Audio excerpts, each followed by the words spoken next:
tutakuwa tunatumia Kiswanglish. It's a lot more inclusive, inawasaidia watu wote kufuatilia. Lakini pale ambapo ni lugha moja inatumika, basi kuna gadgets ambazo zinasaidia kufanya translation. Ikiwa mzungumzaji aliyoko hapa anazungumza Kiswahili, basi wale wasiofuatilia Kiswahili watapata gadgets ili waweze kusikiliza. Lakini ikiwa mzungumzaji anazungumza Kiingereza, basi tunaomba wale ambao hawawezi kabisa kufuatilia lugha hiyo wapewe gadgets ili tusimwache mtu yoyote nyuma. Asubuhi ya leo kuna wazungumzaji wawili ambao watakamilisha panelists watakaokuwa wakifanya presentation hapa, kabla hatujaingia kwenye kipindi cha maswali na majibu, ambapo tutawauliza maswali kufuatia kile ambacho wamekielezea kutoka hapa kwenye panel, lakini pia hata kutoka kwenye audience upande huo. Kama ambavyo nimesema mwanzo, nia ni kuelewa ni namna gani tutaichukua sekta hii na kuipeleka mbele na kuipa nafasi inayostahiki katika mchango wake wa kuleta maendeleo yetu watu mmoja mmoja, lakini na taifa kwa ujumla. Basi bila kupoteza muda, ninachukua fursa hii kumkaribisha mzungumzaji anayefuata. On stage, I'm going to call Michael Hawks. He's the Chief Technical Advisor for PF2 Phase 2. Sihitaji kutoa utambulisho mkubwa wa PFP kwa kazi ambayo tayari wamekuwa wakiifanya katika sekta hii. Yeye atazungumzia smallholder forest participants or forest farmers ambao kazi yao inaonekana ni ndogo, lakini kwa ujumla wao ukiiweka kwa pamoja ni kubwa. Tutataka kuona ni namna gani wazalishaji hawa wadogo wanawezwa kurasimishwa, kuwaondoa katika sekta isiyo rasmi. Kama tunavyofahamu wote, kufanya kitu chochote ambacho sio rasmi kunapoteza value kubwa kwa mtu mmoja mmoja, lakini pia hata kwa taifa. Kwa hivyo tumkaribishe Michael ili aweze kutudadavulia ni namna gani hawa wawekezaji wadogo wadogo au wakulima wadogo wadogo katika sekta hii ya misitu wanaweza kuwa na mchango mkubwa katika sekta hii. Michael, without any further ado, the stage is yours.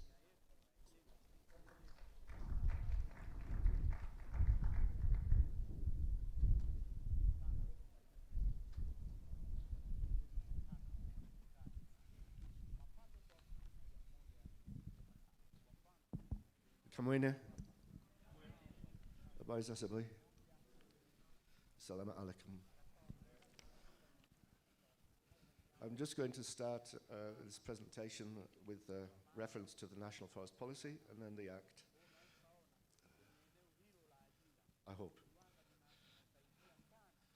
Is somebody controlling this thing? Thank you. So the National Forest Policy of 1998, it recognizes that private and community forestry activities are to be supported through extension services and financial incentives. The extension packages and incentives are to be designed in a gender-sensitive way. So this comes straight from 1998. The Forestry Act, which followed of 2002, classified forest area in 4 categories: National Forest Reserve, Local Authority Forest Reserve, Village Forest, and Private Forest. This program, PFP2, focuses on private forest. So this participatory plantation forestry program is a program of MNRT and the Ministry of Foreign Affairs of Finland. So the competent authorities, the ultimate authorities for the program, are Ministry of Natural Resources and Tourism and MFA of Finland. There has been a bilateral support for plantation forestry in the Southern Highlands since 2011. And this is the second major phase of that support. What are we here for? The expected impact is sustainable and inclusive plantation forestry that contributes to Tanzania's economic growth and, importantly, to poverty alleviation. We're looking for inclusive growth. Now, In order to work out how to proceed, we needed to get some metrics on the forestry source and on who is doing the processing at the moment. In 2016, we did some assessment, and it came up to about 207,000 hectares of plantation resource in the Southern Highlands. It's a very major resource. Other people have estimated that the figure is bigger. So there are different estimates out there, but 207,000 hectares is an underestimate, if anything. The real figure will be bigger. If we look at who is doing the growing, the companies, the big companies and the government are major actors here. But you look at the smallholder resource, it's about 73%, or at least it was in that time. So the people who are doing the investment and doing most of the plantations are large numbers of small-scale actors, but you've also got some major actors in the picture. We looked at what is the volume of sawnwood coming onto the market, and to be honest, it's a difficult exercise to do. So the figures we present should only be treated in very general terms, but roughly we can say about 570,000 cubic meters are being produced at the moment on an annual basis from the 3 cluster areas that we're dealing with in the Southern Highlands. It's a rough figure. I'm not pretending it's precise, but it gives a sort of order of magnitude of what is being produced now. And if we look at what is coming out of the MSMEs, it's about 70%. So these are basically the mobile actors. About 70%, about 30% are the stationary companies and the sort of stationary sawmills and the larger scale actors. I think if anything, this larger enterprises may be a little bit of an overestimate, but it just gives you an idea of the scale of what we're talking about. So this program,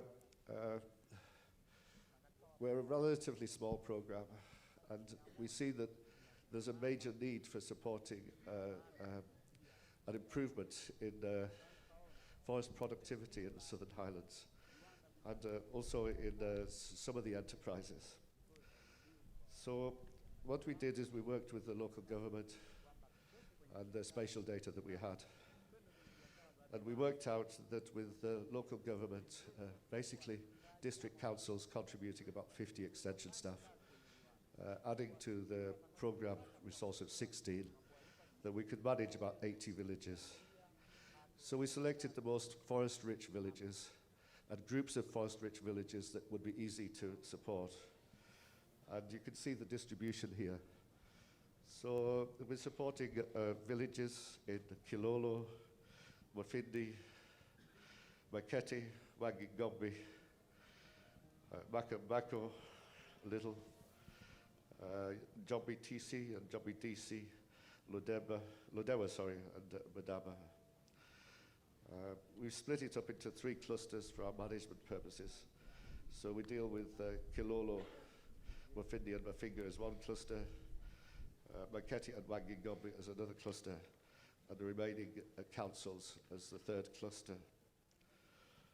Now we did some socioeconomic baseline assessment of these villages, and what we found is that 75% of the households in these villages have woodlots.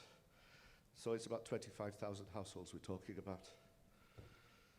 So these are tree-growing smallholders. They're using the money to support traditional things in the household, traditional priorities, education, health, housing, supporting small businesses. And also forestry is providing a source for employment for rural youth in the villages, harvesting, sawing, charcoal production, carpentry and joinery. Forestry employs a lot of rural youth. If we look at the clusters, Mafinga cluster in Iringa, it sort of provides better immediate opportunities because it's relatively developed in terms of the industry. It's relatively close to the major markets.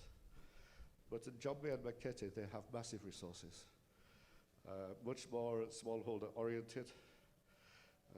And they're also, there's relatively little industry there, but they have sort of proximity now to Zambia and Congo markets. It's not like everything is working against them. They have opportunities also. So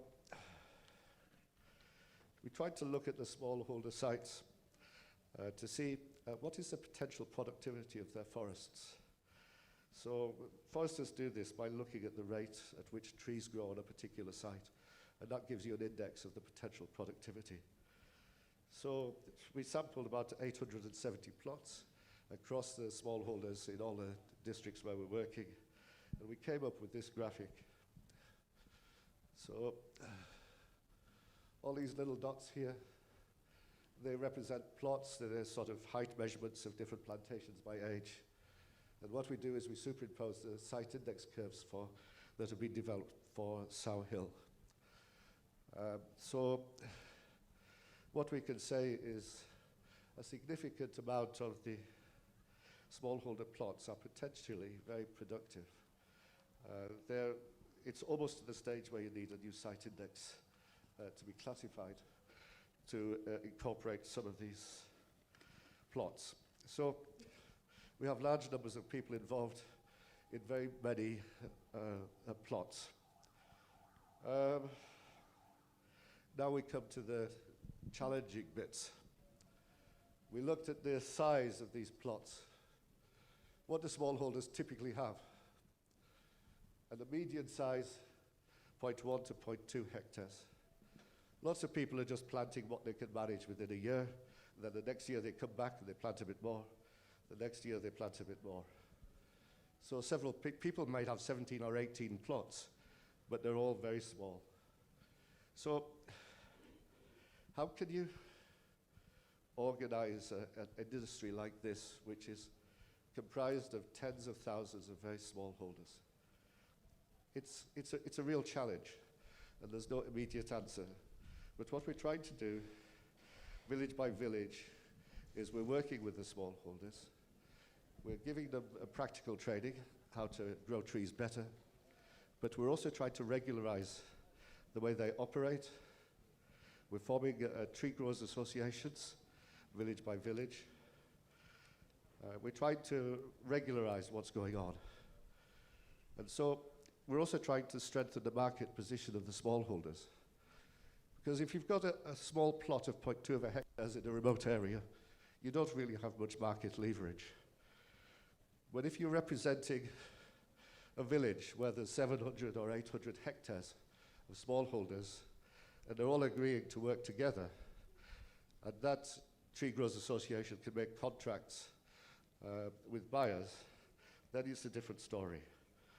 So what we try to do, and what we are doing, is supporting, through extension services, the creation of tree growers associations at village level, and then we're training them how to grow trees better. Now we come back to the management. We looked at these smallholder plots, and we looked at the stocking by age. The stocking is a really critical factor if you want to grow trees profitably. And on this graph, you've got a line here which shows what is the ideal stocking according to MNRT Technical Order number 1 of 2021. And basically you start planting at 3 by 3, you have 1,100 stems per hectare, you get to about age 8, you reduce it to 650 stems per hectare, you get to age 12, reduce it to 400 stems per hectare, get to age 18 or 19, clear fell. You produce some nice decent sized logs, and that's a profitable rotation. We know that the sites are potentially productive, but look at what is the real situation here. We're getting 2-year-old plantations up to 10,000 stems per hectare. You can't produce trees profitably like that. What happens is the trees are choking each other. So you're producing lots and lots of very small trees, which have got very low value, instead of producing fewer trees, which have got very high value. The smallholders are not getting rich off this. Nobody is really benefiting. But it's a simple thing. We just need to communicate the messages. And this is what the program is doing in 80 forest villages at the moment. Trying to support smallholders to bring their plantations into regular management, commercial management. And we're doing this with local government officers. And we're creating a lot of demonstration plots, village by village. We're helping them prepare management plans. And we're instilling the capacity within the district government. If we look at other metrics of the smallholder woodlots, they're also rather poor. Satisfactory weeding, less than 10%. Satisfactory pruning, less than 25%. Attention to fire breaks, less than 20%. Hans was talking a lot about fire management yesterday, and he was right to do so. Fire management is a real issue. It's a real issue if you're a smallholder and you've invested in 1 or 2 hectares for your family, thinking it's your pension plan or something, and then it's wiped out by fire. So I just want to sort of sum up a bit about where we are now, and try to think, at least from my perspective, what are the key points. What MNRT has done through PFP with this program to support investors. We've established a VETA training centre at Mafinga. We've established a VETA curricula for forestry and wood industries, VETA levels 1, 2, and 3. The training centre is accredited by VETA, and so we can offer accredited courses. And we find that a lot of villages find it expensive to come to Mafinga, so we're just in the process of developing a mobile training unit. We'll take the training to the people, village by village, moving village by village with the equipment, with proper tutors, showing people how to regularize their management. We've established 3 seed orchards. We've got 15 seed orchards throughout the Southern Highlands, 5 pines, 3 eucalyptus species. Getting access to high quality planting material has been a serious constraint for the industry and particularly for smallholders. But we've just harvested our first Pinus techinomanii seed. At the moment we're harvesting Pinus maximinii seed. The quantities are small now. The oldest seed orchard is only 6 years old. And the main ones are just 4 years old. But we're starting small. But eventually there will be high quality seed available in Tanzania for the major commercial species. And this has been done through a collaboration with MNRT, Department of Tree Seed Production, Tanzania Tree Growers Association Union, and PFP. So we've just recently increased our outreach to 91 villages. We've done that by establishing a contract with Tanzania Tree Growers Association Union, who will be providing services to 12 TGAs in 12 villages. That will, by working with partners, by government and by associations, we're getting the outreach to 91 villages. Roughly, if you think that the smallholder estate is around about 150,000 hectares, we are expecting to outreach to villages that contain maybe about 30,000 hectares. This scale of our intervention is too small to include all of it, but that's where we are. Time? Oh, okay, thanks. Water is useful, thank you. We're reaching out to 91 villages, so say about 30,000 hectares, villages with 30,000 hectares out of the 150,000. We're never going to get 100% take-up, that's impossible. If we get 50% take-up, it'll be about 15,000 hectares brought out of poor management into commercial management. We've been developing standardized guidelines for strengthening TGAs. We've now got a very regularized approach to this, which is built on a lot of experience and research. And we're using those guidelines in a standard way as we move with the TGAs. And we're in the process of working with our labs, Where's our labs? Our labs is here somewhere. They've been working with us to try and pilot different approaches for helping SMEs to improve their game. And we're just about, or at least our labs is just about finalizing that. So we're about ready to start rolling out piloted and tested approaches to supporting small enterprises in forest-rich villages.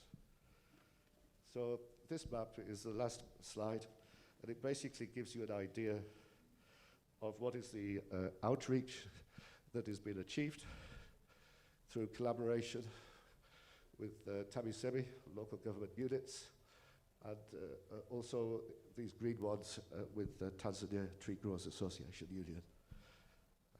So that's basically what I've got to say. Thank you very much.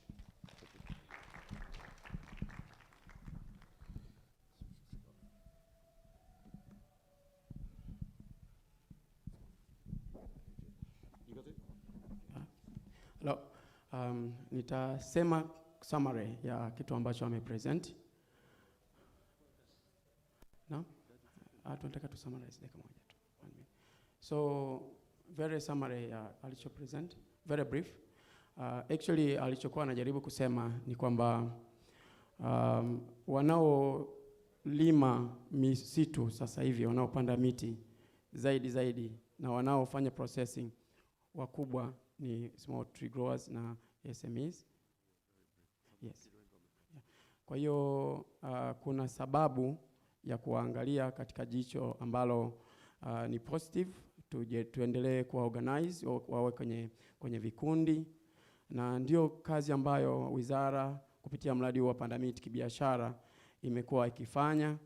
Tumeanzisha hii Tree Grower Association, na kuna muunganiko wa wakulima wadogo pamoja na SME, na kuna guidelines ambazo zinatumika ili kuendelea kuwapelekea ujumbe mzuri wale wakulima wadogo waweze kulima misitu yao kwa kufuata miongozo inayotolewa na serikali, ili product inayokwenda kwenye soko iwe ni product ambayo ina ubora unaofanana na wazalishaji wengine. Kwa hiyo alikuwa anataka tu kusisitiza kwamba na hao wakulima wadogo na wao tunawaweka katika utaratibu mzuri ili waweze kuleta product yao kwenye soko, na product hiyo iwe yenye ubora na iwe tayari kwa ajili ya kuingia kwenye viwanda vyetu. Asante sana.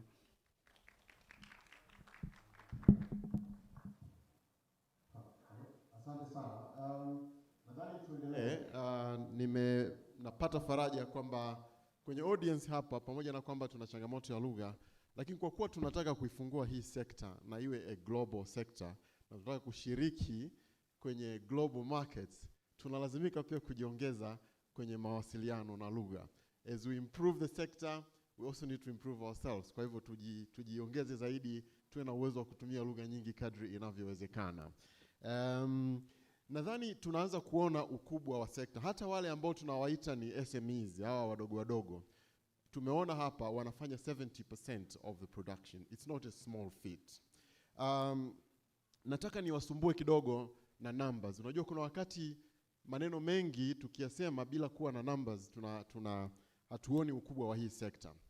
Tumeambiwa hii sekta inachangia kwa sasa 3.4%.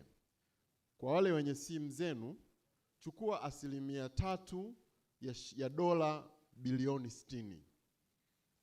Pige tu hapo uweze kuona. Utaona mchango ambao kwa sasa hii sekta inatoa. Lakini tunasema kwa kiwango cha chini kabisa, ikiwa tutaongeza jitihada, sekta hii inaweza kuchangia kutoka hapo ilipo mpaka 8% ya pato la taifa. Pato la taifa ndio hiyo dola bilioni 60 kwa sasa on average. Ukiweka 8% ya dola bilioni 60 ni dola bilioni 4.8. Kwa shilingi ni karibu trilioni 11 hivi. Trilioni 11 kwa mujibu wa takwimu zilizopo sasa hivi, ile tax to GDP ratio yetu, yani activity zote zinazofanyika na kodi zinazotozwa, sasa hivi it's around 12%. So our ratio of tax to GDP is 12%. 12% of 11 trillion is around 1.3 trillion. That is new revenue stream that could potentially trickle or could potentially get into our current fiscal pool. Kwa sasa hii sekta inatoa 470 or something like that kwenye mfuko mkuu wa taifa. Kuna potential ya kuleta 1.3 trillion. It's not a small amount. Kwa taarifa, mishahara na kila kitu ya serikali na watumishi wote iko around 570 billion shillings. Kwa hivyo hili ongezeko la hii 1.3 trillion, ukitoa 470, you've got about 800 billion new money that can easily go into saving salary increases na vitu vingine ambavyo tunavizungumzia kwa utumishi wa serikali. It's not a small feat.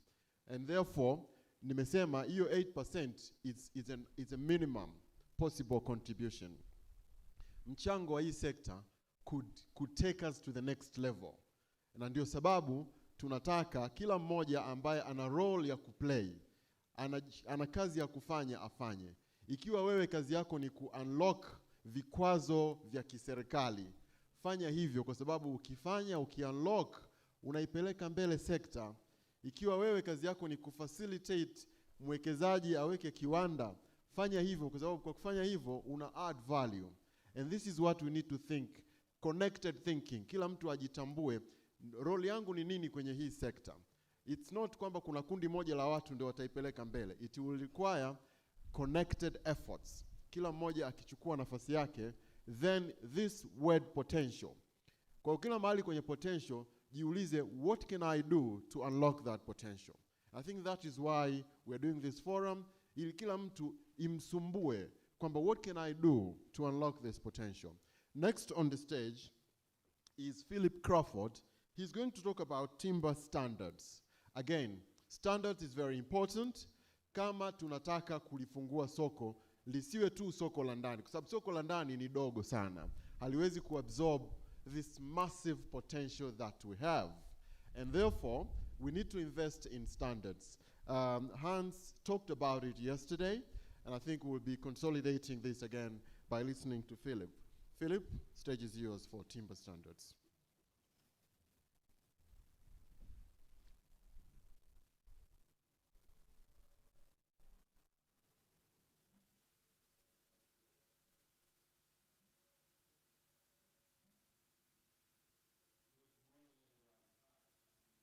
Jesse Favors.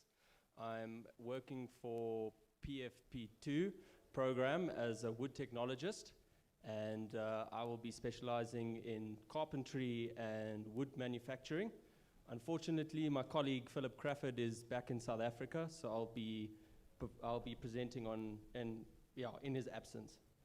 Okay, this presentation, the title is The Role of Quality and Standards in Building Future Timber Market Competitiveness in local and global markets. Now, when you talk of quality and standards, it's very important to be able to measure that and quantify quality and a level of standards. And so we turn to timber grading to be able to do that. What is timber grading? Timber grading is a process through which timbers with similar material properties are sorted into different groupings. Why is timber grading important? It helps to determine the quality and the value of the timber. Better decisions for the applications of the timber are made. So timber can be used for furniture applications, structural applications, industrial applications. And it can open up your market, especially for export, by measure of consistency in wood properties. And the export market likes this because they understand the products that they're buying and selling a lot better. Moving on to the next slide. We've got types of timber grading. There's visual grading, mechanical grading, and proof grading.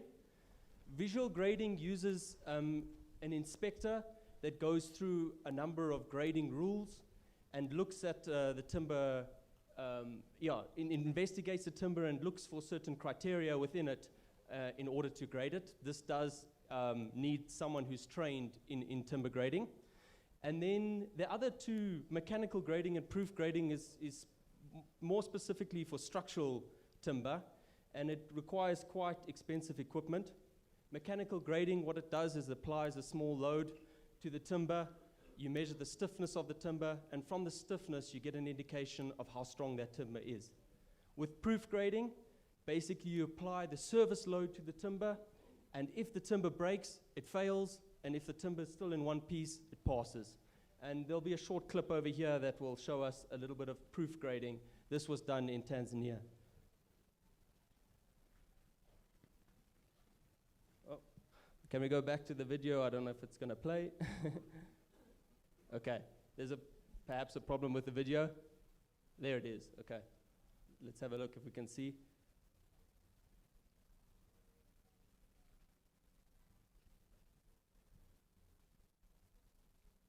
As you can see, that piece of timber failed the test. Okay, I'm just going to explain a little bit more about visual grading, visual assessment and measurements. Over here you can see warp and splitting. These are related to seasoning and drying, so these are issues that come about with incorrect practices in seasoning and drying. And warp can be further broken down into crook, bow, cup, and twist. Then you can see insect decay, that's either from borer beetles or termites, and there's a certain level of this that's accepted. Most grades don't accept any level of insect decay. There's wane, which is how much log curvature is left in the sawn timber, and there's proportions and measures of this that's acceptable in sawn timber. Knots are a huge issue when it comes to structural timber. The size and location of these influence the strength of the timber because knots are considered weak points in the timber. So a grader will look at where these knots are located and the size of them, and this will influence the grade of the timber. And then lastly, dimensions. If you look at back to the last slide, dimensions, the cross-sectional dimensions of the timber, do those stay consistent throughout the length of the board? Or does the board tend to taper, or does the thickness of the board reduce over the length of the board? And there's specifications and rules regarding this, and basically a grader will look into this. Physical requirements, other important requirements that can be measured but not necessarily visually assessed. Now, we look at density. Density is closely correlated to strength properties.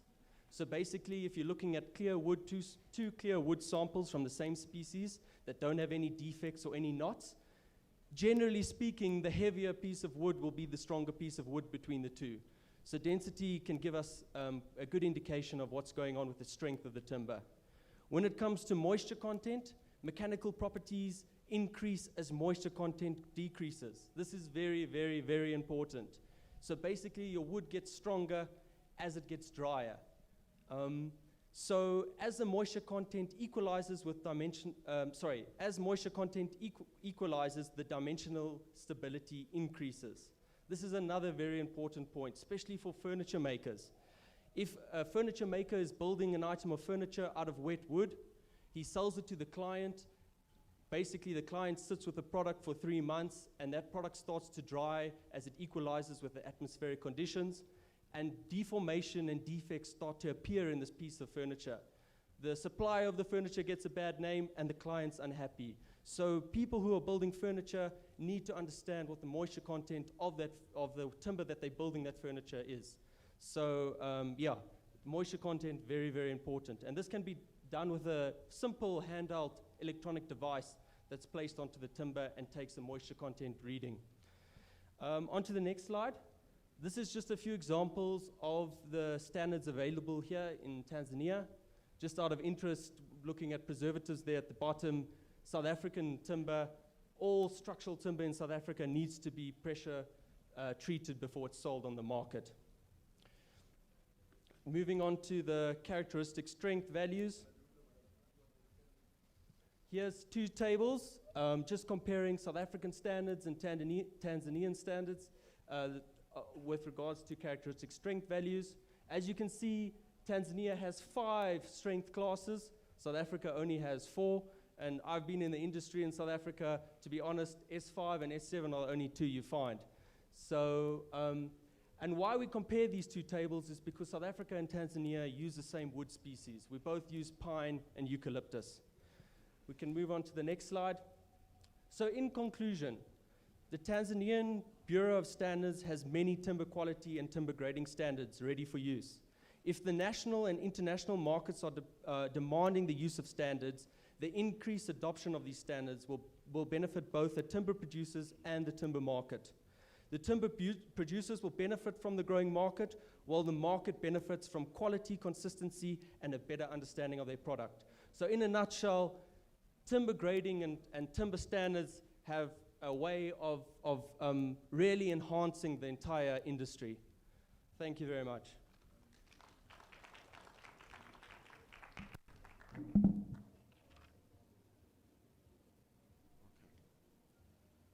All right, thank you very much, and apologies for the mix-up of the names. I was very mechanical following the papers and as opposed to changing the personalities, so I apologize for mixing up the names. Kama ambavyo mmesikia, standards ni muhimu. Again, ili tuweze kuingia kwenye soko kubwa la kimataifa, tuna mambo mawili, kuongeza viwango vyetu na uzalishaji kwenye productivity. Tunataka kufika kuwa nchi ya kipato cha kati, ili kila Mtanzania awe na per capita income ya $3,000 hivi, ndio tuwe kufikia huko. Ili tuweze kuachieve hiyo, lazima GDP yetu iwe 200 billion. Tuko around 60 billion sasa. You can imagine there's a long journey to travel to get to that number. Tunahitaji hii leap ya ghafla kama ya sasa hivi tunaizungumzia, ambayo inaweza ikatokana na sekta hii. Kwa kifupi kabisa, naomba nimkaribishe CEO wa Tanzania Bureau of Standards, just for him to confirm or to validate what has just been presented on standards. Engineer Kakuru, you got 5 minutes to just validate or just give us some additional points on standards in the sector, please.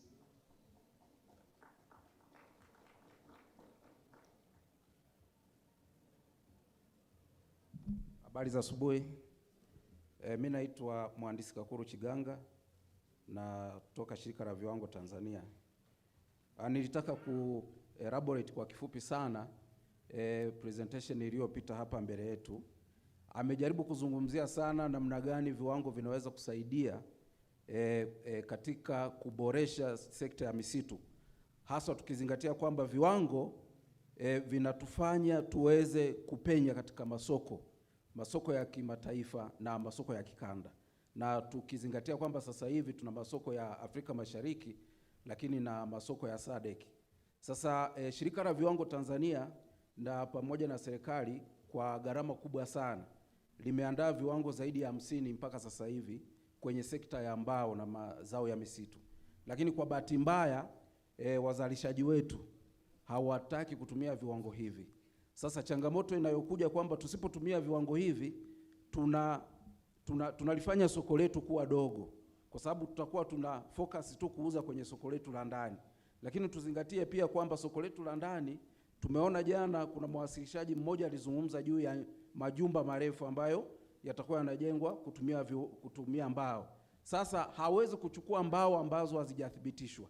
Hawezi kuchukua mbao ambazo hazina ubora, kwa sababu zitaleta changamoto kwa wakazi watakao kwenda kutumia majengo yale. Kwa hiyo huyu aliyepita sasa hivi amejaribu kuzungumza, ametuonyesha hapa ni viwango gani ambavyo vipo, ametuonyesha kwamba tuna viwango vya grading kwa ajili ya mbao ambazo zinatumika kwenye majengo na ujenzi, lakini ameonyesha kwamba kuna viwango vinavyoonyesha mbao size gani ambazo zinakubalika katika masoko yetu. Sasa haya yote yanaweza yakatusaidia kuweza kupenya katika masoko, kwa sababu vinginevyo kama hatutumii viwango, kwa kweli inakuwa ni ngumu sana kupenya katika masoko. Kwa hiyo, lakini pia kitu kingine ambacho ni cha muhimu sana ambacho nilitaka wazalishaji waweze kujua, viwango si kwamba, kwa sababu wengi tunafikiri kwamba viwango vinaongeza gharama katika uzalishaji, lakini viwango pia vinakufanya wewe uoptimize, yani utumie kiasi ambacho kinakubalika wewe kuzalisha zao ambalo ni sawa na ambapo ungetumia malighafi nyingi sana. Kwa sababu wengine tunafikiri kwamba kutumia malighafi nyingi ndo tunatengeneza bidhaa ambazo zinakuwa ni bora. Kwa hiyo kiwango kinakuelekeza kutumia malighafi ambayo ni kiasi, lakini unapata faida iliyo kubwa. Asante kwa kifupi sana. Okay. Asante sana. Sasa tunaingia kwenye kwenye panel discussion. Nitawainvite panelists wangu wa jana na wa leo kwa pamoja ili waweze kujibu maswali na kupata hoja mbalimbali kutoka kwetu ambao ni washiriki. Nitaanza na watano ambao watakaa kwenye viti vilivyoko hapa upande wangu wa kulia kwa kadri ambavyo nitakuwa nikiwaita hapa. Kwa hivyo kundi la kwanza tutakuwa na Profesa Mombo. Tafadhali naomba usogee hapa kwenye platform. And then let's have on the stage as well Councillor for Natural Resources from the Embassy of Finland, Mrs. Hein Vihemaki. You'll be sitting on my right-hand side here. And then I will call Sebastian Ditzold on the platform as well. And Hans. Okay, so kwa wale ambao wana maswali, tayarisheni maswali yenu ili muweze kuwauliza hawa. Lakini kwa kuanza moja kwa moja kwenda kwenye kuwauliza maswali hawa wazungumzaji wetu wa jana, I will start with Professor Felicita Mombo. You talked about your involvement in the natural resources sector, and I think your presentation was pretty much trying to help us understand how the economics of this sector can be broken down. You covered incomes, jobs, and looking at the expected potential of the forestry sector to Tanzania. To what extent do you think that productivity at a primary level will affect the end-use consumption on the domestic and export markets, taking into consideration all the key highlights on quality standards and all the related processes in the sector? Please take us through that and see whether we can make sense of what you did yesterday. Thank you. Asante sana mwezeshaji. Mwezeshaji ameuliza kwamba ni kwa jinsi gani uzalishaji wa kwenye mashamba unaweza kuaffect au kuharibu thamani nzima ya mazao ya misitu hadi kupelekea Mnamsikia? Can you hear her? Uko kwenye audience. Mnanisikia? Najaribu kuuliza swali kwa Kiswahili lakini acha nisipoteze muda. Kama walivyokwisha kuelezea kwamba sekta yetu ya misitu sasa hivi imejikita zaidi katika uzalishaji kwenye ngazi ya chini kabisa ya mashamba kama mwasilishaji wa kwanza alivyoeleza. Sekta hii inachangiwa kwa kiasi kikubwa na wakulima wadogo zaidi kuliko wakubwa. Na tumeona kwamba kuna masuala ya msingi sana ambayo yanapunguza thamani ya sekta yenyewe, kwa sababu pamoja na kwamba wanachangia kwa kiasi kikubwa, wanachokizalisha ni cha kiwango cha chini sana, na kiwango kinaanzia kwenye uzalishaji. Tumeona kwamba stocking, manake ile wanapopanda ile nafasi ya upandaji hawazingatii. Mbegu wanazotumia sio bora. Mashamba wanavyoyatunza hawafanyi pruning. Pruning kwa Kiswahili sijui, na hawafanyi Kwa hiyo management yote haifanyiki, kiasi kwamba inapelekea hiyo mbao inaanza kukosa thamani kuanzia ile ngazi ya mwanzo ambayo inaanza kuzalishwa. Sasa tuishukuru wizara kupitia programu yake ya Panda Miti ambayo inajaribu kurekebisha hilo. Walianza kwa kuwasaidia wakulima kupanda. Mazao yamepandwa kwa kiasi kikubwa. Wanakuja ngazi nyingine ya pili ambayo ni phase 2, wanajaribu kuwasaidia. Sasa hicho walichokipanda kije kuwa na ubora. Sasa ukija kwenye kuongeza thamani ambayo ni ngazi ya pili, kutoka kwenye hicho ambacho tunakipata kutoka mashambani, unagundua kwamba teknoloji wanaotumia bado sio ile sahihi.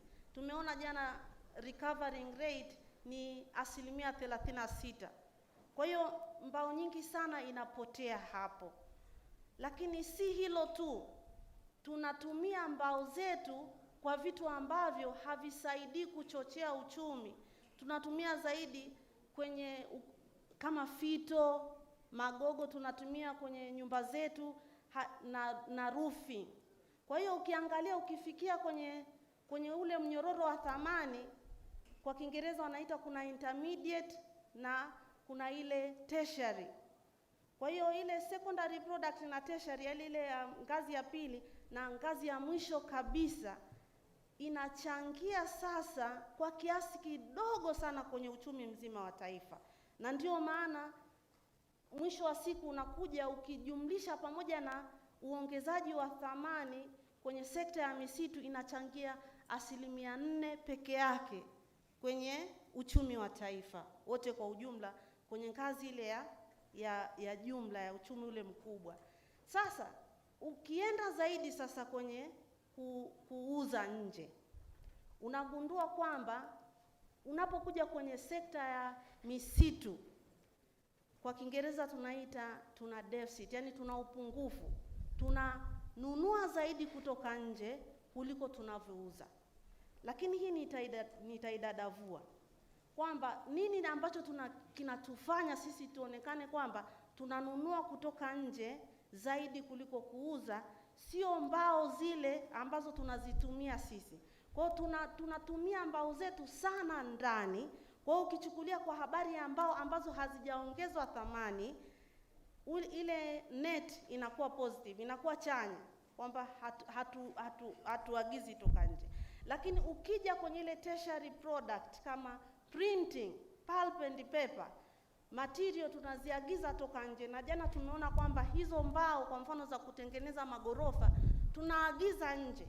Kwa hiyo ina maana kwamba kwenye ile value addition, kwenye tertiary product ile ambao tunahitaji sasa, ile ndo engineered wood product, sisi hatufanyi vizuri. Jamani, sijui kama hiyo point mnaielewa vizuri. This is a disturbing point. It should disturb us. Inatakiwa itusumbue, inatakiwa itukere. This is where the real value is. It is not reconcilable kusema kwamba tuna deficit kwenye hilo eneo, and yet tunasema sisi ni watatu kwa kuwa na landmass kubwa ambayo iko covered na forestry. It's a huge mismatch. Kwa hiyo kwa lugha nyingine tunasemaje? Sisi tunakula mbegu zetu badala ya kuzipanda zizae zaidi. Ndio maana mwisho wa siku uchumi wetu, mchango wa msitu kwenye uchumi mzima unaonekana kuwa ni mdogo, lakini hii inafanya academic guess na kisia. Tukifungua hii sekta sawa sawa, ina uwezekano kabisa kama UNEP walivyosema 2015 ikachangia 75% kuchochea uchumi mzima wa nchi. Wewe unaweza ukaangalia ni kwa kiasi gani tuko nyuma. Nitatoa mfano. Kwa mfano, ukiangalia kwenye sekta moja tu ya energy, 80% ya Watanzania wanatumia biomass, ndio hizi kuni na mkaa. Sasa hiyo energy ibadilishe sasa, uifanye ndo TANESCO. Haiko TANESCO, iko kwa hao watu wa chini ambao haijulikani, haiko captured kwenye macroeconomy. Kwa hiyo ukidadavua tu hiyo moja, hiyo sekta imeajiri watu 8.9 ambao hawako kwenye ajira rasmi. Sisi ukituchanganya wote tulioajiriwa serikalini na ambao wameajiriwa private sector, hatufiki 1,000,000. Kwa hiyo ukiwaajiri hao watu 8,000,000 wakapata salary, hao ni taxpayers. Tumeona jana kwenye ule nilivyodadavua ule mnyororo wa thamani, hao wote kwenye taxes wanalipa 0. Kwa hiyo ina maana value yao haipo captured kwenye microeconomy. Na ndio shida ambayo tunaiona kwamba hatuna institutions ambazo zinawaformalize hawa ili tuweze kucapture hiyo. Hasara yake ni nini? Hasara yake inaenda sasa kuwasababishia watu ambao wako organized kama green resources companies kuwa taxed. Kwa hiyo unawataxi, wanahitaji, alitumia mfumo mzuri sana wa kusema we tax them to breathe. hawawezi kujizalisha kwa sababu wao ndo ambao wanaonekana yani. Hao wengine hawaonekani, wamesambaa yani, hawajulikani waliko. Mchango wao ni mkubwa lakini haujakusanywa vizuri. Hawa green resource wamejikusanya lakini mchango wao ni mdogo, lakini wao wanatoa zaidi ya kile wanachostahili kukitoa. Kwani overtaxing hiyo inawasuffocate, hawawezi kuexpand business zao. Hiyo ni moja. Lakini naomba uanze kutupeleka kwenye conclusion. La pili of course very important. La pili sasa, tumesikia jana waziri mkuu akisema kwamba wafanyakazi hawapati salary nzuri. Kwa nini? Kwa sababu ukisuffocate hizi institution kwa taxes, kitakachoenda kwa watu wale ambao ni watendaji kazi kitatoka wapi? Kwa hiyo unaona kabisa sekta nzima inahitaji kwa kweli tukae chini, tuchanganue na tuangalie ni jinsi gani tutaboresha haya. Asante sana. Okay, hizi statistics, they are meant to disturb us. They are meant to make us think. Kwa hivyo tulisema the magic number ya TDV 2025 lazima tutengeneze ajira 8,000,000. Felista spoke something like that, if my ears serve me well. Mimi sijui tunasubiri nini unlock hii potential tulionayo. So just on follow up, Hein, you work in the Embassy of Finland as a Consular for Natural Resources. And certainly through that, the program, the PFP program that is also housed under the Finland government has done a great job in, unlocking the potential for this particular sector. We don't want to reinvent the wheel in Tanzania, knowing that other countries in the world have been successful in developing this forestry sector to make it a proper contributor in GDP and other socio-economic activities. What should we do as Tanzania to really give this sector the value and position that it deserves, following on what Felista has just pointed out to us, but really not wanting to go over the moon and reinvent the wheel?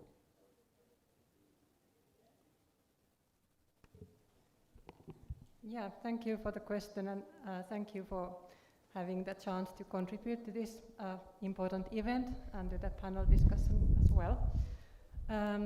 I think that in my country, in Finland, one of the key things that has made forestry sector so important is that different stakeholders, the government, the private sector, the civil society, research organizations, they have had a common vision and tried to work towards the same goal of improving the way we manage our forest in a sustainable way. And I think also the fact that there's quite a high investment back by the government to the forestry has been a focal thing. And it has meant that the government has been putting inputs in research and innovation in forestry and forest industries, of course often together with the companies, for example giving some grants to the companies and different kind of organizations to work together to improve the way we are doing our forestry businesses. At the same time, in Finland we have very high level of education and good quality of education in general, and this is through the fact that the taxation from the forestry, but also from other activities, has been used in a very wise way in investing in people, building up the knowledge base and the skills of the workforce. I think that's very focal. And then we have a good legislation that is also being enforced and followed up. The forestry legislation has been revised many times in very consultative ways, and then we have organizations in place that are ensuring that the forestry legislation is implemented. For example, we have something called Forestry Center that is under the Ministry of Agriculture and Forestry, and it is operating at the local level in so-called kind of regional level, and they are at the same time that they are following up that the legislation is implemented and forestry is done in a sustainable way, They are also giving advice to the forest owners and the forest owners' organizations, and maintaining forest information systems that are quite open. Most of the information on the forest resources is open, accessible to different stakeholders. There are some parts of the information, for example, the owners' names that are not open, but I think that's also very key to be able to have good data, quality data, and the data to be accessible. That's also part of good governance in my understanding. Okay. Then we also have, the government is doing its efforts to help the forest companies to reach new markets, for example, in exporting the products and identifying, working together. We have something called Team Finland, where the embassies and other organizations that have bases in, for example, in East Africa, there's an organization that is helping the Finnish companies to reach new markets here, so that's also important. Okay. But basically, I think the most important is to have a common vision and work towards the vision and try to balance the different interests in the forestry and in the society at large. Okay, thank you so very much. I'm sure we will be capitalizing, and I think on the great work that has already been done through PFP. Those things should trickle into our systems quite easily. Sebastian,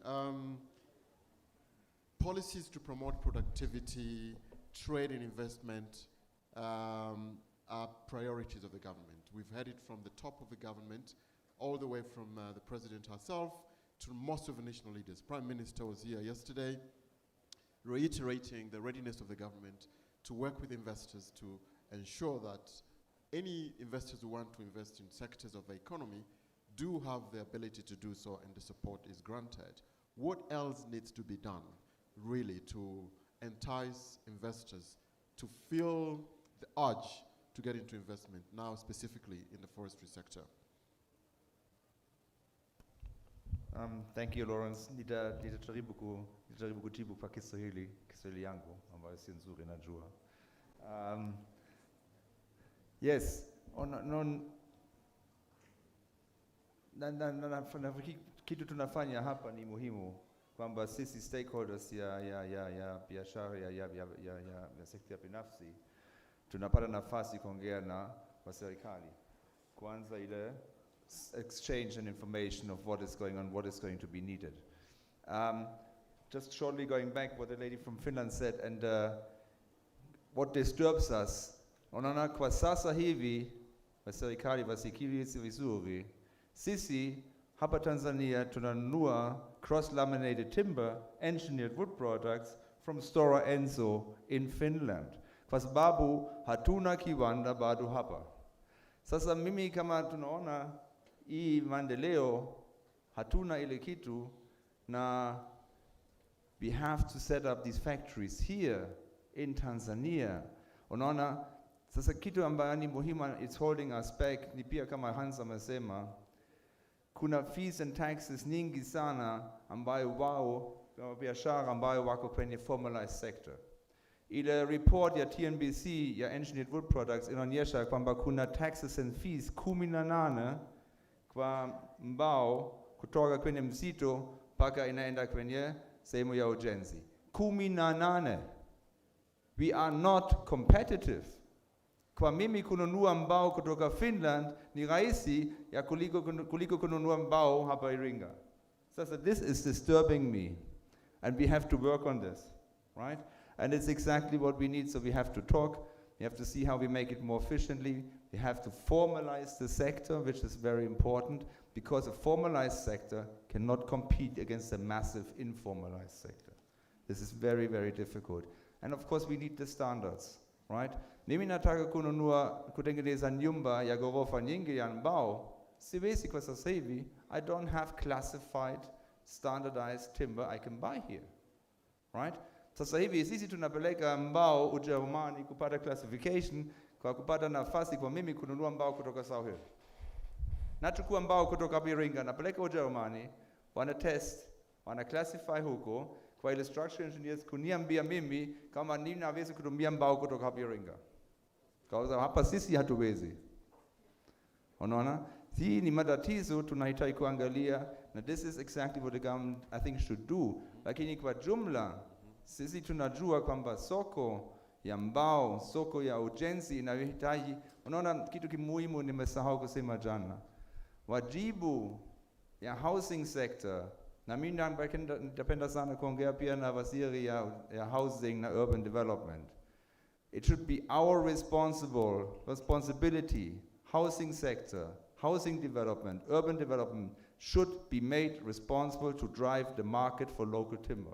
Okay. Right, thank you. Jamani, haitoshi tu kusema tumejaliwa natural resources. It's just not good enough. Tunaweza kuendelea kusema hivyo mpaka tunakufa, na hizo natural resources tukawa tunaziangalia hivyo hivyo zisitubadilishe kitu. Inasumbua pia kwamba tunausafirisha uchumi wetu kunufaisha nchi zingine wakati sisi tukibakia kuwa nchi masikini. Hakuna rocket science katika mambo haya, ni kuamua, na tukiamua tunaweza. Hans, you have the advantage of working in different countries. You've got experience in this sector. There are certain fundamentals that really need to be in place, both on the players, on the private sector, but also would like to know more what kind of, fundamentals that have to be in place on the policymaker's side. It takes two to tango. We want to be able to have a balanced environment that can support the industry to grow and make sure all the value chains are really contributing and are clearly identified. What thoughts do you have to try and help that as some of the policymakers are sitting here? Perhaps there could be some thoughts to take home. Yeah, thank you, Lawrence. I can give some thoughts in comparison. So as you know, we operate across 3 countries, Uganda, Mozambique, and Tanzania. Very different countries, very different challenges, but if I would sort of take some of the good of the other countries, and that I think are heavily needed in this country, then I would say the good about Mozambique is that it is a fairly formal economy, much more formal than the Tanzanian economy. And that's been a big reason why we put our last big investment into Mozambique, which is a little bit counterintuitive. If you hear all the news about insurgencies, still we chose Mozambique over Tanzania. That should be a message. I think the other thing, if I look at Uganda, the other country where we do business, very similar to Tanzania, a lot of informality. But if I would say one thing about Uganda compared to Tanzania, in Uganda I sometimes get the impression that despite all the challenges, the government there really wants you to succeed. I'm not always convinced in Tanzania that the government wants you to succeed. So it's a very different playing field there. If you allow me just to go back a little bit to the quality story, because that was really, and it's the sort of the red line throughout this entire discussion. Something that's puzzling me is that when people build a factory or a house or a school is being built, we ask our contractors to go and test the concrete that they pour on the floor and take a test cube. And that's the floor that we walk on, that's not going to break. But the roof that we built, we actually don't ask for a certain stress-graded timber, but it seems to be a bit more dangerous to build with ungraded timber than it is with ungraded concrete. So it's a bit of a mystery to me. So please, let's change that. Thank you, Hans. I mean, like I said, mambo haya yatusumbue, yatudisturb. Tunangangana na ardhi ambayo tunaikanyaga, the floor, we're not necessarily concerned about it. I guess the other thing ni kwamba urasmi, ile formalization. We have too much informalities. With informalities, we are leaving a lot of money on the table. We just need to make sure we are picking everything. Sasa, mimi nimeuliza maswali yangu ya kuwachokoza, lakini najua huku kwenye floor, tunazo dakika chache bado, kama 10 hivi, kuhakikisha kwamba kama kuna maswali huku kwenye floor, ambayo yanahitaji ufafanuzi kutoka kwa mzungumzaji yoyote yule ambaye yuko hapa, ili tuweze kupata majibu. Tafadhali, kama mahali ulipo, nyoosha mkono, alafu utapata microphone. Uliza swali kwa kifupi sana ili upate kuwapa wengine nafasi. Habari za asubuhi. Nilikuwa naanza kuogopa kidogo tunavyoona hawa wapandaji miti wengi, kwa mfano waliopo Makete, Njombe nini, tunaanza kuona fursa kubwa ya kupata kodi. Ni sawa, ni kweli, lakini yani unajua hawa tayari wanaona kwamba hii biashara ya miti inawakata, na mimi nawasikia kabisa wapanda miti wakisema hii miti inanisumbua jamani, hii teknolojia ya mkaa, yani siwezi kabisa kusubiri mpaka nataka nichome shamba langu, yani hainilipi kabisa. Kwa hiyo wao wana shida kwamba yani inawa frustrate. Kwa hiyo tusije kuingia mapema sana kwenye kuwakata wakati hata wao faida yao ni ndogo. Kwa labda swali langu ni hivi, yani pamoja na kutaka kufungua kabisa chanzo kikubwa cha kipato, mtafanyaje kuhakikisha kwamba tusiwakatishe tamaa kabisa mpaka wanaacha kabisa kulima miti? Asante. Okay. Bila shaka swali hilo linaelekezwa kwako Profesa Mombo. Nashukuru sana, na ametoa pointi ya muhimu sana. Nilivyosema kuhusu kodi, simaanishi kodi ya mazao peke yake, na ndio maana nataka kufafanua kwamba hao watu hawatakiwi kulipia kodi pale wanapozalisha, kwa sababu serikali inatakiwa iwatunze kwanza. Lakini unapowaformalize, unapowarasimisha, kwa mfano wameajiriwa, sasa hivi wanajifanyia wao wenyewe, gharama ni kubwa mno. Tunasema tu hawafanyi hizo management, lakini wanaziacha kwa sababu ya ile production cost inakuwa kubwa. Kwa hiyo hawawezi, na ukiongeza kodi ndo unawaua kabisa. Kwa hiyo haina maana ya kwamba anavyosema kodi iwe ile kodi tulioizoea. Kodi ziko za aina nyingi, lakini ukiwa formalize, hawa tayari ni wafanyakazi kwenye sekta rasmi, wanaanza kupata vipato. Kodi ya kwanza ni ya kipato, ile akianza kupata income, sustainable income, unapata tax, na sisi wafanyakazi wa Tanzania ndo tunaolipa kodi sana. Kwa hiyo hii ukishai formalize tayari unapata watu milioni 8, hata kama wanachangia shilingi 10,000 bila kuwa tax kwenye production zao. Kwa hivyo nilichomaanisha ni kwamba hata hiyo kodi, umeuliza swali vizuri sana, isiende kwa haraka wala kwa pupa, na hapa ndiko utaalamu unapohitajika. Okay. Na natamani sana tuwahusishe wataalamu, okay, wafanye jinsi gani ya kurasimisha.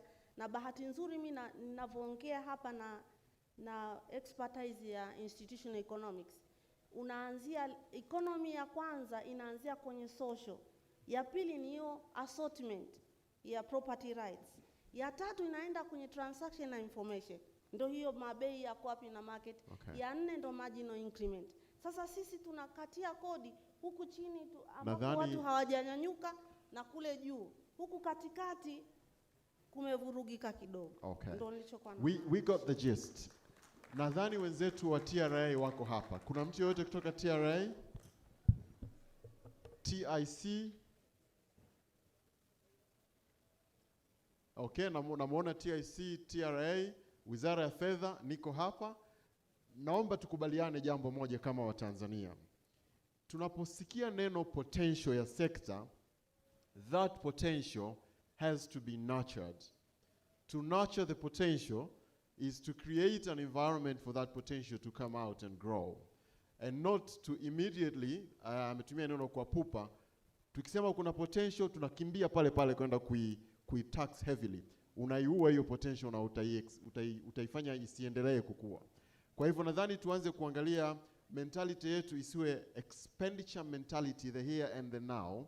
Rather it should be an investment mentality ambayo ni allow time investment, resource investments, ili zikue, na hatimaye when the potential matures then we can harvest. Nadhani hiyo ndio message ambayo tunaipata kutoka hapa. Nimeona mikono mitatu upande huu, na ningependa okay, tuimaki kabisa hii mikono kwanza, ili naomba mbakie mkiinyoosha hivyo hivyo ili wenzangu waweze kui control, sababu muda wetu ni mfupi. hatuwezi kuuliza. Kwanza dakika zimebakia 5 actually, you know. Kwa hivyo nitaruhusu watu wawili waulize maswali. Yale maswali mengine ambayo hayatapata nafasi ya kuulizwa, naomba tafadhali sana yaandikwe ili tuyapatie majibu. Kwa hivyo nitachukua watu mmoja huyu hapa aliyevaa shati la draft na ambaye mwenye microphone tayari. Wengine mtanisamehe kwa sababu our time is just too limited na kuna panels zingine zinatakiwa ziendelee. In very briefly, so that you can allow the other person to ask. Yes, so thank you very much. Asante sana. Kwanza niwapongeze sana uongozi na the whole of organizing team for preparing this very important forum. Mimi kama sina maswali sana lakini nina comments zaidi. Umemuuliza Hans the fundamentals to support or enhance the nurturing of this forestry sector ambayo iko in a lot of potentials. Nikawa nawaza 2015 kama alivyosema Felista, tulikuwa tumeona baadhi ya vitu. Kwa mfano, National System of Accounts ilikuwa it was not taking into consideration forestry products and services in determining the GDP. Yeah, you are in the Ministry of Finance. It will be good for you to check whether this is now taken into consideration, kwa sababu tayari hiyo ni moja ya fundamentals za muhimu sana. Kama National System of Accounts haichukui forestry na forest products kwenye calculation of GDP, obviously itabaki kuwa ni story tu ya kusema kwamba tuna natural resources nyingi. Lakini the other very important fundamental is unfortunate, lakini forest policy yetu is more than 20 years. Tunaongelea kuhusu science, technology and innovation. 20 years ago is different from where we are right now. Kama tunataka to catch up with the science, technology and innovation, inabidi tujitahidi turudi tuangalie these basics. Nashukuru Mungu kwamba waziri uko hapa na naamini hiyo inaonyesha ni intention kubwa sana ya kusimamia na misitu na hii sector. Nafikiri kuna umuhimu sana wa kurudi huku kuangalia. The forestry sector policy haiwezi ikawa ya 1998 na bado tukafikiri tutasonga mbele sana. Kwa hiyo ni hayo mawili, lakini la mwisho kabisa alikuwa anaongelea, nimesahau jina lako kaka, Sebastian Wapanda Miti. Kwanza hongera sana kwa kazi nzuri sana. Alikuwa anaongelea kuhusiana na 2023 kuwa na highest skyscraper here in Dar es Salaam, right? Yani that's amazing. Nikawa nafikiria all these basics na the fact kwamba hatuna hatuzingatii sana quality, hatuzingatii sana standards. Kuna uwezekano pia ikaathiri au ika-affect zaidi forestry sector than supporting it. Kwa nafikiri inabidi tuende mbele tuangalie how we can enhance the ground, how we can support the basics, ili tunapo tap into the potentials of the forestry sector pia we don't jeopardize it as well. Asante sana. Well, thank you so very much. I take notes of the national accounts. Mheshimiwa Waziri, is there anything you want to say about the forestry policy, or you're taking note as well? He wants to make a comment. All right. Thank you very much for the panelists, all people around here, and those who have commented from one point to another. It's my pleasure to be here this morning once again. Nina furaha kuwa hapa tena na wadau wote kuweza kujadili hili, lakini specifically niliongelea hili swala la sera ya misitu ya mwaka 1998. Nimesikia mara nyingi watu wakisema hii sera ni ya zamani sana. Wamesema ya zamani kwa kuangalia mwaka ambao sera hiyo imetungwa, mwaka 1998. Mimi napenda niangalie sera kwa content zake, sio kwa lini ilitungwa. Ningefurahi kupata hoja mahususi kutoka kwenye sera kwamba hili na hili na hili sasa hivi limepitwa na wakati. Nimesikia zaidi ya mara 3-4 watu wakisema sera ni ya zamani. Sasa mwaka peke yake Mwaka ni namba tu, haiongelei content iliyoko mle. Nilikuwa ninateta na mheshimiwa mkuu wa mkoa hapa, nikasema katiba ya Marekani ni ya mwaka 1776, lakini inatumika mpaka leo. Kwa nini? Kwa sababu maudhui yaliyoko kwenye katiba ile bado yanawasaidia wa Marekani. Sisi tunakubali kupokea mchango ya maudhui ya kisera. Kama ipo hiyo tunaikaribisha sana. Lakini sera ile imeuishwa zaidi kwa kutoa miongozo mbalimbali pamoja na technical orders mbalimbali. Jana Mheshimiwa Waziri Mkuu amezindua mwongozo. Alafu mwongozo ule ni wa kupeleka kwenye engineered wood products. Tufanyeje tuweze kuwa vizuri. Nadhani ndio muhimu zaidi. Tukitekeleza ule na tukifanikisha, utatusaidia zaidi kwenda ambako tunataka. Na leo pia fursa ikiruhusu, tutazindua technical order. Wakati mwongozo unaongelea tunafanyaje kuboresha engineered wood products, technical order inaongelea kuanzia kuandaa shamba mpaka kuweza kuvuna ule mti. Kwa hiyo mawazo ya kuboresha sera tutayakaribisha, lakini tutapenda zaidi maudhui yake ni wapi tuweze kuboresha. Asante sana. Okay. I think that's a perfect response. It doesn't need any addition there. Swali lingine hapo nyuma.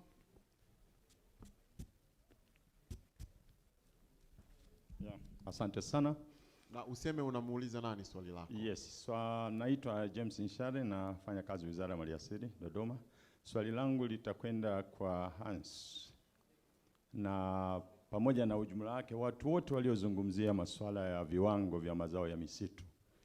Kimsingi viwango vya mazao ya misitu tumeona kwamba vinaanzia pale kuanzia mti unapopandwa mpaka kuvuna, lakini pia na kuchakata. Sasa mti ukiwa mchanga, mfano ukavunwa ukiwa mchanga au kuandaliwa sawa vizuri, lakini pia ukavunwa ukiwa mchanga, maana yake kwamba zile fibers zitakuwa weak, zitakuwa hazija grow vizuri. Matokeo yake hata mwisho wa siku kule kwenye matumizi, whether ni nguzo za umeme ama ni kwenye furniture ama ni roof trusses, hizi lazima kutakuwa na shida, hazitaweza kudumu kwa muda mrefu. Sasa Hansi jana alizungumza kwamba, nilimsikiliza vizuri, kwamba hatuna viwango standards bado. Lakini leo tulisikia engineer Kakulu kutoka TBS kwamba tunavyo viwango zaidi ya 50. Isipokuwa hivi viwango havitumiwi. Na wanaopaswa kuhakikisha kwamba wanavitumia hivi viwango ni sisi huku wadau wote, wawekezaji wetu, lakini na wadau wengine wanaozalisha haya mazao ya misitu. Sasa sikusikia mahali popote ambapo tunazungumza tufanyeje. Kwa sababu hapa pia kuna wizara na serikali, watunga sera. Tungependa kujua pengine mnatushauri nini ili viwango hivi muweze kuvitumia nyinyi wenyewe, kuhakikisha kwamba tunavyo lakini tunavitumia. Hili ni jambo la msingi sana katika mjadala huu. Asante sana.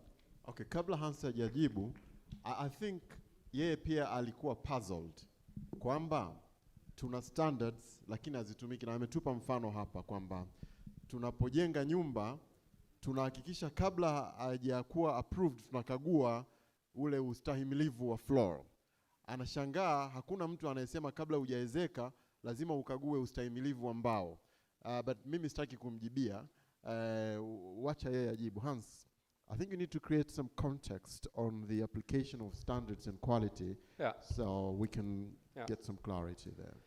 No, I think it's actually relatively easy, because if you are the client of a construction firm, or you are a construction firm, you don't need to do the grading yourself. All you need to do is say, okay, let's familiarize myself what is available through TBS. There are standards available at TBS, and in your bill of quantity, you just say when the roofing timber is bought, it needs to be bought in line with standard TZS 387, I think, is the stress grading standard. And then it's up to the producers to ensure that they can supply that. And how do they then warrant to the buyer that the material is in line with the standard, is by having a TBS certification in place. But like I said yesterday in my presentation, if nobody's going to ask for quality, nobody's going to invest in quality, because to produce quality requires good equipment, it requires training, and then if at the end of the day nobody is asking for it, well, why would you do that? Right now we have one customer in Tanzania that is actually asking us to supply him with T18 timber. He's sitting next to me. It's the only one. But when he asked me, can you just show that you're certified? I said, well, we've been asking TBS to certify us, but they're apparently not ready to certify us. So please just trust us that we do the grading correctly. Okay. So two things necessary. TBS needs to certify those producers that can deliver the quality, and then the market needs to ask for the quality. Thank you. Nadhani jamani, kuna mambo ambayo wakati mwingine sisi wenyewe kama watumiaji tunatakiwa tuanzie. Tukipewa maziwa hapa, yawe ya Azam, yawe ya nani, yawe ya Asas, the first thing we look at an expiry date, whether this is good for consumption. If it's expired, you don't use it. We are concerned about the quality and the ability to consume that. Sasa, why can't we also ask the same question tunaponunua mbao za kujenga nyumba zetu? TANESCO akinunua nguzo anataka kuhakikisha kwamba zina viwango. I'm not sure kama Tanzania Building Agents anavyojenga zile nyumba zetu za serikali, they care about this quality au viwango. Sina hakika kama National Housing wanapojenga nyumba, they actually ask for this. The moment we start asking for certification, the moment TBS says usikubali kujenga nyumba kwa mbao ambazo hazijawa certified, kila mtu atakuwa concerned kwamba ngoja kwanza, hebu nionyeshe hizo mbao kama zimekuwa certified. By the way, this is how we start formalizing these things. Kwa hivyo, it will take us as consumers, as users of these products to push for quality and standards. TBS must continue to educate people kama ambavyo mnatuambia, msitumie mafuta ya kula ambayo hayajapitishwa na standards za TBS. Vivyo hivyo tukumbushane ili tunavyoanza kununua our next site kesho na kuanza kumwambia contractor aende kwenye kujenga, tuhakikishe anajenga kwa mbao ambazo ziko certified, na hivyo tuweze kupata hizo. Tupeleke microphone pale kwa mkuu wa mkoa wakati tukipata swali moja la mwisho kwenye session hii. Baada ya mkuu wa mkoa, sio mkuu wa mkoa, ni katibu mkuu TAMISEMI, tafadhali. Asante sana. Nilikuwa niongezee tu ulipoishia hapo kwamba kwa mji wa Dodoma kwa mfano sasa hivi tumeanzisha kwamba mtu akitaka kujenga, ukiacha tu hili swala la kuangalia floor na nini, zile standards ambazo ziko specified, zimeshaandaliwa, ni lazima zifuatwe. Mfano, huwezi wewe mwenyewe kwenda kuanza kuchimba msingi na kuseti nyumba kama watu wa mipango miji hawajaja kuiangalia ile. Sasa kitu ambacho nadhani tutoke nacho hapa kama azimio la kikao hiki ni kwamba tuangalie sasa, kuanzia sasa, standards kwenye swala la kuwezeka, na lenyewe liandaliwe standards zake ambazo zitafuata sasa hizi za TBS na zitumike. Nadhani tukianzia hapo tutakwenda vizuri. Walikuwa wananisema viongozi wenzangu hapa kwamba nilipaswa kutoa standards pia wakati tunapeleka yale madarasa 15, kwamba basi tuhakikishe kwamba angalau hata mbao zinazotengenezwa kule zitakazotumika ziwe ni mbao ambazo japo tuanzie tu kwamba ni treated. Na hii ninaibeba, nadhani nitafanya jambo ili tuweze kuona kwamba angalau tuanze na hiyo, kwamba ubao utakaotumika kwa ajili ya kuwezeka uwe ni ubao ambao ni treated. Nadhani kuanzia hapo sasa, na hizi standards nyingine ambazo tutaendelea nazo as we go kwenye constructions kubwa ambazo zinaendelea. Fantastic. That's an authoritative statement. And I think that's what we want to take away from this meeting. So one more last question. When you speak, Michael, I would also want you to speak about how can we formalize the MSME and make them a lot more productive. I see you're putting up a hand, so I'm going to give you an advantage of that while you respond. But before you speak, just pass the mic to the gentleman at the end. That will be the last question from the audience. Only one. I'm taking only one, unfortunately. because my time is up. I'll be chased out of this platform shortly. Asante. Habari zenu.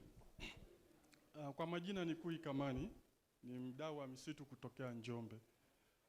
Natanguliza shukrani zangu za dhati kabisa kwa mkuu wa mkoa na uongozi wote wa mkoa wa Iringa pamoja na wadau wote wa sekta ya misitu waliowezesha mkutano huu. Hii ni fursa kwa kweli adimu na ya kipekee kabisa. Nimesikiliza yote ambayo yameongelewa, ni mazuri, lakini pamoja hata na hii agenda nzima ya forum imesheheni mambo mengi tu mazuri sana. Hata hivyo nasikitika kusema kwamba tunamkwepa tembo aliyenasi chumbani. Wazungu wanasema we are ignoring the elephant in the room. Please tell us who's the elephant in the room. We can deal with Wildfire is the elephant in our room. Moto ni tembo tuliyenaye chumbani, na tusipomshughulikia sawa sawa, akinyanyuka atatukanyaga, BP zitapanda na kushuka kwa ghafla, wala hatutaona njia ya kutokea. Ili uelewe ukubwa hasa wa hili tatizo, wewe chukulia tu kijiji kimoja cha Nyava ambacho kiko katika wilaya ya Njombe vijijini. Mpaka mwaka jana kilikuwa na takribani ekari 25,000 za misitu iliyopandwa ya watu binafsi. Leo hii zaidi ya 80% ya misitu hii imeungua moto ndani ya mwaka mmoja. Takribani 40% iliungua yote mwaka jana mwezi wa 9. 40% nyingine iliyobakia imeungua mwezi uliopita tarehe 23. Moto uliungua karibuni wiki nzima. Matokeo ni BP tu kwa hawa wadau. Sasa hivi kuna watu wakongwe kabisa kwenye sekta ya misitu. You're making a point. I didn't get your name. What's your name again? Kamani. You've made a point kwamba moto ndio tatizo kubwa. Unless kuna kitu kingine unataka kukizungumzia zaidi ya moto, nilitaka tujaribu kupata maoni kuhusu hili swala la moto ambalo umeshaliweka vizuri, umeshaonyesha ukubwa uliopo kwa kuanza tu kusema ndiye tembo walioko chumbani. Kama kuna kitu kingine zaidi ya moto ungekisema. Ambacho ningependa kuomba kabisa kwa waandaaji wa hii semina, walau tutenge muda hata kama ni wa saa moja, tujaribu kujadili swala zima la moto, kwa sababu tusipolijadili kimsingi hauwezi kujadili hii sekta ya misitu bila kuongelea swala la moto. Hatuwezi kuendelea bila kutatua moto. Fantastic. Nadhani the gentleman has been brave to bring out the elephant in the room. We tend to avoid the elephant most of the times, as we all do. So I'm looking at the audience here. Is there anybody who has the audacity to say something about this fire problem, at least from the leadership point of view, whether it is government? I see one of the honorable members of parliament is putting up a hand, but I would like to hear some authorities. Microphone to the RSC, please.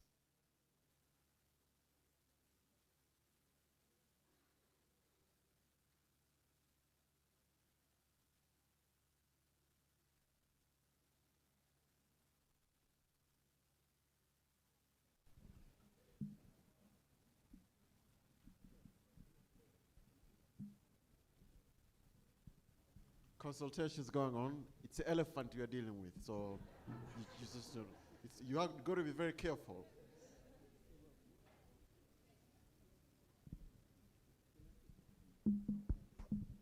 Samani kidogo, mwakilishi kutoka TIC, tunamwomba.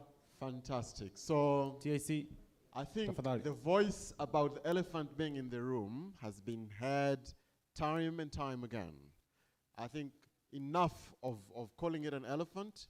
The last point that you've made is what can we do? So the idea that is being put forward, and this is a message that have come through from the consultations, is we need to set time aside with all the stakeholders who are raising the fire issue, who are actually suffered.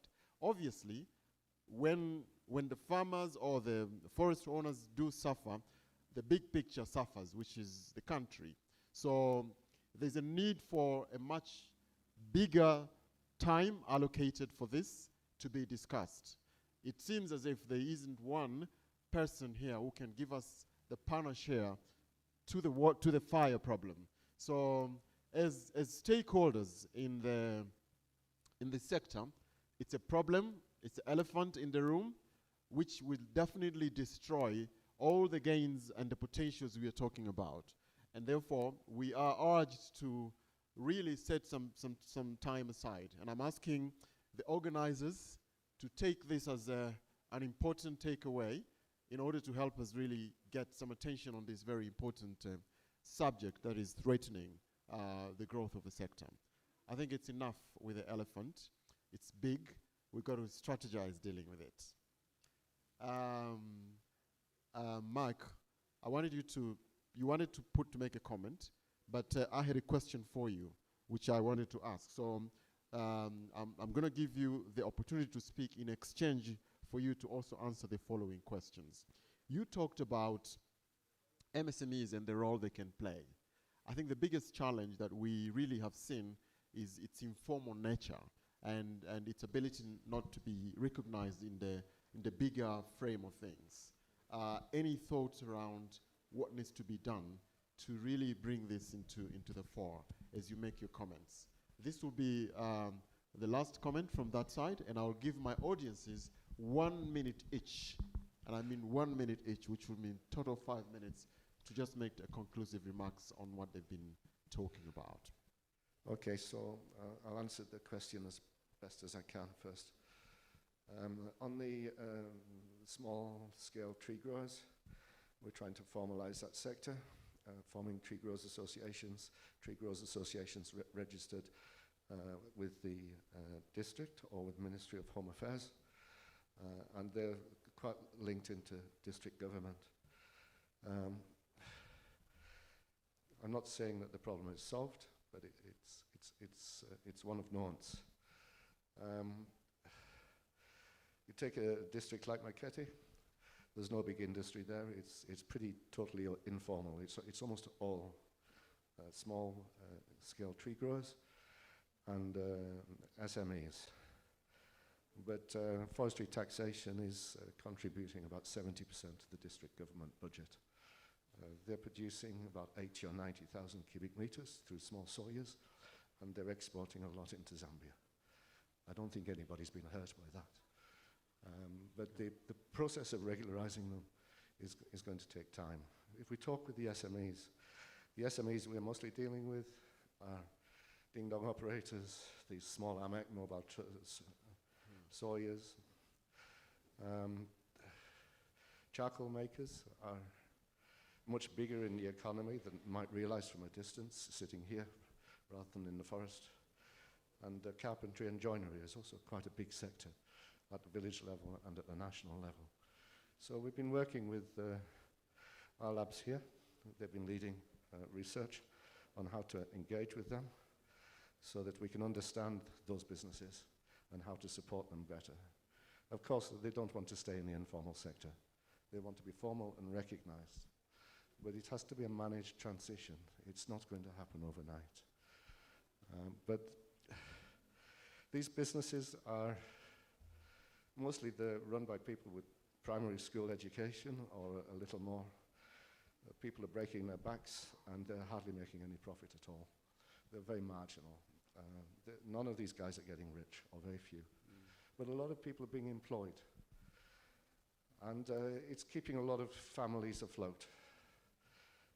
What we want to see is a formalization of the sector in a gradual and measured way, which is an equitable way, meaning inclusive. We're trying to build the bottom up to become a more regularized sector.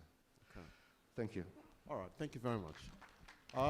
So I need to spend about 5 minutes with my panelists, and I'm going to give you each one 1 minute to make your punchline as we conclude this. But before we do that, I'm going to start with you, Sebastian, and because of this, I'm going to give you 1 more minute. There's a question that has come through. You talked about building using concrete. is obviously contributing to affecting our carbon credits and all the climate change challenges. The question that has come through is, what percentage of destruction of the climate is done by the usage of concrete as a way of construction, if you have any numbers to put in there. This question is coming from a conservator from Ngorongoro, and he hates being part of the destroyers of nature. So he's asking, what else can he use to actually build the roof over the house?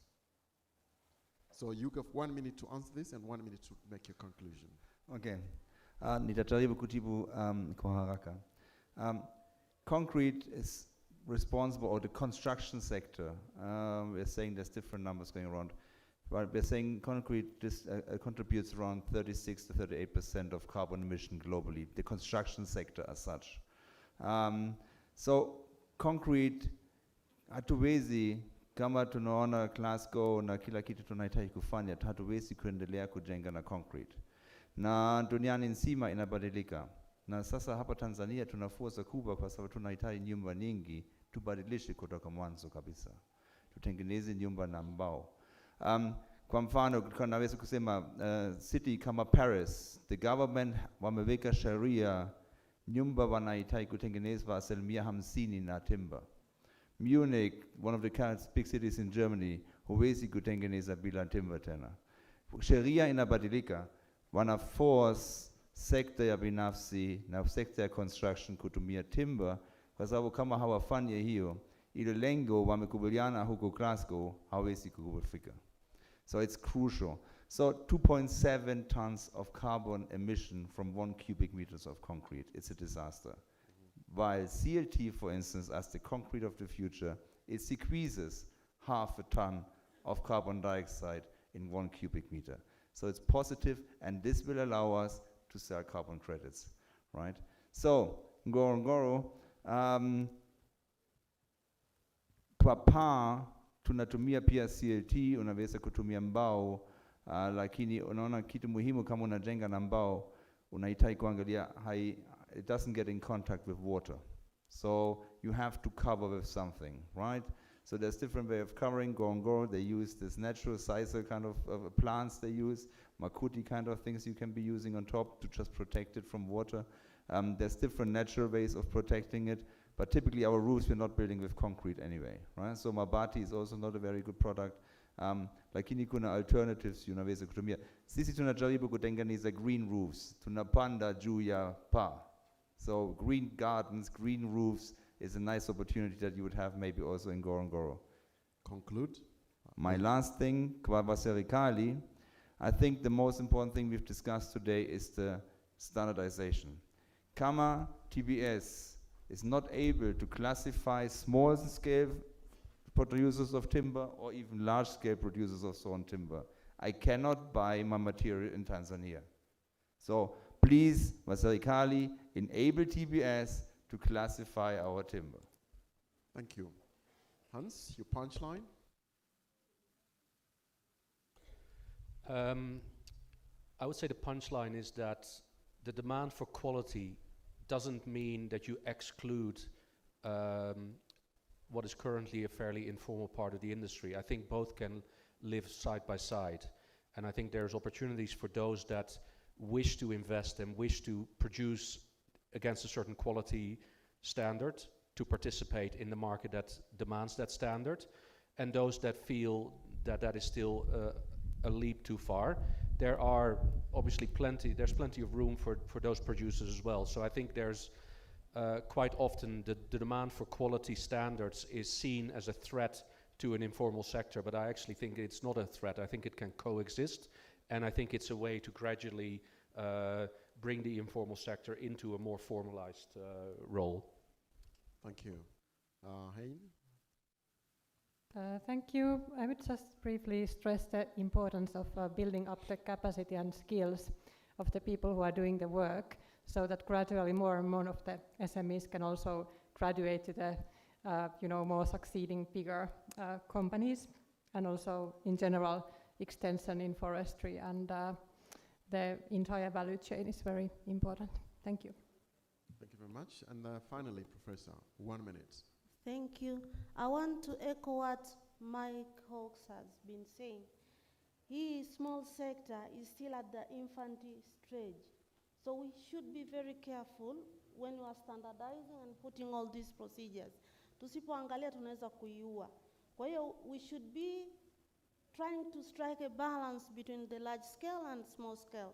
It is possible because if the small scale is highly contributing, inasababisha ile technology kutoku advance, pull hawa back kwa sababu the market doesn't segregate them. At the same time, if you go straight into standardizing, kwa mfano unasema unahitaji poles ambazo ziko treated, and small scale farmers, they cannot afford that. Na planting yao, hizi products sasa hivi zilizoko kwenye market, hazijafuata hizo management strategies ambazo zilitakiwa tangu mwanzo. So we need time. We need to protect this. At the same time, we should not suffer the large scale. So we should strike a balance where we can bring all these stakeholders together without, like in an integrative negotiation. We shouldn't be in a distributive way. Kwamba huyu apate huyu akose. Tuje kwenye center hapa katikati ya kuwasaidia wa small scale farmers bila kuwa suffocate large scale farmers. Well, ladies and gentlemen, our session was to unpack the following: how commercial forestry can become competitive and increase its contribution to the GDP and socio-economic welfare of Tanzania. That's all the time we have for this topic. I wish we had more time. I know there are so many questions out there, but let me tell you, there are some other presentations that are even more exciting. So thank you so very much for participating, and hopefully this is just a seed that we've planted. The discussion should continue. Thank you.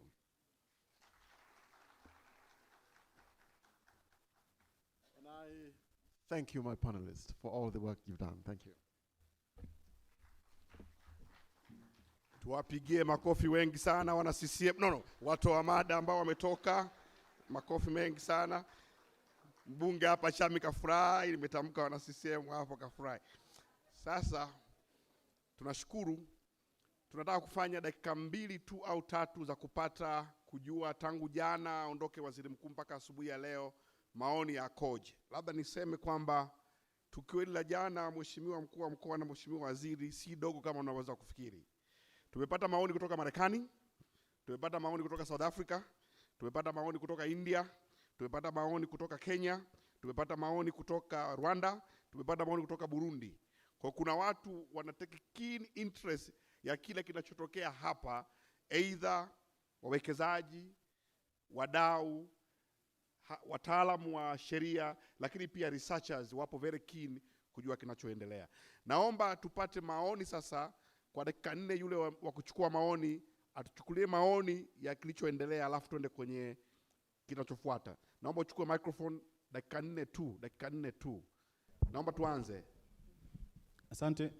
Tutapata comment kidogo kuhusiana na session iliyomalizika sasa hivi ambayo ilianza jana. Naomba tutumie utaratibu tuliotumia jana. Tutakwenda kidigitali.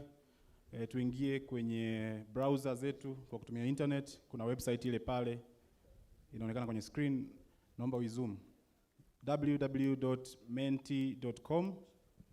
na password ama pin code za leo ni hizo hapo: 32 33 53 66. Ingia kwenye browser yako yoyote, ingiza hiyo website menti.com, itakuomba code, uingize hizo code, utakutana na maswali ya leo.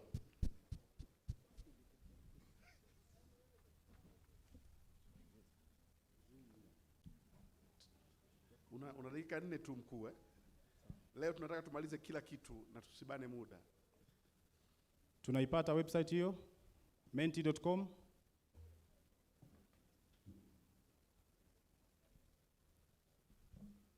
Nataka tuanze kuangalia maswali.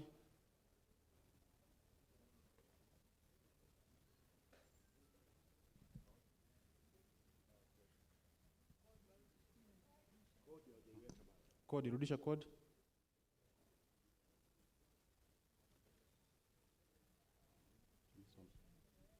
Majibu yameanza kuja kwa walioingia. Kodi nasoma ni 32 33 53 66. 32 33 53 66. Naomba display majibu yaliyoanza kuja. Tunaona kuna machaguo hapo: excellent, very good, good, nzuri, fair. Naona watu wengi wanasema ni nzuri sana, excellent.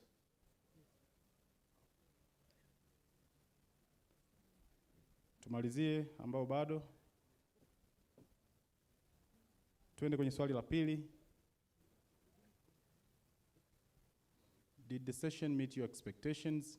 Je, mada zilizowasilishwa kuanzia jana mpaka leo, ingawaje tunaendelea, zimekidhi matarajio yako?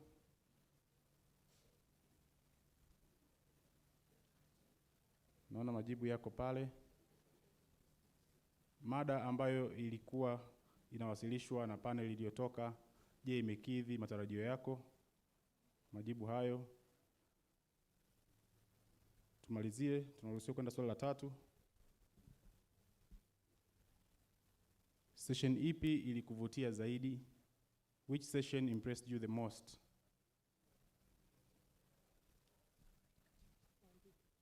Unaweza kuandika, unaruhusiwa kuandika, na unaruhusiwa kuandika jibu zaidi ya moja. Hiyo ni ya kuandika mwenyewe, sio ya kuchagua. Unaweza kuandika jibu zaidi ya moja na yataonekana hapo. Panelists, panel ya leo, Fumba Town. So we remember Fumba Town, not Sebastian. Standards, timber standards, panda miti kibiashara, carbon credit. Na carbon credit imetajwa tu, ila kuna session yake maalum kwa ajili ya kujua zaidi mambo ya carbon credit, lakini tayari watu wamevutiwa nayo. Kwa nadhani presenters wa carbon credit mjiandae, kuna interest kubwa hapo.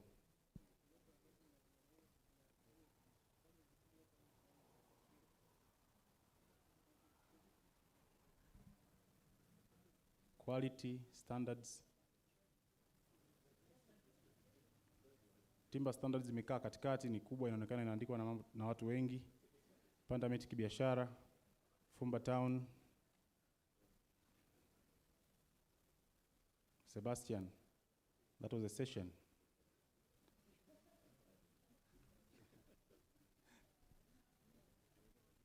Asante.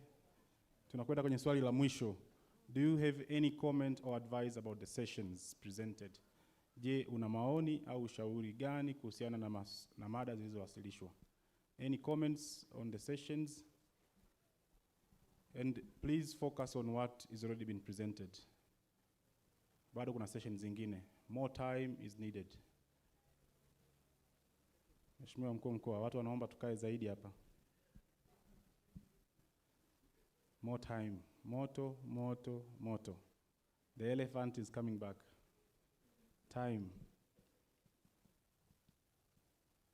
Muda. TANESCO should stop concrete poles. Timekeeping. Time management. It should be smaller and technical teams, less politics. Muda. Focus should be on solutions, not just challenges.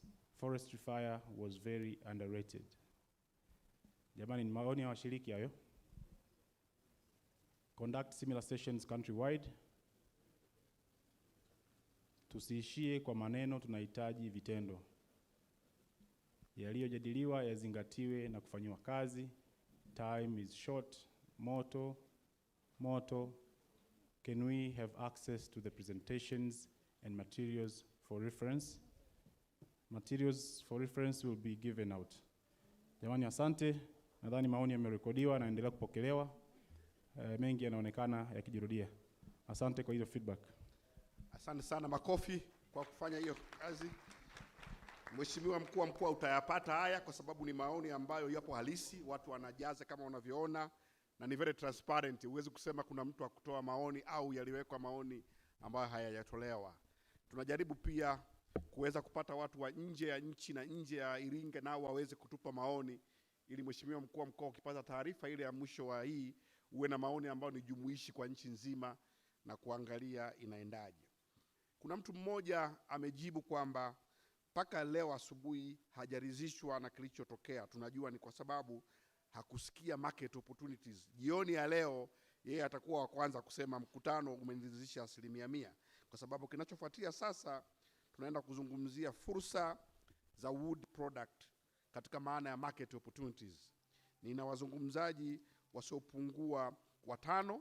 Nitaanza na mzungumzaji wa kwanza ambaye yeye ataanza kuzungumzia masoko yanayoibuka kwenye bidhaa za misitu engineered product.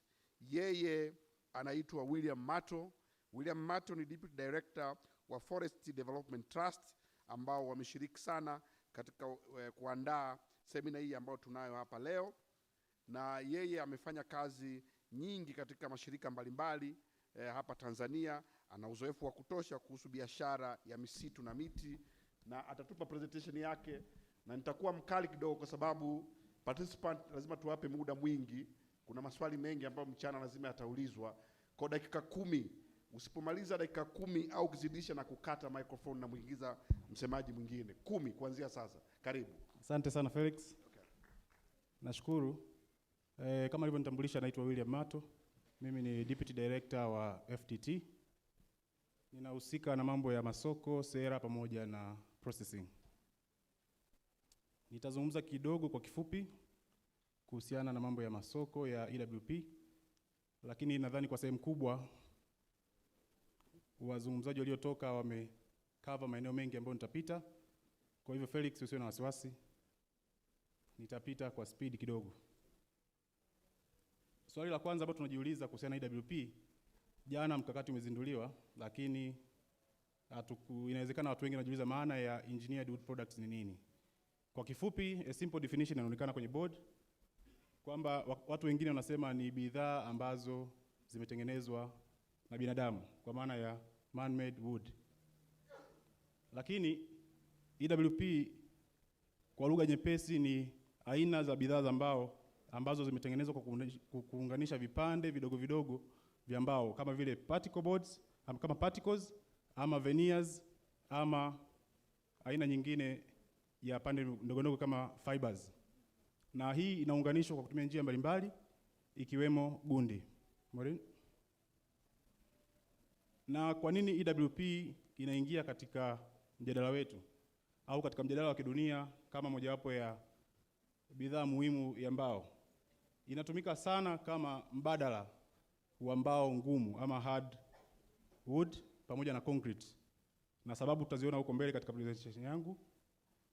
Lakini pia inazungumzia kama alternative ya steel, chuma, ambayo ni mojawapo ya changamoto zinazoleta na carbon emissions. Na ya mwisho kabisa inatumika kama alternative ama sustainable construction material. Nadhani haya yote yametajwa kwa kifupi na wazungumzaji waliopita. Lakini concept ya EWP ni nini? Kwa nini EWP? Kwa nini hii concept inaibuka? Hasa concept hii inazungumzia maximization ya wood utilization. Kipindi tulichonacho sasa hivi, maeneo ya misitu ya kupandwa na misitu ya asili yamezidi kupungua na kuwa machache na machache zaidi. Kwa hivyo tunalazimika kuingia katika kipindi ambacho tunatakiwa kuwa na efficiency kwenye matumizi ya rasilimali ambayo inatokana na misitu. Lakini kuna swala la uimara na ubora wa bidhaa za mbao. Kwa hiyo ni issue ya strength pamoja na durability. Tutaona mbele katika mechanism ambazo zinatumika kutengeneza baadhi ya EW products, inaimarisha na kuongeza ubora na uimara wa hizo products. Uwezekano pia wa kudesign shape mbalimbali ambazo ni ngumu sana kwa mbao ambayo ni solid wood kuweza kuikunja na kuibadilisha kutengeneza design mbalimbali. Hii ni rahisi kama unatumia EWP products, lakini pia ni kwa sababu za urembo wa product husika. Mojawapo ya bidhaa hizi ambazo tunazitaja, yamkini tumeshawahi kuziona maeneo mengi mbalimbali, ni kama plywood ambayo inaonekana upande wangu wa kushoto, lakini ile iliyoko kulia inaitwa OSB, Oriental Strand Boards. Na mara nyingi OSB huwa inafunikwa. Kwa hiyo inakuwa na surface ambayo inaificha, hasa zipo kwenye furniture tunazozitumia maofisini na majumbani. Finger jointed boards upande wa kulia inaonekana. Nadhani tukitembelea banda la Pandamiti kibiashara, kuna furniture kadhaa ziko pale ambazo zimetumia tekniki hii kuunganisha mbao. Na ukiangalia haina makovu. Mara nyingi huwa inakatwa sehemu yenye makovu kuunganisha kwa kutumia tekniki hii ili kuongeza uimara na urefu wa mbao husika. Upande wa kushoto kuna product ambayo inaitwa CLT. Amezungumza sana Sebastian, ni mojawapo ya product ambayo anaitumia katika ujenzi wake. Tuendelee. Glulam upande wa kulia inatumia kuunganisha vipande vidogo vidogo vya mbao kupata mbao kubwa ambazo zinaweza kuwa beam, na wakati mwingine zinatumika kwa ajili ya roof kubwa kama ambavyo vinaonekana hapa kwenye chuma tulizonazo. LVL ni bidhaa nyingine ambayo ipo pia inatumika, inaonekana kama ni veneer lakini sio veneer ya mfumo wa board, lakini mara nyingi inakuwa kama mbao. Ni vipande vidogo vidogo vya veneer vinavyounganishwa pamoja ili kuongeza uimara wa mbao kama nilivyosema pale awali. I-joist pia inafanya kazi kama beam zinazoonekana zimeshika hili jengo. Kuna beam za design hii ambazo zinatokana na mbao, ni mojawapo ya matumizi ambayo yapo katika EWP. Tuendelee. Na bidhaa mbili za mwisho, malizia. Kuna particle board pamoja na MDF ambazo zinatumika kwa kupasua au kusaga mti kisha kurudisha tena kwa kutumia njia mbalimbali za gundi. Tanzania tuna kiwanda kimoja ambacho kinajengwa sasa cha MDF, kipo hapo maeneo ya Rungemba. Kina wawekezaji wa kigeni. Kwa hiyo tutaingia katika eneo la kuzalisha MDF Tanzania. Baadhi ya applications za EWP katika matumizi kwa Tanzania utaona tunatumia sana katika kusupport shughuli za ujenzi. Hasa katika upande wa kushika zege kama inavyoonekana hapa, ni kitu very common. Na hii imechukua nafasi ya mbao zile kubwa ambazo ni kama 1x8 na 1x10 zilikuwa zinafanya kazi hii zamani.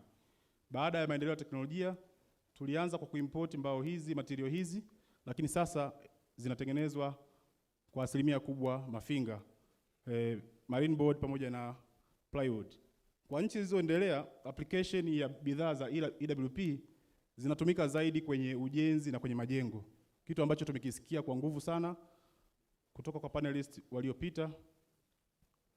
Haya ni majengo yenyewe na sio kusapoti ujenzi, ila ni jengo lenyewe halisia. Tuendelee. Baadhi ya applications ni kama hivyo. Ndio Sebastian alikuwa anasema jana kwamba unaweza ukajenga ndani ya siku 10 kwa sababu tayari product inatoka kiwandani inaenda kuunganishwa site. Haiendi kujengwa pale moja kwa moja. Nilikuwa nazungumzia habari ya uwezekano wa kukunja na kudesign vitu mbalimbali. Ni ngumu kuchukua ubao ambao ni solid wood kuanza kukunja kwa design hii. Isipokuwa ni rahisi kama utatumia EWP products. Tuendelee. Hizo zote ni kwenye construction sector maeneo mbalimbali duniani. Sasa upande wa demand consumption. Duniani inaonekana kwamba sekta ya ujenzi ndio mtumiaji mkubwa wa bidhaa za EWP na particularly plywood ambayo ndio inaongoza kwa uzalishaji na matumizi katika kundi la EWP. Zaidi ya 38% ya plywood inatumika kwenye construction, na hii inaonekana mteja mkubwa ni nchi ya China. Maeneo mengine ni mambo kama furniture pamoja na transport. Unafahamu kwenye magari mengi na makontena ndani yake huwa kuna plywood zimewekwa kwenye floor ama kwenye upande pembeni. Tuendelee. Takwimu za masoko zinaonyesha kwamba mpaka kufika mwaka 2023 kutakuwa kuna growth ya demand ya EWP products duniani kufikia 13%. Kwa maana kila mwaka unavyoongezeka demand ya EWP products inakuwa pia. Na hii inatokana na kukua kwa population duniani. Sasa hivi tunazungumzia takriban watu bilioni 7 wako duniani. Na watu hawa wanahitaji makazi, wanahitaji furniture, na wengi wao wako katika maeneo ya mijini. Nadhani Sebastian amezungumza kuhusiana na projections za demand katika nchi yetu, idadi gani ya nyumba inahitajika. Ukiangalia pia nilizungumzia issue ya increasing scarcity of wood products. Population hiyo ambayo nimeitaja bilioni 7 duniani ina maeneo ya kukaa, inahitaji chakula, kwa hivyo inatumia ardhi ile ile ambayo ilitumika kuzalisha misitu, ikiwa ni misitu ya asili pamoja na misitu ya kupandwa, imesubstitute na misitu na huduma zingine za uzalishaji wa chakula. Kwa hivyo eneo linalobaki kwa ajili ya misitu linazidi kuwa dogo, kuhitaji matumizi ambayo ni ya ufanisi zaidi katika upande wa wood products. Lakini dunia pia imekuwa ikitafuta alternatives kwa ajili ya bidhaa kama concrete ambayo ni zege na simenti, lakini pia hardwoods ambazo zinaenda zikipotea sana kutokana na kupungua kwa misitu, kutokana na deforestation activities na other human activities.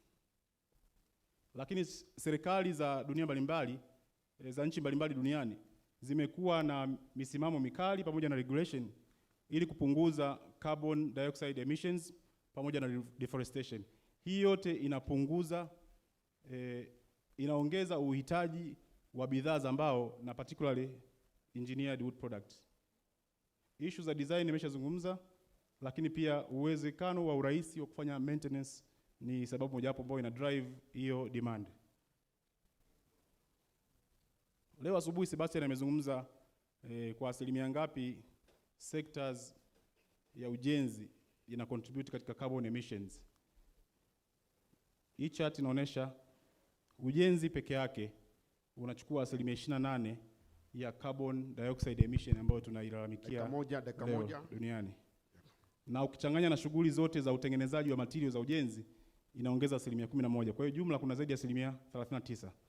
Ukikompea sasa jinsi gani material mbalimbali zinazotumika kwenye ujenzi, tukiangalia steel upande wa kulia, concrete katikati pamoja na lumber ambazo ni mbao, tofauti yake kwa tani ambayo inaileta carbon dioxide emission wakati wa kutumia katika ujenzi, utaona tofauti ya asilimia kati ya 454 na 731 ukikompea mbao, concrete na steel. Na hii pia inasisitiza the same. Namalizia. Nikirudi kwa Tanzania, mifano halisia kwamba soko hili limeenda likikua, likirespond kwenye ile demand ambayo nimeisema. Kwa mwaka huu peke yake, mwaka wa fedha uliopita, mwaka 2020 mpaka 21, Tanzania, na hii nazungumzia Iringa, Mafinga kwa asilimia kubwa, imeexport cubic meter 41,973 kwenda kwenye soko la jirani, kwa maana ya nchi za Zambia, Rwanda, Burundi na Kenya. Hizi ni plywood ambazo tumezoea kuziona kama marine boards. Lakini upande wa pili, veneer, ambayo Mafinga ni kitovu kikubwa cha uzalishaji wa veneer, tumeweza kuexport takriban 51,000 cubic meter 51,600. Hii ni mwaka huu, ndani ya miezi 4 hii volume imeenda, na tumehesabu kufikia magari 500 kwa mwezi yanayobeba veneer kwenda China, kuonesha kwamba ile demand ambayo nilikuwa naisema ipo na ni kweli kwamba kuna uhitaji mkubwa wa bidhaa kama hizi. Lakini katika William, naomba tumalize. Katika haya yote standards na quality imezungumziwa. Masoko ni makubwa, lakini kama hatujaweza kujikita kwenye upande wa quality na standards, hakuna tunachoweza kufanya wala hatuwezi kuyafikia haya masoko. Endelea Maureen. Mambo ya msingi ya kuzingatia ni yale nimezungumzia, miundombinu hasa kwa kusapoti uzalishaji kwenye vitu kama industrial park, ujenzi wa barabara ambao ulisemwa jana katika session ya Waziri Mkuu, lakini pia streamline export trade processes ili kurahisisha hii biashara ya kimataifa.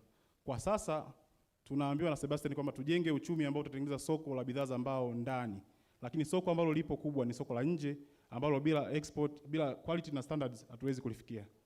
Tuendelee. Tukiingia kwenye EWP, nasema everybody wins. Asante.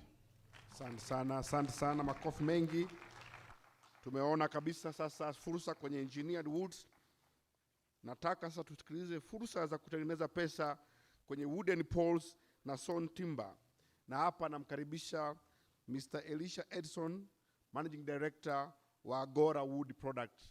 Yeye naye ana dakika 10. Sasa ni saa 5:31.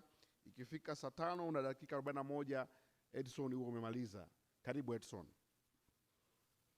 Wakati huo Fahima Tinda Maire ajiandae. Asante sana mwezeshaji. Okay, asante sana mwekezaji na mwezeshaji. Asante sana waandaaji na uongozi wote wa serikali ulioko mahali hapa. Mimi kwa kweli nimepewa mada ambayo ni rahisi pia ni ngumu, kwa sababu ni kitu ambacho kinaonekana kama kinafanyika sana. Biashara ya nguzo pamoja na mbao. Asilimia kubwa ya watu hapa wanajihusisha na hii biashara. Kwa hiyo mimi sitajifanya mtaalamu sana kuongea hiki kitu, ila kuna pointi za mwisho kama 2 ndizo nitakazo kazia zaidi. Tukiangalia hapo kwamba nguzo kwa maana ya nguzo za umeme au nguzo kwa maana za ujenzi zinaanza kuitwa hivyo kutoka katika miti ambayo imekuwa kwa takribani au imepandwa na kukua kwa takribani miaka 10, at least miaka 10. Kwa mti unapokuwa umekuwa umefikia miaka 10 na kuendelea, unaingia kwenye kundi la nguzo. Sasa hizo nguzo zina size tofauti tofauti, ambazo kuna nguzo ndogo kama za kipenyo diameter ya inchi kuanzia 6 au tunasema sentimita 120 na kuendelea, ambazo hizi zinatumika zaidi kwa kusafirishia zile nyaya ambazo zinatumika kama fiber optic wanaotumia watu wa mitandao ya simu. Lakini kuna hizi nguzo ambazo sasa zinaanzia kipenyo cha diameter kama 150 sentimeta, yes, ambacho chenyewe sasa zenyewe hizi ndio zinatumika zaidi katika kusambazia umeme katika majumba yetu, hizi nguzo za mita 9. Lakini baadaye kuna hizo zenye vipenyo vikubwa ambazo zinatumika kupitisha nyaya zile za umeme zile 3 na zile 4 ambazo tunasema za 3 phase. Kwa hizo ni nguzo, lakini hizo katika hizo categories tulizozisema pia hizo zinatumika katika ujenzi. Kwa mfano katika sekta ya hospitality au huko kwenye mambo ya utalii wanapenda kutumia nguzo kama hizi kujengea mabanda au nyumba za wageni. Kwenye upande wa mbao nadhani tunaziona kwa asilimia kubwa zipo na zinazotumika katika ujenzi hasa wa nyumba labda na mashule na vitu kama hivyo. Na hapa Mafinga kwa kweli ukizunguka kila mahali utaziona. Kama nilivyosema, hili si jambo geni sana, lakini baadaye mimi nitajikita zaidi kwenye pointi za mwisho. Sasa hapa mada kubwa katika hili ni kuangalia utengenezaji wa pesa. Hiyo ndo mada niliyoambiwa katika hizi products 2 za wooden poles na sawn timber. Ukweli ni kwamba fursa ni nyingi sana za kutengeneza pesa, lakini hapa nimeangazia baadhi ya fursa katika eneo hili. Kwa mfano, kwa sasa tuna miradi mikubwa sana ya uwekaji wa kuweka umeme. Serikali yetu inajitahidi kuweka umeme vijijini, na hii ni miradi mikubwa sana. Naweza nisiwe sahihi sana, lakini inakadiriwa mpaka sasa hivi kwamba kuna mahitaji ya takribani nguzo milioni 1 kila mwaka kutokana na miradi ya umeme inaendelea kwa ajili ya nguzo za umeme. Hizo sio takwimu sahihi, sio takwimu rasmi niseme, lakini inakadiriwa kadi ya nguzo milioni 1 kwa mwaka. Lakini kwa mpango mkakati wa REA ukiuangalia inaonyesha kwamba kuna uhitaji wa takribani nguzo milioni 4 mpaka kufikia mwaka 2024. Kwa hiyo kuna fursa kubwa sana kwenye nguzo za umeme kupitia miradi ya umeme. Lakini kuna hiyo miradi ya optic fiber ambapo tunaona sasa hivi msisitizo unaingia katika kufanya data hizi tunazotumia kwenye simu zinakuwa ni kitu ambacho ni bidhaa inayopatikana. Kwa mitandao mingi sasa hivi inataka kusambaza kwa kupitia njia hii ya nguzo za umeme. Lakini kama nilivyotamka kwenye upande wa ujenzi, kwenye ujenzi wenzangu wataalamu wameongea kwa kiwango kikubwa sana. Napenda Bwana Sebastian kwamba na mimi nafikiri tutabidi tukae, kwa sababu mimi pia ninatamani Mafinga tusitumie kabisa aina zingine, yani Iringa nilikuwa na maisha. Iringa tusitumie aina zingine kabisa za material kujenga. Naomba nirudie tena.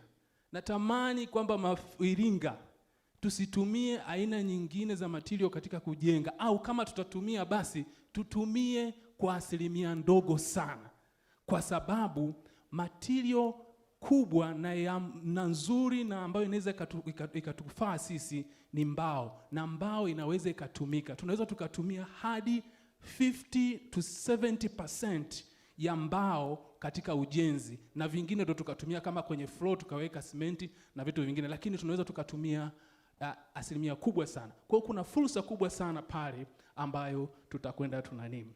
Lakini tukienda sasa kwenye changamoto ambazo hii sekta hizi bidhaa zinakumbana nayo, kuna kitu kinachoitwa unparalleled. Una dakika mbili tu. Oh, asante. Kuna unparalleled investment.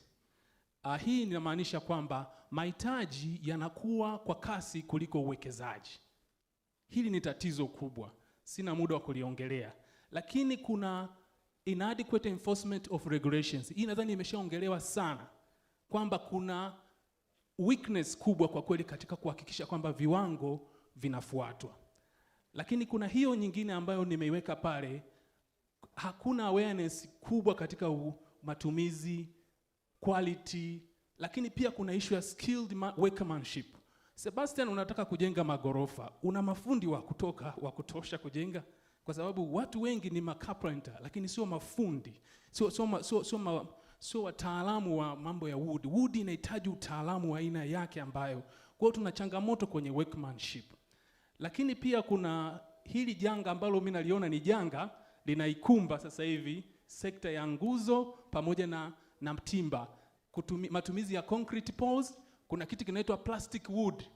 Watu sasa hivi wanachukua ile inaitwa plastiki, wanaitengeneza kama mbao, na ukiona uwezi kutofautisha, wanatumia kwenye fence, wanatumia na kwenye ujenzi. Lakini kuna steel. Naomba tumalize. Dakika moja. Asante. Sasa kuna hiyo hapo, how do we forge the future?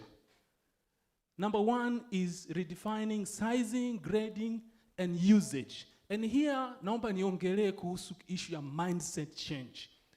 Kama nitapata muda wa kuongea, hilo nitaliongea zaidi. Shida kubwa tulionayo kwenye sekta hii ni mindset. Na tusiposhughulika nayo, tutahangaika na vitu vingine vyote, halafu tusifike mahali popote. Lakini kitu kingine ni tunahitaji kufanya strategic investments, kwa maana ya kuwa na well coordinated regulated markets. Lakini kuna issue ya advocacy na awareness. Niwapongeze sana waandaaji, kwa sababu hii forum ni aina yake, na kwa kweli tukifanyia kazi yaliyotolewa hapa tutajikuta tumefika mbali. Nawashukuru sana. Asante. Asante sana. Naomba sasa tusikilize fursa. Kuna gari namba T 986 DPT. Naomba mwenye gari akatoa hilo gari hapo lilipo, limezuia njia. Namba T 986 DPT. Vehicle number T 986 DPT. Please go and remove your vehicle where you have parked and take it to another designated area. Making money from sustainable charcoal. Pesa kwenye mkaa. Either Fahima Tinambaire au Alwensinye Mahenge, mmoja wapo. Sasa una dakika 5, Fahima Tinambaire alafu Anyuelisie Mahenge na dakika 5. Twende moja kwa moja kwenye mada. Fahima, karibu. Making money from mkaa. Tuendelee. Habari ya mchana sio? Habari ya saa hizi. Asubuhi bado. Habari ya asubuhi. Naitwa Fahima, ni mhandisi Fahima Tindamanyile. nafanya kazi na panda miti kibiashara, lakini kwa hapa nitasimama kama katibu wa muungano wa wazalisha mkaa Tanzania ambao unajulikana kama SCAP.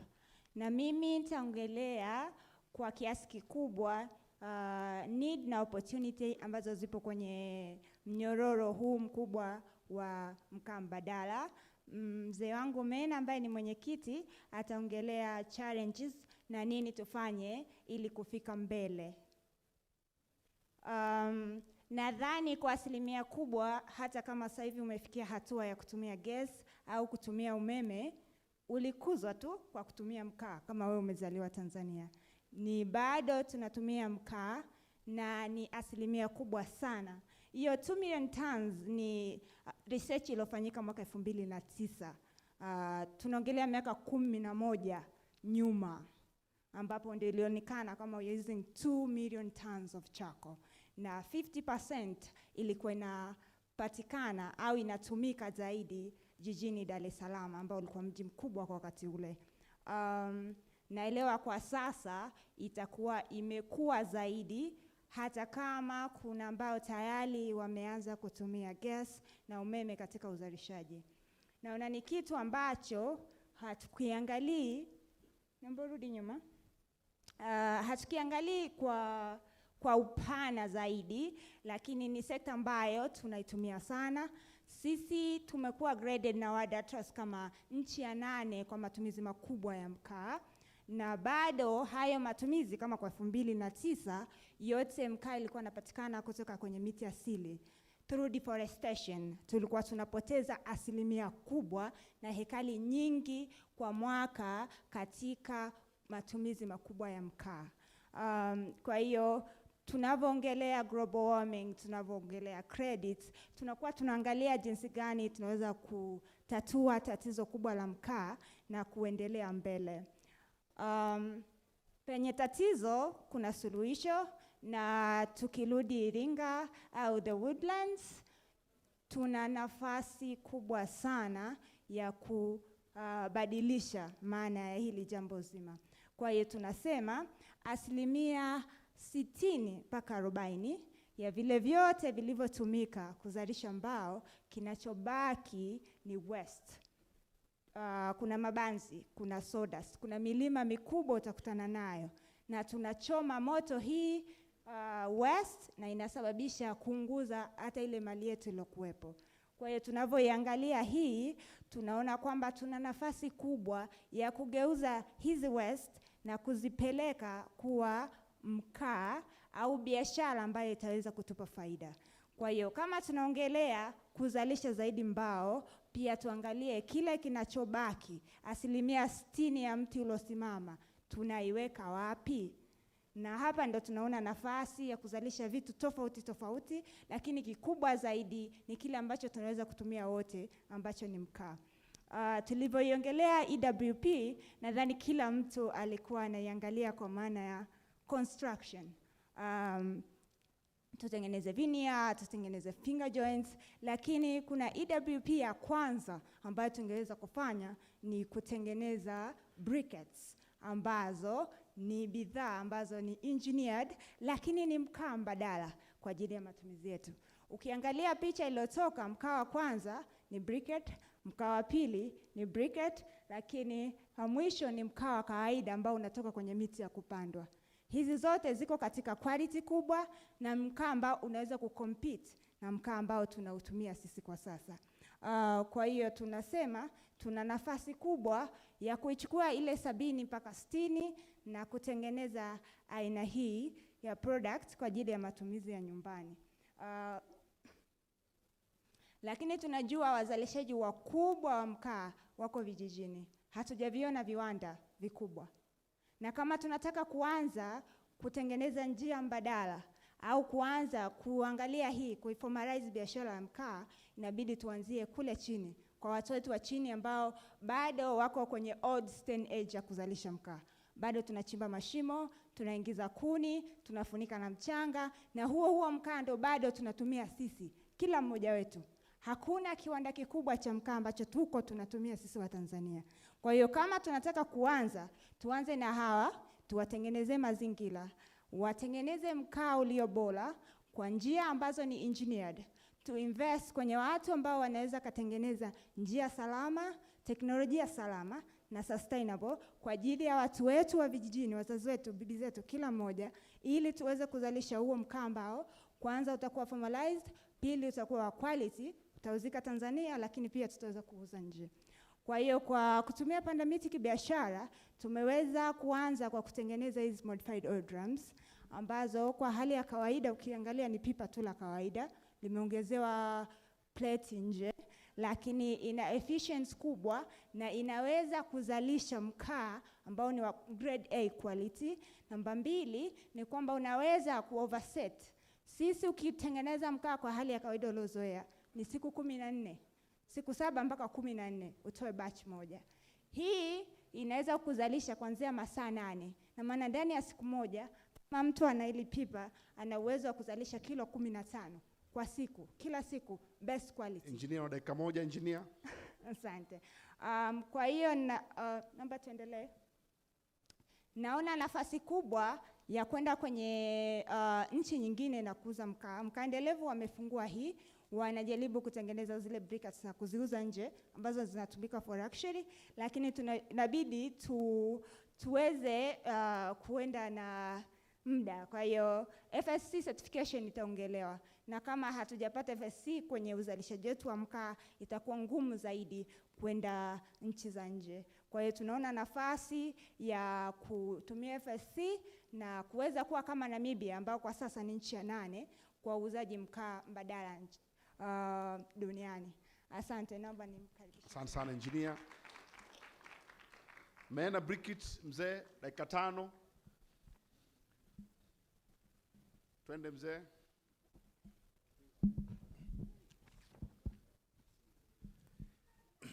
Maswali mengi sana tutawauliza hawa baadaye, wote walio present wana nafasi ya kuulizwa maswali baadaye. Kwa engineer usiondoke. Ninakwenda moja kwa moja kwenye mada kwa sababu dakika nilizopewa ni chache sana. Mara nyingi sana tunashindwa kufanikiwa Tanzania kufanya mabadiliko kwa sababu ule umuhimu wa kipi kiweze kutangulia kitusaidie huwa hatuufanyii kazi. Nataka niseme kwamba sekta hii ni ngeni sana hapa nchini. Sekta ya nishati mbadala ni ngeni sana na teknolojia ni ngeni. Hata hapa Mafinga tulipo tumeweza kuwepo hapa kwa zaidi ya miaka 12, lakini hata wakaaji wa Mafinga hawatujui. Sasa ni jambo ambalo kwa kweli tunapaswa tuliwekee kipaumbele, jinsi tunavyohangaika kufanya mambo mengine ya msingi ya kuleta maendeleo kama elimu na vitu vingine, hospitali, maji na vitu vingine, lakini swala la mazingira kwa kweli limeachwa nyuma sana, ambalo ndilo linaua hata sekta zingine hizi zilizowekewa kipaumbele zisipate kufanikiwa, kwa sababu tuna ukame mkubwa sana wa kutosha, tuna uharibifu mkubwa sana, mazao hayastawi, maeneo mengi sana chakula hakuna, kwa sababu ya swala la mazingira ambalo dunia nzima inalipigia kelele. Wakati mwingine tumeweza kufikiria hata kusema kwamba laiti kama serikali ingetunga sera nyingine ya nyongeza zaidi ya hii iliyopo kuhusu mazingira, tungejikuta kwamba tuna kazi kubwa sana ya kufanya kuliko hata madarasa tunayojenga, kuliko hata hospitali tunazojenga. Kwa sababu ukiwaponya watu wamepona, wanahitaji chakula. Kama mazingira ni mabaya, mvua hakuna, ukame umejaa, watu hao wataishi kwa jinsi hipi? Hutaweza kujenga hospitali kwa ajili ya kuwaponya watu waliougua njaa. Maana njaa ni ugonjwa ambao unaponywa kwa kupata chakula. Na niende moja kwa moja nizungumzie swala la changamoto. Ni kweli katika sekta hii kuwa ngeni tunapata shida sana, kwa sababu uelewa unahitaji gharama kubwa, elimu kuitoa ya mazingira na kuwashawishi wananchi waweze kuwa na matumaini ya kujitengenezea mazingira mazuri ili yaokoe maisha yao ya baadaye, inakuwa ni ngumu sana, kwa sababu swala la elimu Watanzania wengi au wananchi wengi tunaishi kwa mazoea. Baba alifanya nini au babu alifanya nini, mama anafanya nini, na mimi mtoto niweze kufanya nini. Kwa hiyo utakuta kwamba sekta hii inakuwa kwa shida sana katika nchi yetu. Inakuwa kwa matatizo sana sana. Yaani imekaa kama yatima. Hata wale wadau wanaohusika na sekta hii wanafika mahali wanakata tamaa, wanaamua kuiacha baada ya kuona kwamba haiwaletei maendeleo. Lakini ni sekta muhimu sana ambayo ingeweza kutufikisha mahali ambapo ni pa juu kupita kiasi, hata ikatuondolea shida. Sisi tuko kwenye nchi za tropical. Nchi za tropical hazina shida kama nchi za wenzetu. Na dakika 3 naenda kwenye kiini chako cha mawasilisho. Dakika 3 tuendelee.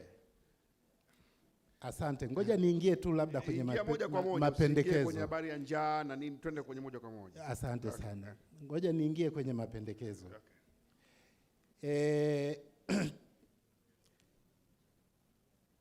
Kama nilivyosema mwanzoni, kuharibu mazingira ni rahisi sana kuliko kuyatengeneza, na athari yake ni kubwa sana. Kwa hiyo mimi maono yetu kama chama tunapendekeza kwamba serikali iweke mkakati zaidi wa matumizi ya nishati mbadala kwenye maeneo ya taasisi zake, ili kuwe ndio pilot ambako wananchi wataweza kujifunza kwenye hizo taasisi. Jambo lingine ni kukaribisha wawekezaji. Kama tunavyokaribisha wawekezaji, serikali iangalie pia zaidi upande huu wa hii sekta ya nishati mbadala kwa ajili ya utunzaji wa mazingira na ukabilianaji wa mabadiliko ya tabia ya nchi, kwa kuwashawishi wawekezaji kwamba waliangalie hili. Ukiangalia hapa Mafinga, bado hivi viwanda hata vingekuwa mara 10 ya hivi vilivyopo hapa, bado malighafi ipo nyingi na inaharibiwa, badala ya kufanyiwa renewable ikaingia kwenye nishati ikatuokolea au kutuondolea haya yanayotukabili kuhusu tabia ya nchi.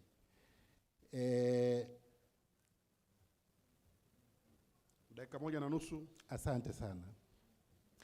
Tulikuwa tunapendekeza pia kwamba kama ambavyo tumekuwa tukizungumza kuhusu mambo muhimu ya utaifa, mambo ya siasa, mambo yanayohusu utunzaji wa mazingira, yamezungumzwa sana kwamba ikiwezekana yaingizwe kwenye mitaala, ili watoto wajengewe hii elimu tangu wanapoanza na hata wanapofikia shule za misingi na hata sekondari na hata vyuo vikuu. Hii elimu ikiwa zaidi, wao wenyewe wataamua, ili kuwa na maisha ya baadaye, basi ni vizuri sana kuweza kutunza mazingira na kufanya kila kimoja kitakachoweza kuokoa mazingira.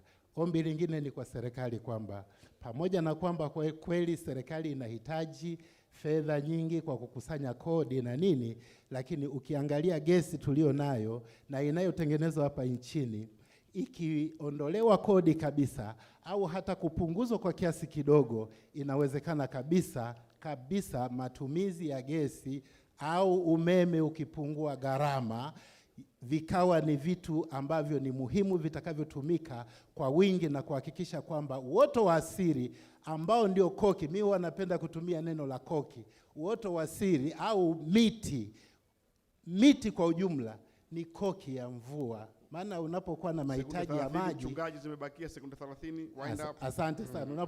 Unapotumia maji unafunga koki, unafungua koki, unayatumia kwa wakati. Ndivyo miti inavyofanya kazi katika uumbaji wa Mungu kwa hali ya hewa. Sehemu zisizo na miti, mvua inanyesha kwa fujo na inaisha kwa siku 3-4, mwaka mzima kunakuwa kukavu. Lakini sehemu zenye miti huwezi kukuta mafuriko, huwezi kukuta watu wanahangaika. Sijawahi kusikia mimi sehemu zenye miti kuna mafuriko.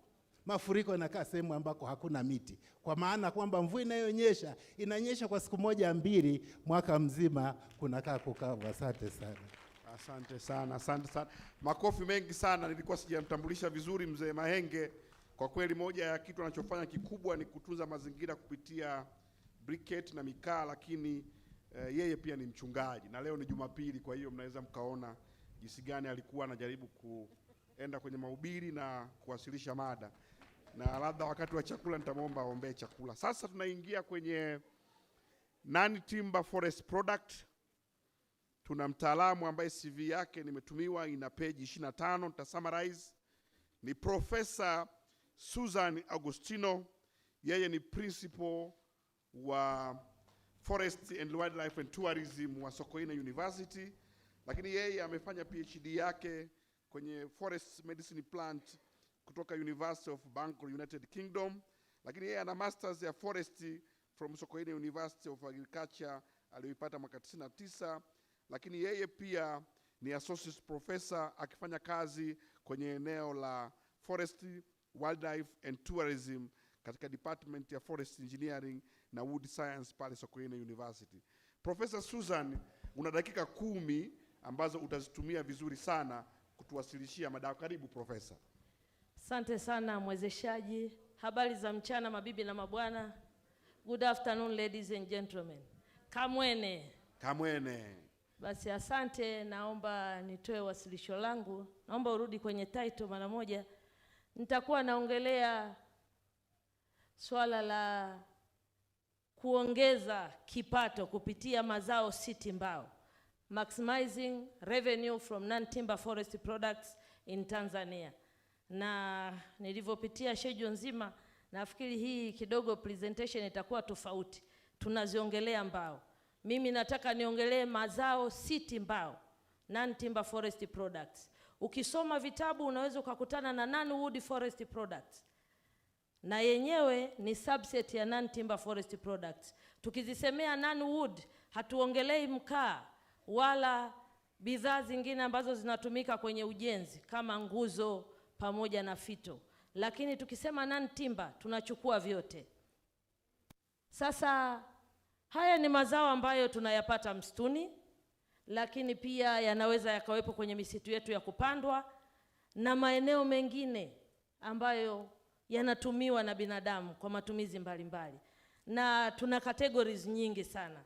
Tuna matunda pori, tunazo bidhaa za nyuki ambayo ni asali pamoja na nta, na nyinginezo ambazo Tanzania bado hatujaweza kuzi extract. Tuna matunda pori pia kama nilivyosema, lakini bidhaa zetu za ususi, na pia tuna kuni na mkaa. Madawa kama alivyotoka mwezeshaji kunitambulisha, madawa nazo ni bidhaa. Lakini niseme kwamba kwa siku za karibuni mazao haya siti mbao yamevutia sana wadau ulimwenguni.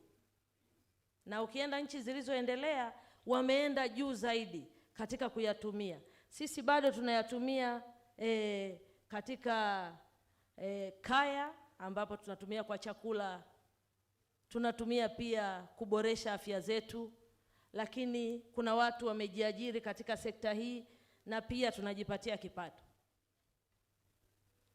Ninapoongelea kuongeza kipato kutumia mazao haya, nitajikita sana tuziongelee changamoto. Kwa kweli hatujaweza kuongeza kipato kwa mazao yetu siti mbao kwa sababu hatujaweza kuzitatua changamoto zilizopo. Na moja ya changamoto nitaisema imekuwa ni kama msisitizo haupo. Hata tangu awali tulipoanza kuongelea swala la mazao siti mbao, wengine wakayaita mazao yasiyo ya mbao, wengine wakasema minor forest products. Kwa kipaumbele kikawa hakuna. Lakini nitaongelea hizi changamoto katika swala zima la hizi enterprises ambazo zimejikita hapo, swala zima la utafiti na data ambayo tunaitaka, swala zima la uzalishaji na uvunaji, lakini swala la masoko na biashara yake, swala zima la kusindika na kuongeza thamani, ila kuna swala la certification nalo linakuja, wadau wengine wameongea, na sera zetu pamoja na mikakati iliyopo. Nikianza na swala zima la viwanda vya haya mazao siti mbao. Next slide please. Haya mazao siti mbao, unakuta viwanda hivi kwanza ni vidogo, vimetawanyika, lakini pia havijasajiliwa. Wanafanya tu kazi zao vile. Lakini kwa miaka kama 10 iliyopita tumeona biashara hii inakuja. Sijajua hapa kwa sababu nimefika nimechelewa, lakini nilivyotembea tu nikaskani haraka niliona bidhaa za nyuki. Nikasema safi, lakini wengine sijawaona. Ila nafikiri ndugu zanguni, na siku za karibuni baada ya kuwa tumepigwa na COVID-19, uviko 19, Tumeona watu wakikimbilia kwenye miti dawa. Tumeona watu wakikata mikaratusi wakijifukiza na nini. Lakini hatujaenda sana kwa sababu investment capital ni ndogo kwa watu wetu. Bado ile process ya kurejista ina mkanganyiko, watu wanakata tamaa. Lakini pia kama ambavyo wamesema, changizo la haya mazao ya misitu kwenye pato kuu la taifa halionekani. Nilivyokuwa nasoma literature nikaenda kwenye TRA document ya mwaka 2012 nikakuta wamesema mkaa una 2.89 na kuni kwa ajili ya kukaushia tobacco wamesema 0.01. Utafiti kama nilivyosema bado sio wa kutosha kwenye mazao haya siti mbao, na unakuta kwamba hatujajua hivi tuna species ngapi ambazo ni potential kwa Tanzania ambazo tuziendeleze na zinapatikana wapi, ekolojia yake ikoje. Lakini pia haya mazao yako kwa wingi au yanapotea, kwa sababu sasa hivi kuna vitu vingi vinaingilia. Kwa hiyo bado hatujatoa hata kipaumbele kwenye swala zima la kutengeneza mpango wa usimamizi kwenye sekta za misitu kama ambavyo tunaandaa forest management plans. Swala jingine ambalo ni changamoto ni uzalishaji sasa na uvunaji. Uzalishaji kwanza bado ni mdogo. Ukiangalia nature ya haya mazao mengi ni seasonal, yako kwa msimu. Lakini pia uvunaji sio endelevu. Uvunaji wake sio endelevu, unatishia, na wanaovuna ni hawa wakusanyaji. Profesa, na dakika 4 zimebakia. Profesa, asante, naomba twende next slide. Swala la masoko pia bado hatujalifikia. Masoko yake hayaeleweki, ni madogo na hayajaweza kumsaidia huyu mtu anayejikita kwenye biashara hiyo. Next. Kuna inadequate processing technologies and value addition.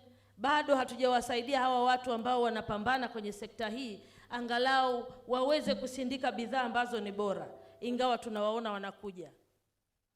Swala jingine hapa nilitaka nionyeshe mnyororo kwenye nyuki, lakini kwa sababu muda hautoshi, najua tutaongea baadaye. Nilitaka nionyeshe kwamba kwenye zao la nyuki tumeishia kwenye nta, hatujaenda zaidi. Kuna royal gel, kuna propolis, tumefika huko. Next please. Swala la certification ambalo linasaidia sasa hizi bidhaa ambazo watu wanasindika ziweze kufika soko la nje. Lakini sisi tumeishia humu ndani.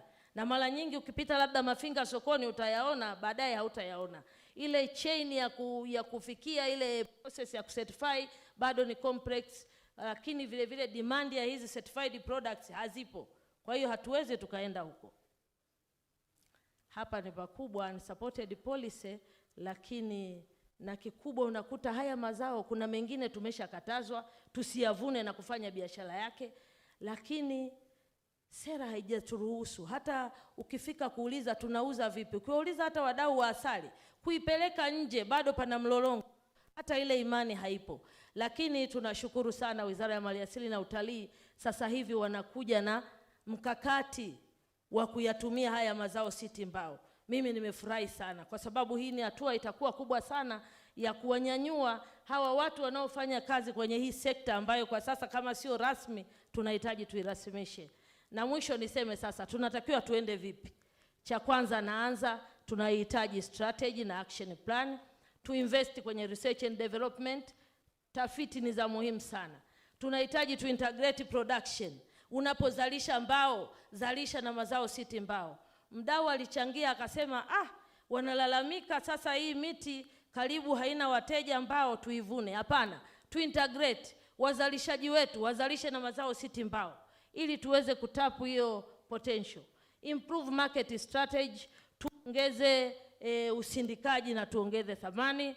Lakini mwisho swala la certification tunaweza tukalileta ili tufikie masoko ya kimataifa. Mwezeshaji, asante sana ingawa nimekimbia, na asanteni kwa kunisikiliza. Makofi mengi sana, makofi mengi sana.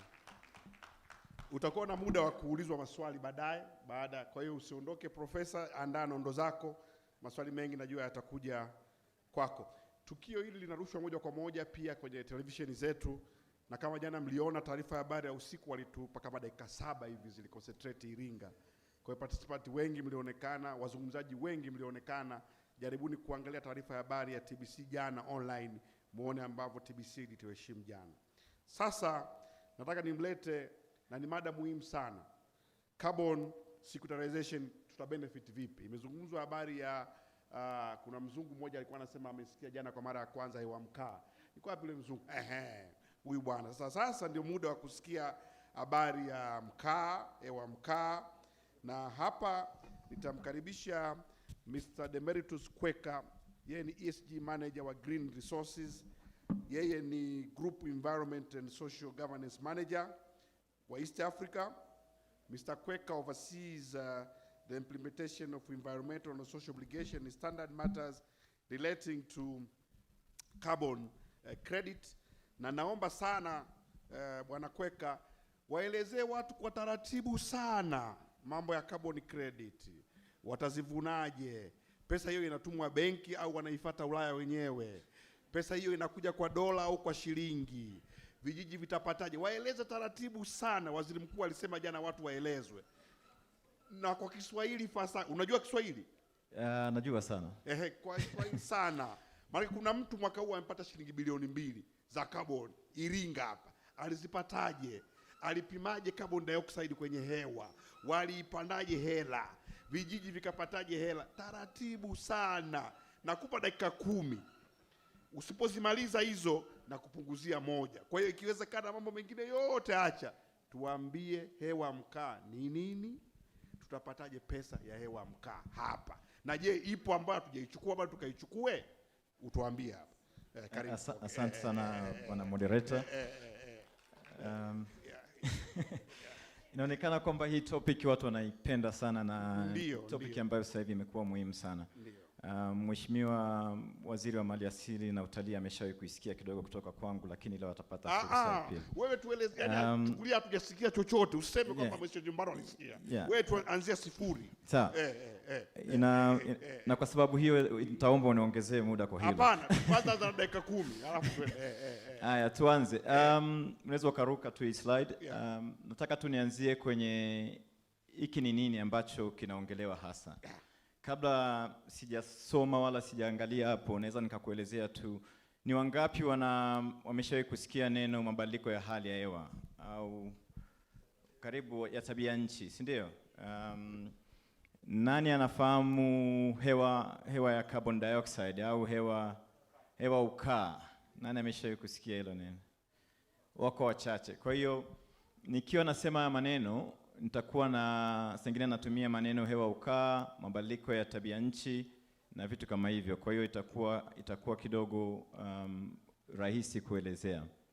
Labda nielezee kwanza kitu kinachotokea duniani ambacho watu wengi wanafahamu, ni kwamba kutokana na hali ya jinsi tunavyoishi, aidha viwanda au vitu vingine ambavyo tunafanya, tunatokea kutengeneza hali ya hewa chafu wanaita.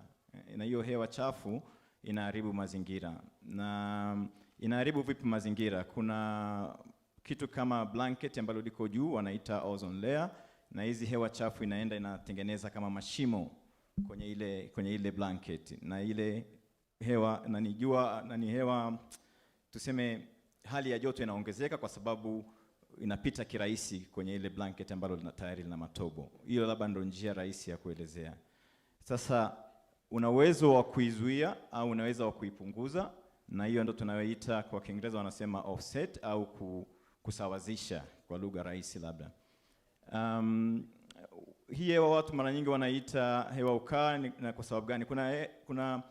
Kuna gesi nyingi ambazo zinasababisha uchafuzi wa hali ya hewa, lakini hii ndio imeonekana ambayo inaleta madhara makubwa kuliko nyingine. Na ndio maana kwenye upande wa kufanya biashara au kwenye upande wa kuipunguza tunaongelea zaidi carbon dioxide au hewa ukaa. Kwa hiyo kwa kifupi ni kwamba wameanzisha taratibu duniani, na ilianzia upande wa nyuma kidogo. Kuna kitu kinaitwa mkataba wa Kyoto au Kyoto Protocol, na kuna ingine inaitwa Paris Agreement. Tutakuja baadaye kuziona ni nini, lakini niseme tu kwamba kwenye upande wa katika kusawazisha au kupunguza hii hewa ukaa, walianzisha mechanism au kama njia fulani ya kutoa hela kwa ajili ya kupunguza hewa ukaa. Na katika nasema kwa kirahisi kutoa hela, lakini haitoki hivi hivi. Baadaye tutakuja kuona ugumu wake na vitu kama hivyo. Nataka tu nielezee kwa njia rahisi ya watu waweze kuelewa kwamba ili upunguze kwenye biology tulisoma kwamba ili hewa ukaa au carbon dioxide inanyonywa na miti, kwa sababu miti inataka ile hewa ya carbon dioxide, lakini miti inatoa hewa ya oxygen au hewa ambayo tunatumia kuvuta na tunahitaji duniani. Hiyo ndio njia rahisi. Sasa ili tuweze kuipunguza hii, tunabidi tuangalie ni njia gani au taratibu gani zilizopo kwa ajili ya kupunguza hiyo hewa ambayo ni chafu duniani. Na njia mojawapo iliyoonekana ni miti, kwa sababu au mimea tuseme. Unaona, kwa sababu inavuta ile hewa uchafu. Kwa hiyo ndo lugha rahisi ilivyo. Sasa ilianzishwa taratibu kwamba tuanzishe kuwalipa wale ambao au kuwapa msaada wa kifedha wale ambao wanafanya kupunguza hii hewa ukaa. Na baadhi ya hao ni wale ambao wanapanda miti duniani, au ndo njia rahisi ilivyo. Na kwa hiyo walipokaa kwenye kikao cha Kyoto Protocol waliweka masharti kwamba ni lazima hii hewa ambayo ni mbaya, hewa ukaa, ipunguzwe. Na itapunguzwaje? Wakasema tuweke support ya kifedha ambayo itawasaidia wale ambao wana miti mingi duniani waweze kunyonya ile hewa ukaa ili iweze kupungua na ili hewa iweze kuwa nzuri. Na hiyo ndo kwa kilugha rahisi tunaita offset. Sawa. Sasa inafanyaje kazi? Mimi naweza nikawa na miti. Naona, na niko hapa Tanzania kwa lugha rahisi. Na mtu mwingine yuko Ulaya. Kule Ulaya hakuna miti, labda nitoe mfano. Sasa yule bwana anasema mimi nataka nianzishe kiwanda ambacho kinatoa hewa ukaa. Anaambiwa kama ni hivyo, basi ni lazima utafute njia gani ya kupunguza hii hewa ukaa unayoitengeneza. Anasema siwezi kupunguza. Unaona eh? Anaambiwa kama huwezi kupunguza, basi tafuta njia nyingine yote inaweza kupunguzwa sehemu nyingine duniani. Sawa eh? Na ndio maana wanasema usogeze kwanza kwenye slide. Yeah. Ndio maana wanaita rights to emit na rights to sell. Kwa hiyo mtu ambaye anachafua mazingira anaweza akanunua rights za kuemit au kibali cha kuchafua hewa ukaa. Sawa eh? Na mimi ambaye nina miti namuuzia. Unaona, namuuzia I sell the rights to emit. Namuuzia yeye kile kibali cha kuweza kuendelea kuchafua hewa ukaa. Kwa hiyo kwa lugha rahisi ndio hivyo. So, tuendelee.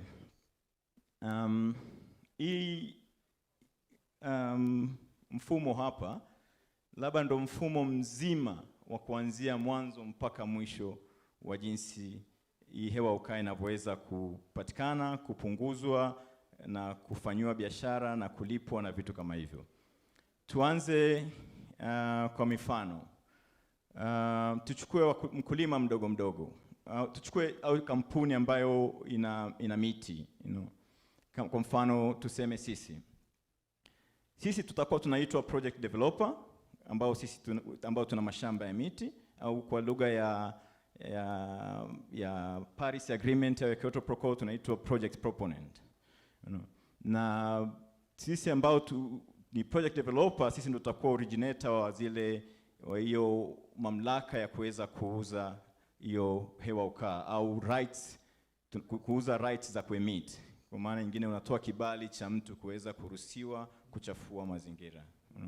Lakini analipia kile kibali na hapati hivi bure. Kwa hiyo kukiwa na project developer, huyo project developer anafikiria kwanza, baadaye ile slide iliyopita tulipita baadhi ya vitu, lakini ina maana lazima tuchague kwanza kuna mechanism mbili duniani, ziko nyingi lakini mbili kuu. Mojawapo inasimamiwa na kitu kinaitwa Clean Development Mechanism, ambayo ni compliance market wanasema, au ni compliance credit. Kwenye hii compliance credit inatumika zaidi na mataifa mbalimbali duniani, kwa maana nikisema mataifa namaanisha nchi zinapewa zinaambiwa kwamba lazima zipunguze hewa yake ukaa kwa kiwango fulani, na inasimamiwa na Umoja wa Mataifa wa kuzuia hewa ukaa, wanaita UNFCCC. Alafu kuna ingine wanaitwa voluntary carbon standards. Hawa voluntary carbon standards wao ni kama mimi na wewe au kampuni yote ambayo tunaita voluntary kwa sababu ukijisikia kufanya ndo unafanya. Sawa? Kwa hiyo hulazimishwi kama ilivyo compliance au wanaita CDM, Clean Development Mechanism. Hii ni voluntary, ni mtu mwenyewe akijisikia vizuri kupunguza uchafuzi wa hali ya hewa anajiunga kwenye hilo.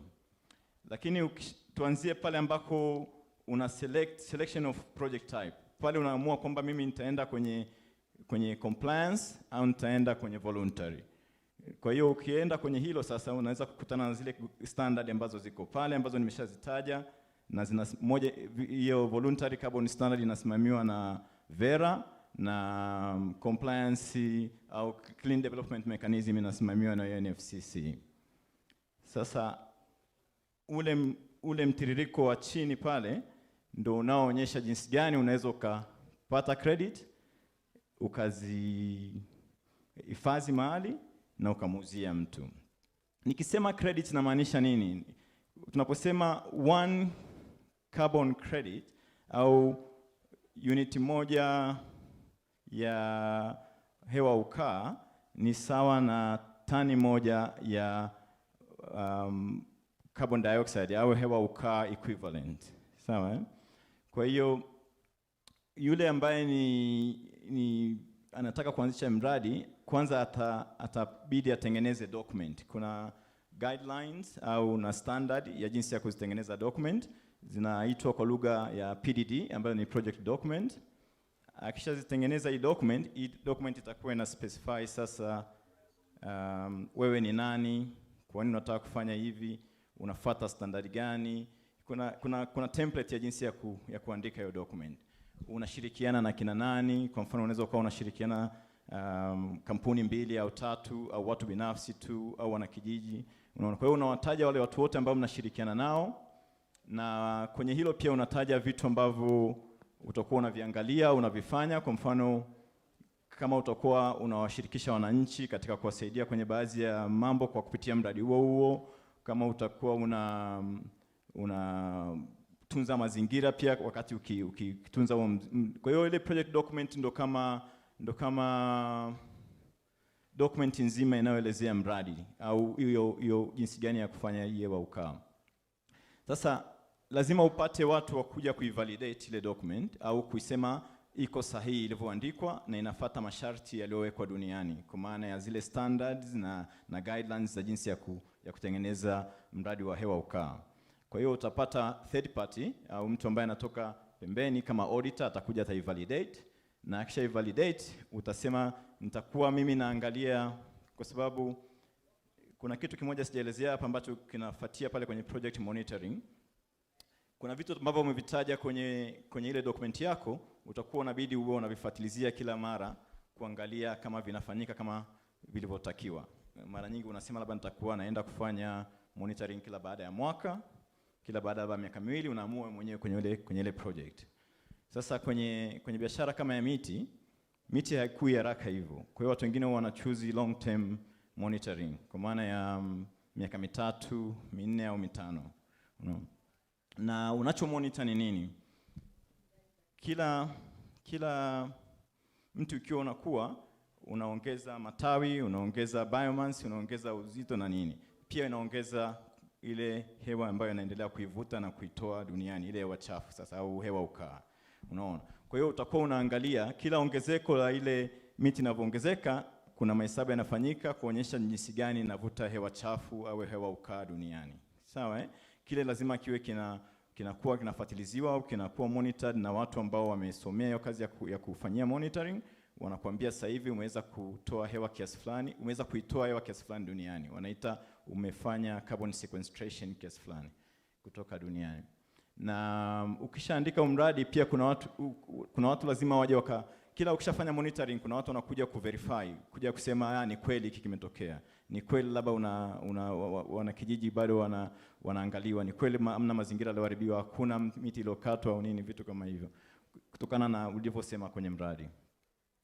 Baada ya kuverify, wale mabwana watazisubmit hizi ripoti mbili kwa kitengo sasa, aidha kwa UNFCCC au kwa Vera. Vera wanasimamia ile voluntary carbon standard ambayo ni ya mtu au kampuni kuamua ku-offset, na UNFCCC wanasimamia ile compliance ambayo mara nyingi inafanyika na makampuni makubwa au serikali au kwa maana ya serikali ya kama vile ya Tanzania au serikali ya nchi fulani.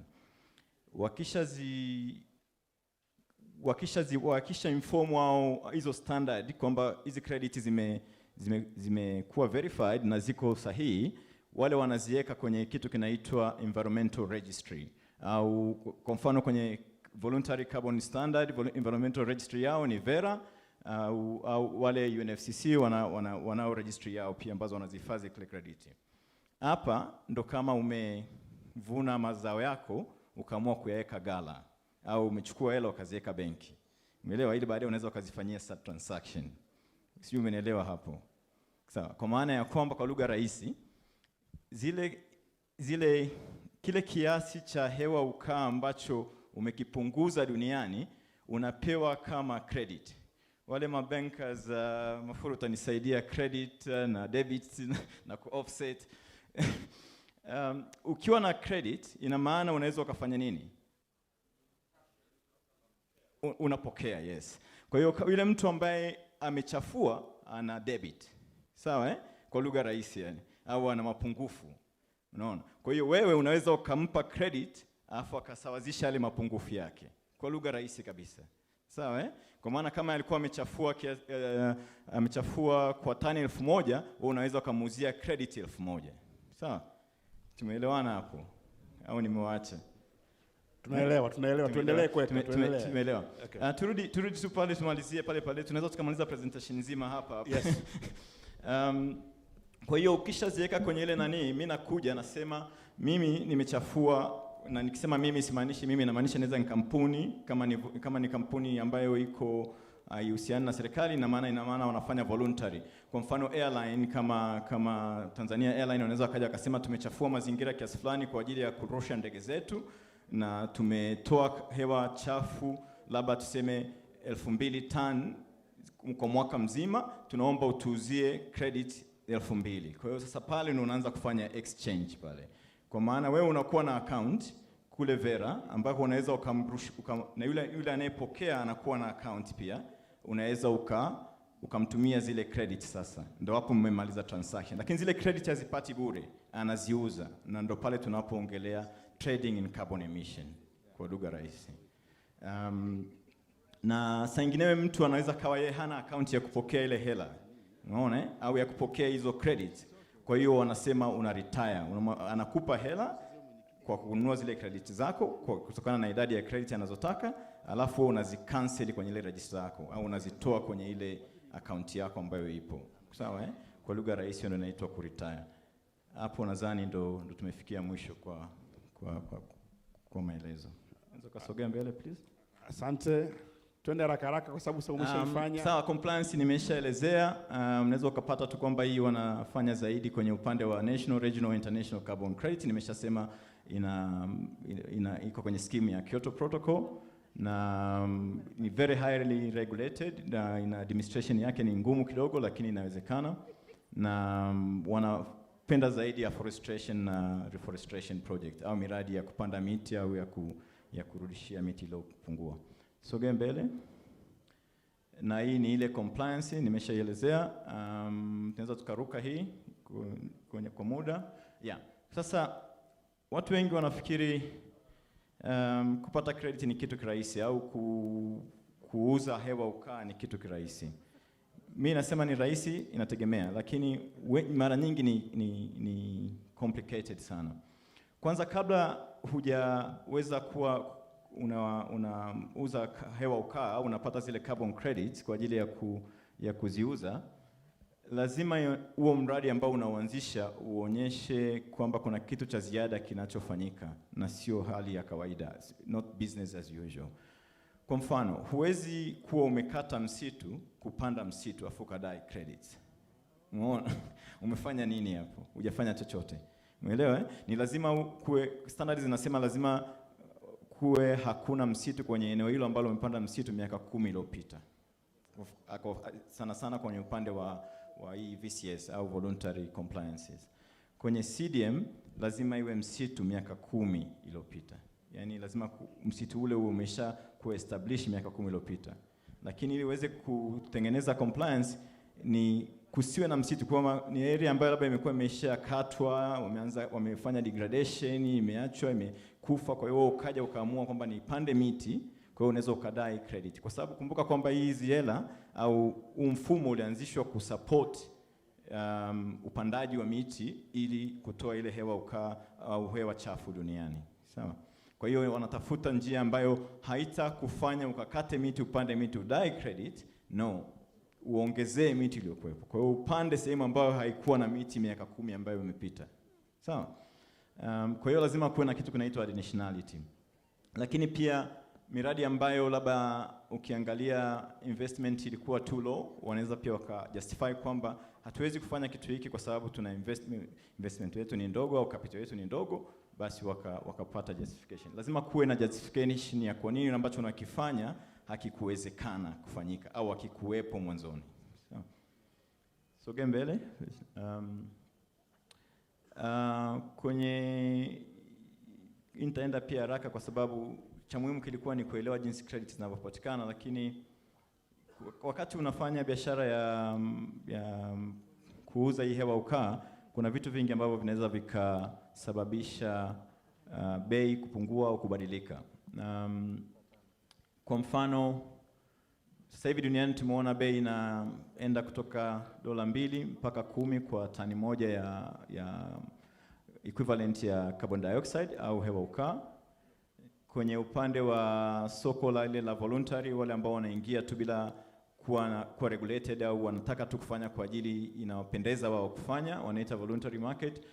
Kuna watu wengi, kuna brokers, kuna watu wengi wanaofanya hiyo kazi. Lakini pia kuna kitu tunaita vintage kwenye wakati tunazitengeneza zile carbon credit. Kwa mfano mradi wangu ambao ulikuwa ni mwaka 94, alafu nikafanya monitoring miaka 5 baadaye mwaka 99 labda.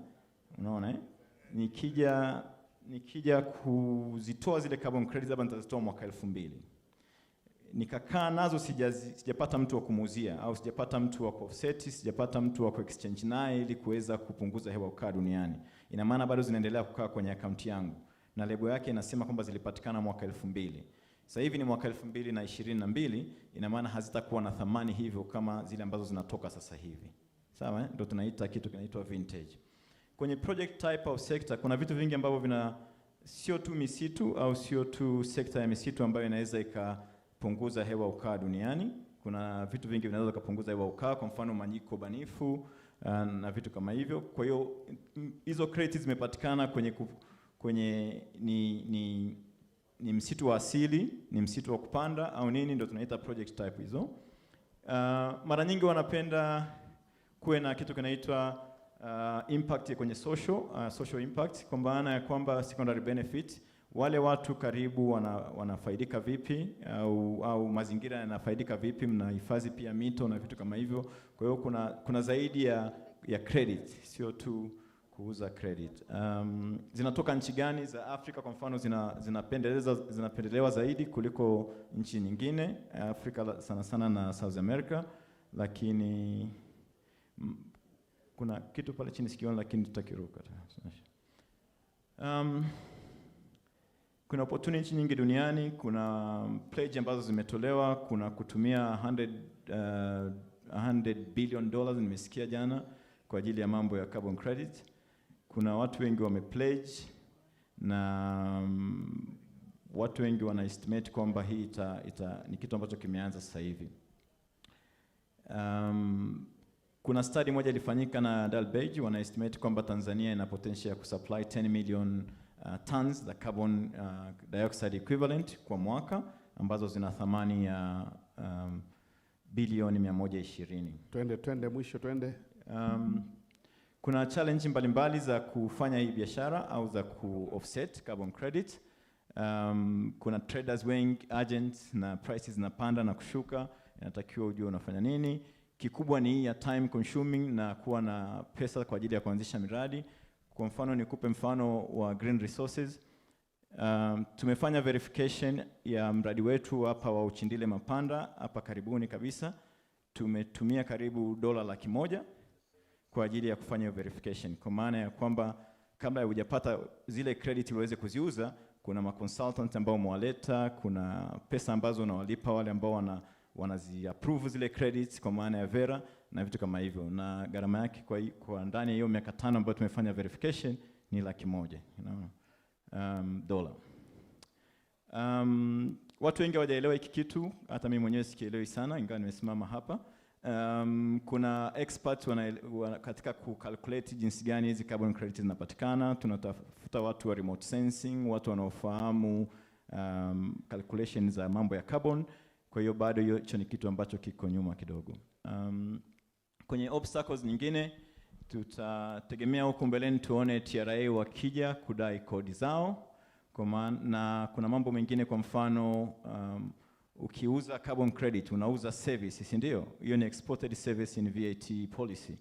Kwa hiyo baadaye kama ikianza kuchajiwa VAT, ina maana itaanza kupunguza umaarufu wake au watu wengi kufanya. Kwa hiyo itawa encourage investors au watu ambao ni developers kwenye upande wa carbon credit.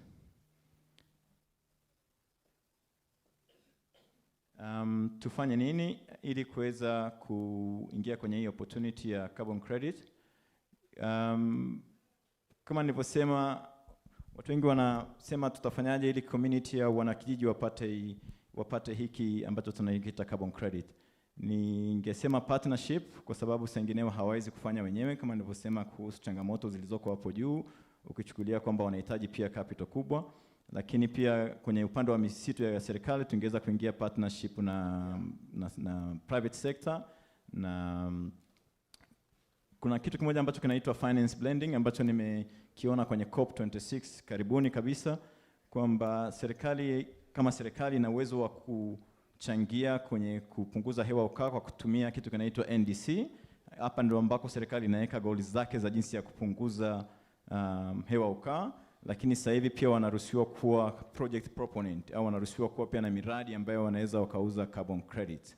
Kwa lugha nyingine wanaruhusiwa kitu kinaitwa double claims, au wanaweza wakaclaim upande wa kuuza carbon credits na wanaweza upande wa jinsi gani wanavyo contribute kwenye upande wa NDC. Asante. Makofi mengi sana. Makofi. Naomba Mheshimiwa Ndumbaro aungane na Mheshimiwa Mkuu wa Mkoa. Asante kweka. Utakaa wewe, tutakurudisha mchana na watu wa serikali, lakini kuna jambo kubwa tunataka tufanye hapa, kwa sababu wazee wetu wa zamani walisema kuona ni kuamini.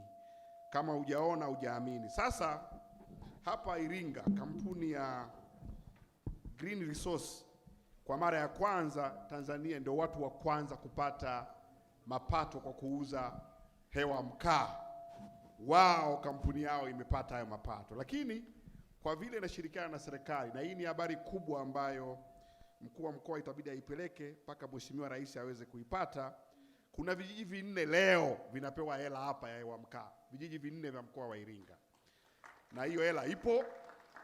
Kwa hiyo nitaomba waziri wa maliasili na utalii, mkuu wa mkoa wa Iringa, katibu mkuu wa TAMISEMI rasi waje hapa mbele, lakini pia ningeomba mkurugenzi wa Green Resource aje na zile cheki amkabidhi waziri kwa oda ambayo nitakuwa naiita, ili vijiji viweze kupewa pesa zao leo. Kwa kwanza, kijiji cha Uchindile chenyewe leo kinapewa shilingi milioni 140 leo.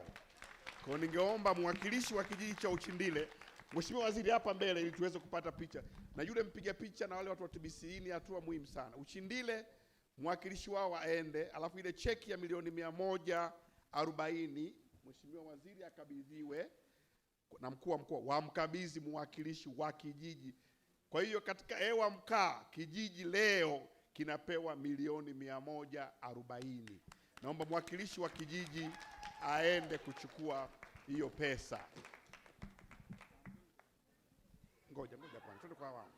Wakati huo kijiji cha Kitete kijiandae. Yes, Onyesheni hiyo cheki na mwenyekiti wa CCM wa mkoa aone katika ilani ya uchaguzi kijiji kimepata milioni 140 kwa kuuza hewa mkaa. Na hiyo pesa, Mheshimiwa mkuu wa mkoa, kila mwaka itakuwa inakuja. Kila mwaka, provided hawaharibu ile misitu. Kwa hiyo kijiji kimepata, mwakilishi wake ni huyo. Naomba mwakilishi wa kijiji cha Kitete aje. Wao hawakupanda miti mingi sana. Wao wamepata shilingi milioni 8. Mheshimiwa mbunge uje huku mbele, maana yake na inakuhusu hiyo. Mwakilishi wa kijiji cha Kitete shilingi milioni 8. Bure wamepata, zikaongeze maendeleo yao. Hizi wanapewa kijiji moja kwa moja. Zinaingia kwenye kijiji moja kwa moja. Asante sana. Asante. Mwenyekiti wa kijiji cha Chigo, wao wanapata milioni 64. Chogo milioni 64. Mwenyekiti wa kijiji aje. Mheshimiwa mkuu wa mkoa, hii ni kweli, hii sio maigizo, ni kweli. Pesa inatoka Marekani, wanapata hao mabwana. Mwenyekiti huyo achukue, na mbunge amewahi. Milioni 64 zinaingia kijijini. Milioni 64.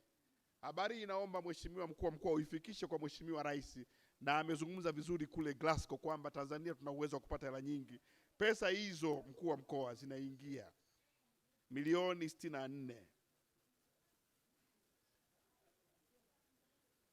Mwenyekiti wa CCM wa mkoa akafurahi mpaka jino la mwisho, maana anajua atachofanya 2025. Na kijiji cha mwisho lakini sio kwa umuhimu, kijiji cha Mapanda, Mheshimiwa mkuu wa mkoa, kinapata milioni 67 leo.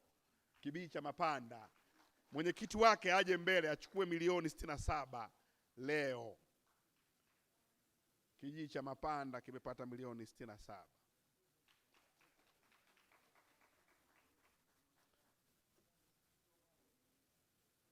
Kwa Mheshimiwa mkuu wa mkoa, habari hizi ni za kweli, za kusadikika. Carbon credit ipo, na nafikiri Iringa ina uwezo wa kupata zaidi ya bilioni 10 au 15. Sasa ni kujipanga kuanzia leo, tutapataje hizi hela zaidi, kwa sababu mkuu wa mkoa umekuja na neema kubwa. Ndio mkuu wa mkoa wa kwanza kwenye historia ya nchi ameleta mapato ya mkaa. Kwa hiyo iingie kwenye historia ya nchi, na Waziri Ndumbaro ndio waziri wa kwanza ameenda kuleta hela ya mkaa katika nchi ya Tanzania. Na mwenyekiti wa CCM wa mkoa ndio mwenyekiti wa kwanza wa CCM wa mkoa ameleta hela ya mkaa. Rasi ananiangalia, ndio rasi wa kwanza kuleta vijiji ya mkaa, na mwenyekiti na mheshimiwa waziri. Kwa hiyo naomba tukakae, lakini habari hii ni kweli, inatendeka na watu wanapata pesa. Sio habari ya kusimuliwa. Sasa nataka nimlete kabla hatujaenda kwenye kipengele kingine, kuna mheshimiwa wanasema tusiondoke, picha ya pamoja wote vile vijiji na waziri na mkuu wa mkoa, na waje hapo wapige picha ili iwe kumbukumbu ya historia. Inaweza ikaja kukumbukwa miaka 100. Mheshimiwa mkuu wa mkoa, watakuja watu kufanya research hapa dunia nzima. Kwa hiyo hii, Mheshimiwa waziri, mrudi mbele na wana wale vijiji na macheki yao, ipigwe picha hapa ya ukumbusho, iingie kwenye kumbukumbu ya dunia. Walisema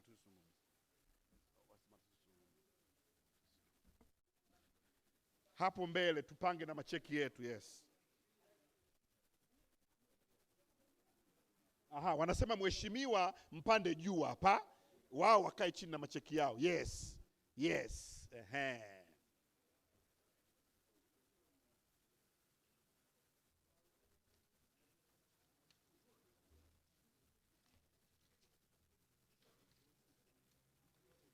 Carbon credit sio biko, ni carbon credit. Hii sio biko, yani usifikiri kama kuna bahati nasibu ilichezwa. Ni carbon credit.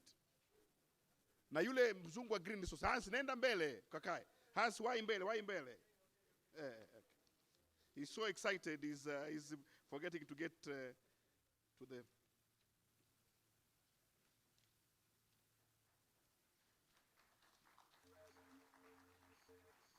Asante sana.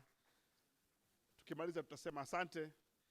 Picha hii ya ukumbusho itarushwa duniani, na ikimpendeza waziri na mheshimiwa mkuu wa mkoa wafanye chini juu, Mheshimiwa Rais na Waziri Mkuu. I wish wangekuwa hapa leo, Mheshimiwa Waziri Mkuu angefurahi sana kwa niaba ya serikali jambo hili. Mheshimiwa mbunge amefurahi mpaka jino la mwisho, kwa hiyo fanya chini juu sasa tupate mabilioni mwakani. Yeah.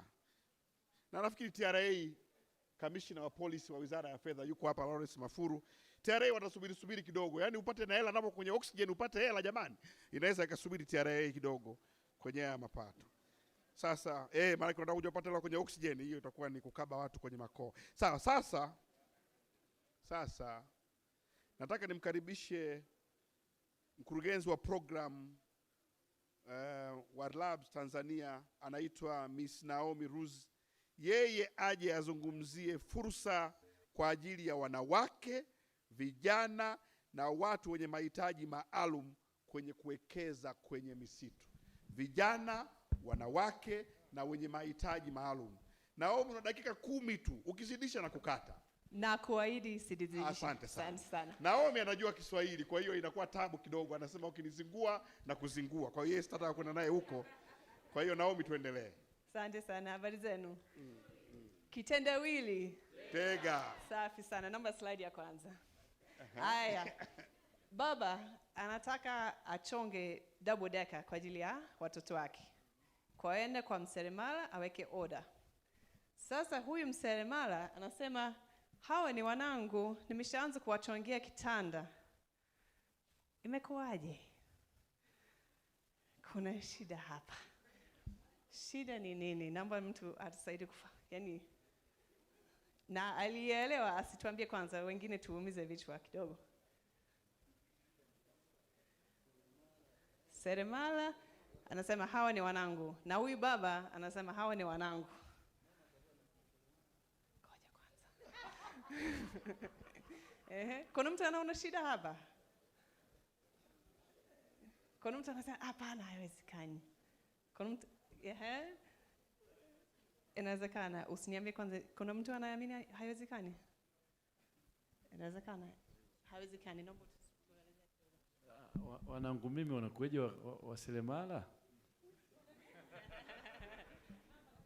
Yaani mama amefanya jambo fulani wanasema, si ndio? Manake ni kwamba mama kuna jambo amefanya. Yaani kama amechepuka, si ndio? Jamani bala. Mama amechepuka. Hapana, sio hivyo. Ni kweli kabisa kwamba hawa watoto ni wa baba na ni wa seremala. Inakuwaje? Asante sana. Wengine sasa tuna kama blind spot. Mwanzoni hatukuwezi kufikiria kwamba huyu seremala anaweza kama mama. Tunasema kweli hao watoto wana wazazi wawili, lakini hawezi kuwa huyu seremala ambaye ni wa kiume na huyu baba ambaye ni wa kiume. Kwa hiyo inaanzia na sisi tuseme kwamba tusisahau kwamba wanawake tupo kwenye misitu, lakini labda ni sisi kuona tu. Naomba slide ijayo. Huyu ni mama moja ambaye yuko kwenye sekta ya misitu. Naomba press play. Anaitwa Pendo Loalo. Huyu yuko kwenye biashara ya mkaa. Wakati wanawasha sauti, nafikiri mtamsikia. Kwa wasiojua Kiswahili ni wachache sana nafikiri. But she speaks very passionately. She's excited kwa sababu tulikuwa tunaleta hii teknolojia mpya ya Fahima, ile pipa ambayo alikuwa itabidi wafanyie mpango alafu warudi mwanzo. Kuna pipa za kawaida hizo ambazo hazitoi mkaa mzuri, na kuna pipa ambayo ni kama ya kisasa sana, lakini ni gharama na ni nzito kupeleka msituni. Kwa Fahima alibuni ile pipa mpya. Okay, tumsikie.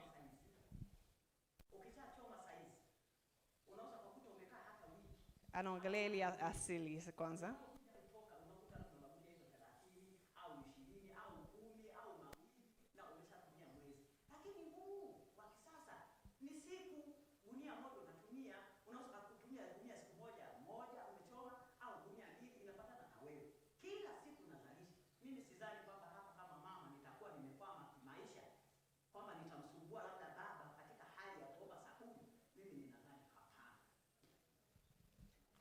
Sasa asante. Huyu mama anachotaka ni kama sisi kila mmoja tunavyotaka. Tunataka kuweza kujikimu kimaisha, na yeye anafurahia sana fursa ya kuzalisha mkaa, kwamba kila siku atakuwa anazalisha kwenye teknolojia mpya. Mimi natoka shirika la Labs, tunashirikiana na Pandemic kibiashara, na sisi tunachokifanya tunabadilisha mtazamo wa watu. Sasa mkiangalia takwimu hapa, ndani ya miezi 6 hawa vijana wetu ambao tunawasaidia kuanzisha biashara wamefanikiwa kuwekeza milioni 100 kwenye vikoba vyao. Sasa haya ni matunda ya kumbadilishia mtu mtazamo, hatujaweka kitu kingine chochote, ni maneno tu na mawazo mapya. Kwa hiyo tunasema inawezekana kabisa, na tunafanya sana na wanawake, asilimia kubwa sana watu tunaoshirikiana nao, na hawa ndio nguvu kazi yetu. Kama tunavyojua uzalishaji kwenye sekta ya msitu, yani kuna wazalishaji wengi sana kwenye level hii, tusiseme ya chini, tuseme ya kuanzia. Hawa ndio wanaingia kwenye uchumi kwa mara kwanza, vijana walimaliza shule ambao hawajajua waanzia wapi maisha na wako nyumbani tu, lakini tumeweza kuwaingiza kwenye uchumi, wanaanzisha biashara. Sasa sisi tulishikana na PFP kuleta vile vitu ambavyo tulijifunza kwa vijana. Tulisema hata kwa hawa wanatija, kwa sababu tunasema mindset ni kila kitu. Labda nitoa mfano wa seremala moja niliongea naye juzi hapa Mafinga. Nilimuuliza, je, unaweka kumbukumbu za biashara zako? Tunaandikiaga lakini bado hatupewi mikopo. Kwake naona kwamba nikiandika kumbukumbu nitapata mkopo. Hajaona faida yoyote yeye kuandika kumbukumbu zake ili ajue faida yake.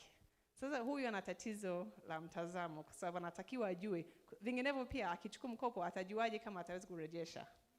Lakini tunazingatia sana umuhimu wa kuanza walipo. Sawa, tunatamani sana waingie kwenye sekta rasmi. Tunatamani sana wawe wafanya biashara wakubwa sana.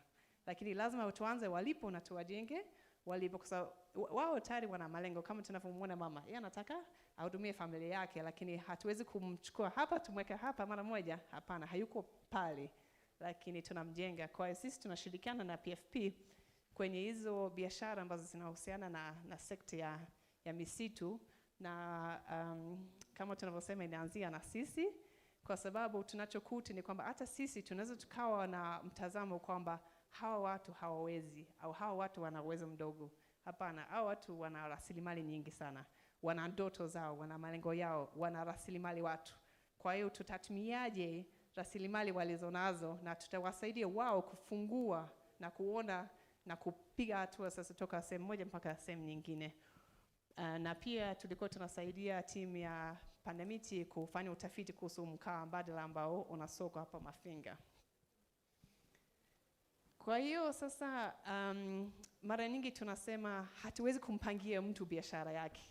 Sisi kwenye forum tunaweza tukaona kuna fursa nyingi sana, lakini sio kwamba tunaweza kumpelekea mtu na kusema kwamba kuna fursa hapa. Hapana, mpaka yeye aone, awe na uchungu nayo. Ndio maana tunaanzia walipo na tunawajenga mpaka juu zaidi. Kwa hiyo sisi tunaendelea kusisitiza umuhimu wa kujenga uwezo kwenye hiyo ngazi, kwa watu kujengeka pale walipo, wafunguke, waone fursa, na pia wapata fursa ya kuona vitu vingine, na wao wenyewe waone soko.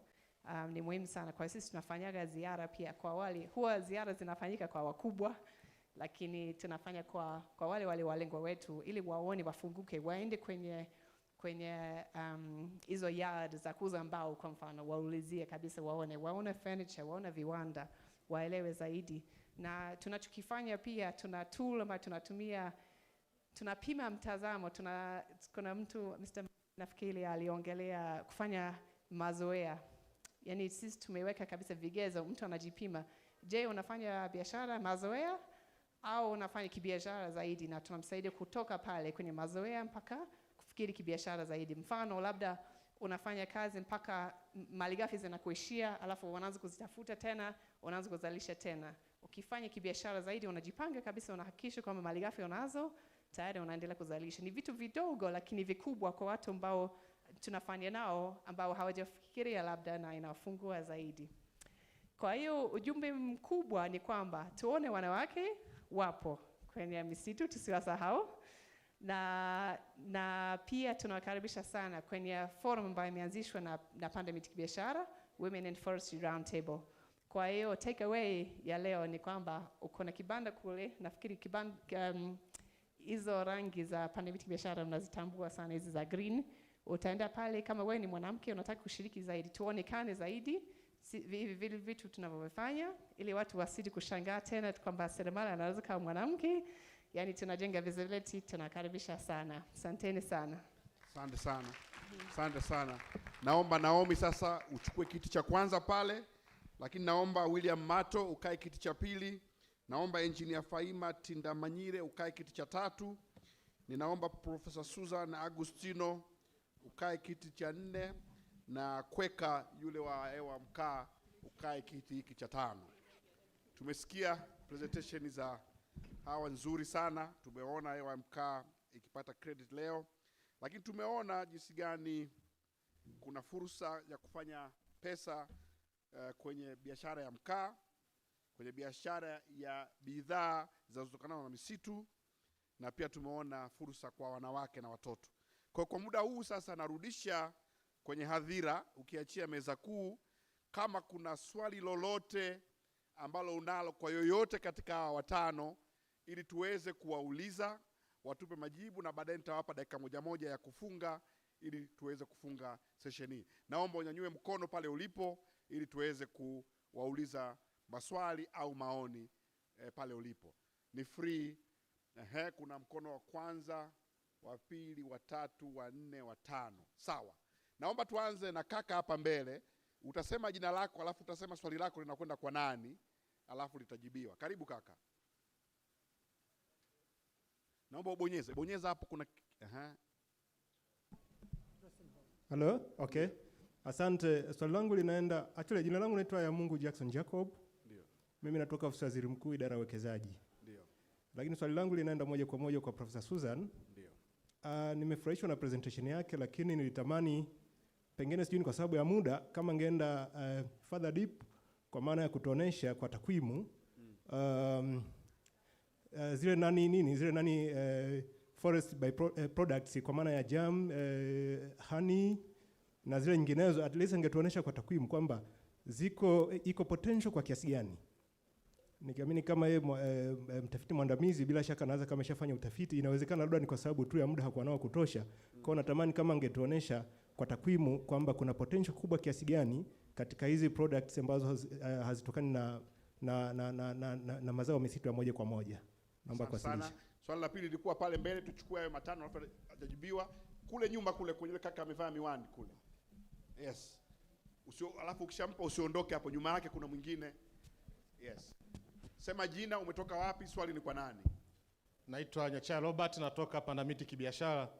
Swali langu linaenda kwa Professor Susan. Yeah. Presentation nzuri, hongera sana professor. Lakini kwa mapendekezo umesema unapendekeza research and development kwa ajili ya NTPF, non-timber product. Hujaweka kwa wazi zaidi. Ningeomba ufafanue kwa ajili ya kutusaidia wadau walioko hapa. Hiyo partnership ni nani na nani, na utekelezaji unapendekeza uweje? Kwa sababu tukiacha inaelewa hivi, haitaweza kuwa implemented kwa urahisi. Asante. Asante. Alafu kuna yule gentleman nyuma hapo, nyuma mwenye shati jeupe, alafu nyuma yako, yes, hapo. Ukitoka hapo uje kwenye kaka huyu mzee amevaa kofia nyekundu. Ukimaliza hapo, yes. Mimi naitwa Priscus Shao. Swali langu linaenda kwa Bwana Kweka kuhusu trade ya hewa ya ukaa. Amesema sisi tukizalisha miti na tunapata credit, na yule ambaye amechafua mazingira atanunua zile credit. Je, tutawezaje kubalance? Kwa sababu sera iliyopo ni kupunguza viwanda kwa ajili ya kupunguza emission ya carbon dioxide. Tutawezaje kubalance katika kupanda miti na wale wanaochafua mazingira? Asante. Naomba tuende kwa mzee mwenye kofia nyekundu hapa. Mpe microphone. Asante. Swali langu na hoja pia. Naomba linaenda kwa nani? Linakwenda kwa mtu wa credit pamoja na wizara. Twende kwa mtu wa credit. Najua mwaka 1995 tulipata carbon credit kwenye kijiji kimoja cha kule Mapanda. Imekaa mpaka sasa, kwa muda huu wote uone changamoto ilivyokuwa kubwa ya kuweza kusaidia na vijiji vingine na makampuni mengine. ni lini wizara itaweka mkakati mzito na kuingiza kwenye programu yake ili vijiji vipate carbon credit na wanaopanda miti wanasubiria matunda ya kuja kuvuna baadaye. Swali la pili, kwa nini wizara ya maliasili isiweke, lesa tuseme, leo wizara ya maliasili ina viwanda zaidi ya 640 ambavyo viwanda hivi vinachakata bidhaa ya misitu. Manake wanatekeleza sera vizuri. Ni lini wizara hii itaunda idara inayoshughulika na matatizo ya viwanda hivyo, kikifungwa viwanda 20-24 imsute kwamba kwa nini viwanda vinatoka kwenye mstari? La pili, umeshauliza mawili mzee. Zipo kodi, ushuru usiokuwa na kiwango zaidi ya ushuru 18 ambazo hizo ni mtambuka, kwa maana TAMISEMI halmashauri zake zinawatesa wenye viwanda. Pia maliasili wao wana defend kwamba wewe ukilipa pale kwenye msitu ukinunua plot unaliva 5%, lakini ukizunguka huko na mbao ndio zinatoka unapigwa tena, wanasema hapana, lipa.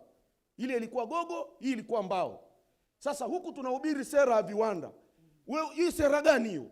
Hiyo ni sera ya chinja, ni kumuuzia mtu mbuzi kwenye gunia. Naomba hilo, naomba ni majibu yako. Asante. Kuna mikono inazidi kuwa mingi sasa. Naomba kwa upendeleo, kuna kaka hapa ana kofia nyuma yako. Naomba useme jina lako na swali lako moja kwa moja. Asante, mimi naitwa Naman kutoka mamlaka ya hifadhi ya Ngorongoro. Mimi swali langu naelekeza kwa ndugu Kweka na engineer Faima. Swali langu,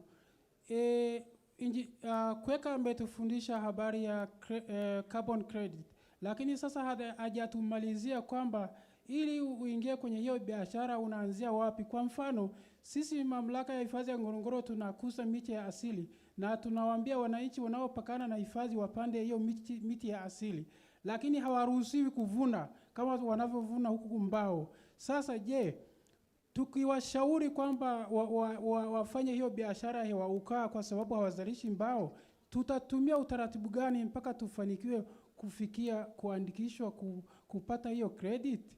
Haya, swali la pili kwa Fahima. Umesema kwamba tuanze huku chini kwa ajili ya kuhifadhi misitu kwa maana ya mkaa mbadala. Je, tutapata nini teknolojia ambayo ni rahisi sana ambayo mkulima wa kijijini anaweza katumia ili asiendelee kuharibu msitu? Badala ya hii iliyopo sasa tunaona ni gharama kubwa na tunataka tuanzie pale alipo mkulima mdogo. Hebu tuambie ni teknolojia gani ambayo mtu anaweza katengeneza briquette kwa gharama nafuu? Asante. Asante sana. Ndugu wahudhuriaji, naomba nitoe kidogo ufafanuzi kidogo. Maswali haya tulianza asubuhi na kuna maswali saizi na mchana kutakuwa na maswali. Maswali yaende kwenye zile mada zilizowasilishwa ili tuweze kupata mwisho wa siku kitu ambacho ni bora. Kwa narudia tena, naomba ukisimama sema jina lako, alafu useme unauliza swali gani kwa yale yaliyowasilishwa. Mchana kutakuwa na maswali, kesho kutakuwa na maswali. Hatutaacha swali hata moja. Sasa kuna mikono mbona inazidi kuibuka? Naomba ngoja. Naomba isibuke mikono mingine. Hapa kuna mitatu itakuja kuchukuliwa. Alafu kule kuna mkono mmoja. Alafu naomba tafadhali mtu asije mbele kuniambia ana swali lingine ya kuuliza asubuhi. Sasa tunakuwa tunaondoka nje ya mada. Twende kwenye swali. Kofia, jina, swali moja, alafu hii mitatu, alafu tupate majibu. Tuanze pale. Asante. Naitwa Mr. Zuberi Mng'ang'o kutoka Mafinga hapa. Mimi ni mzalishaji na mtumiaji wa mazao ya misitu. Swali langu kwa Kweka. Ndio. Kwa hali tunavyoenda sasa hivi, yani kiuhalisia tunataka kuvuna hewa ya ukaa. Swali langu ni kwamba tutavunaje hewa ya ukaa ikiwa majanga hayaishi ya uzalishaji wa misitu? Kwa mfano kama sasa hivi tunakoelekea watu wanakata misitu wanapanda parachichi. Sasa tutafikiaje kuvuna hewa ya ukaa ikiwa miti inakatwa inabadilishwa mazao mengine? Asante sana. Alafu naomba hapa kulikuwa na mikono mitatu tu. Tuanze na mama, twende kwa kaka, tumalizie kwa kaka. Yes, mama huyu apewe. Amenyosha mkono sana mama. Asante. Naitwa Karisi Ugulum. Mimi natoka kwenye walimaji wa miti wanaokaa mjini. Swali langu linakwenda kwa Engineer Faima na dada pale. Linahusiana na mkaa. Dada yule wa kwanza au dada yule wa pili? Wote wawili, wa kwanza na Faima. Haya, sawa. Na Engineer Faima. Nataka kujua tu bei ya huo mkaa mbadala inakuwa kiasi gani nikilinganisha na mkaa huu tunaotumia, kwa sababu tunawalenga wale watu wa chini. Kwa hiyo ukifanya bei ambayo ni kubwa, unawafanya wale wa chini washindwe kununua huo mkaa. Kwa hiyo mwisho wa siku ule mkaa mbadala haununuliki, kwa sababu mjini najua haununuliki, kwa sababu wanauleta wanauza bei kubwa. Kwa hiyo wale waliokuwa targeted hawawezi kuununua. Lakini nilitaka pia kuuliza kwenye kwa swali langu la pili linakwenda kwenye hewa ukaa. Nimeona wanasaidiwa sana watu ambao wako kwenye vijiji. Sasa sisi ambao tuko mjini, tunalima vijijini, lakini sisi ni investors tunaotoka mjini. Je, na sisi tunaweza kusaidiwa kwenye huo utaratibu wa kupata hiyo credit ya hewa ukaa? Asante. Naomba iende kwa ule kaka mwingine, huyu hapo kushoto kwako hapo. Alafu ukitoka atakuja huyo wa mbele. Asante. La kwanza ni swala la uelewa tu kwamba tafiti nchini Tanzania zinaonyesha kwamba mkaa na kuni sio chanzo cha deforestation, na Glasgow imesemwa wazi kabisa kwamba ni kilimo ndicho kinachosababisha deforestation. Naitwa Severin Kalonga kutoka WWF Tanzania. Naomba Engineer Faima atueleze kuhusu huo mkaa. Soko analolilenga ni lipi? Anasema nataka kuleta fedha, lakini anataka kuleta fedha kutoka kwenye soko lipi? Soko la ndani, soko la nje, na ni mkaa wa aina gani? Kwa sababu najua Tanzania tuna ban ya lam chako. La pili, export ya lam chako iko still existing, haijawa lifted. Na swali la pili kwa Fahima pia, ametuonyesha sample ya ile mobile kiln. Ni vizuri pia angetuonyesha takwimu, efficiency, productivity. Katika ile pipa akiweka kiasi gani cha wood, atazalisha mkaa kiasi gani, kwa muda gani? Asante. Sawa, naomba sasa huyu wa mbele hapa ndio wa mwisho. Naomba kwa kifupi useme jina, umetoka. Swali. Kwa majina naitwa Obedi Madembo kutoka Mapanda, mwenyekiti. Mimi kimsingi kwa kweli sina swali, ila nina shukurani kutokana na hii hela tuliyopata kwa maana ya vijiji vyote vinne. Unajua hata kama kuna maswali lakini hata shukurani lazima ziwepo. Kwa kweli tunashukuru sana serikali ya Jamhuri ya Muungano wa Tanzania kupitia Mama Samia Suluhu. Lakini tunaomba tuseme pamoja na makampuni tunashukuru sana kwa sababu hii hela kwa sababu tumepata itaenda kupunguza kasi ya wananchi kule vijijini kuendeleza majengo ya taasisi. Ni kidogo lakini sisi tunajua ni nyingi. Pamoja na maswali waliouliza wenzetu, mimi najua siwezi kurudia hayo waliouliza, na mimi nitaka niulize. Kwa kuwa ameuliza tunaomba tujibiwe hayo. Lakini la pili, nilikuwa naomba kwa mtu wa hewa ukaa Bwana Kweka, ningeomba wakati mwingine hebu tupewe maelekezo vizuri yanayosema namna ya uvunaji wa hewa ukaa. Wananchi unapompelekea hii cheki kule, anasema mmevuna hewa ukaa, sawa. Kwani inavunwaje? Lakini wakati mwingine maelekezo tunayopewa sisi kama viongozi yanakuwa kwenye lugha ile ya Kiingereza. Wanaleta makabrasha, lakini wakati mwingine yana lugha ya Kiingereza. Wengine kule vijijini hawajui. Lakini yakitafsiriwa vizuri, kuna mwananchi mwingine anaweza kaelewa. Kwa hiyo niombe kwamba Bwana Kweka ajitahidi kutoa elimu kwa njia ya lugha zote, ikiwezekana na Kiswahili, hata na Kibantu, hata na Kihehe. Asante sana. Asante. Basi tumeweza kufanya, kila mtu tumechukua maswali yote.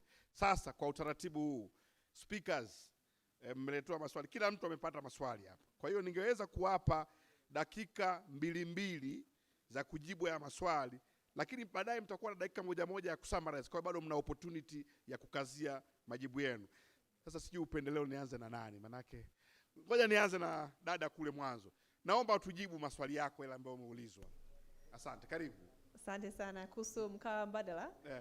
Nashukuru. Soko la kwanza tunaloangalia kwa sababu tunazalisha mkaa wa paina ambayo haina soko sana la ndani, lakini inapelekwa nje, inapelekwa Ujerumani, lakini tunaamini ni mwanzo kwa sababu hii teknolojia inatumika pia kwenye eucalyptus pia mlingoti inatoa mkaa mzuri sana pia ambayo una soko la ndani. Kwa hiyo Fahima atajibu vizuri zaidi kwenye bei kwa sababu anajua zaidi, lakini ni kwamba tunafungua kama soko jipya kwa sababu walikuwa hawezi kuzalisha na kupeleka nje kabla ya hapo, na ni mabaki ya pine ambayo haitumiki, kwa ilikuwa ni kama nyongeza yalikuwa yanafanyika. Kwa upande wa uzalishaji ni ya ziada. Mwanzoni walikuwa wananunua msitu, wanachoma, wanauza mkaa, hapo wanachukua na mabaki kabisa yanayobakia, kwa hiyo inaongezea kipato kingine. Asante sana. Kwa kuongezea sasa, Fahima, dakika 2, yale maswali yako uyawape majibu. Nianze na swali la kwanza, mkulima wa chini, teknolojia inayomfaa. Kwa kazi iliyokuwa tunafanya Makete, tulijaribu kupeleka teknolojia tofauti kwa kuangalia kwamba lazima iwe na uwekezaji mdogo sana na inakubaliana na mazingira ambayo mkulima yupo, kwa maana teknolojia isitumie umeme, isiwe na investment kubwa, iweze kupatikana hapa nchini. Tulikuwa tunaangalia yale mazingira ambayo ile teknolojia inaweza kuwa updated, na tuna teknolojia zaidi ya 6. Kwa hiyo siwezi kuziongelea zote, lakini karibu FITIC mnaweza mkapata masomo kidogo kuhusu teknolojia. Kwa hiyo na maana kwamba kuna investment ndogo mpaka ya pipa tu, yani na kuelekeza jinsi ya kutengeneza pipa kuzalisha mkaa. Kuna investment ya pipa lililoboreshwa ambalo nalo linaweza kuzalisha mkaa.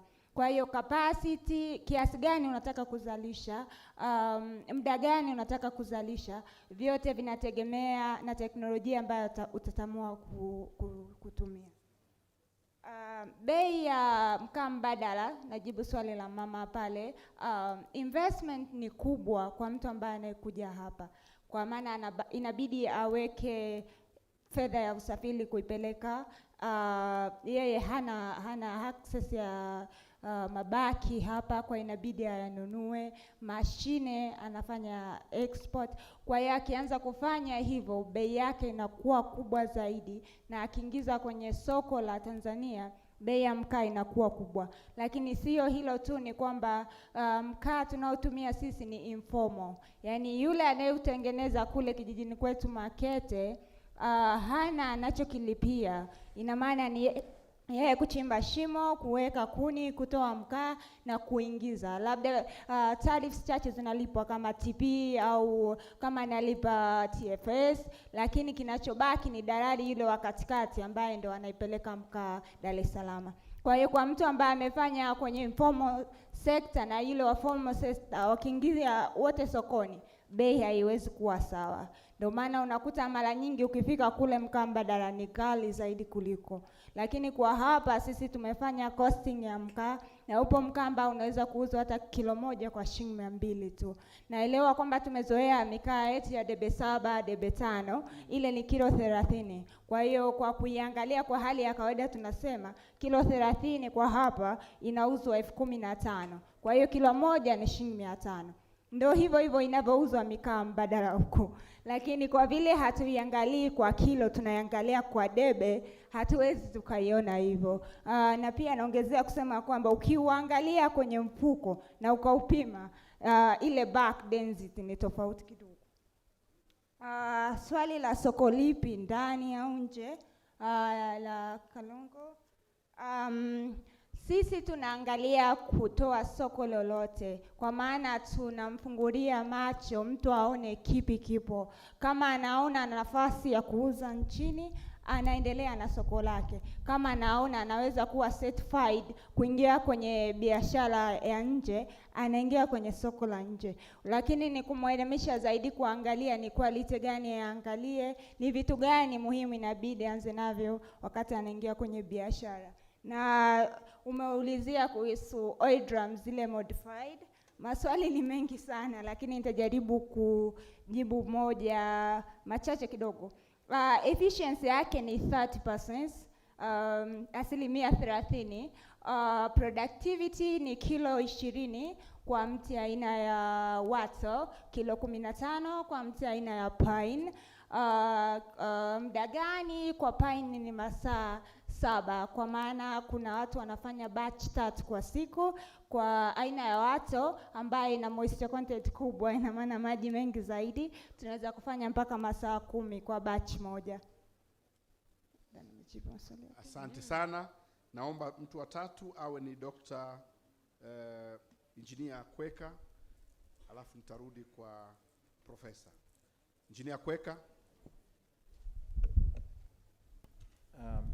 Hello. Kuna maswali yameulizwa na yako mengi, lakini nitaanza la kwanza. Alikuwa anauliza kwenye upande wa kufanya biashara ya carbon credit, tuna dunia au sisi wenyewe kwa maana ya Tanzania tunahakikishaje kuna balance kati ya kupanda miti na wale wanaochafua mazingira? Kwa lugha rahisi anauliza kuna balance gani?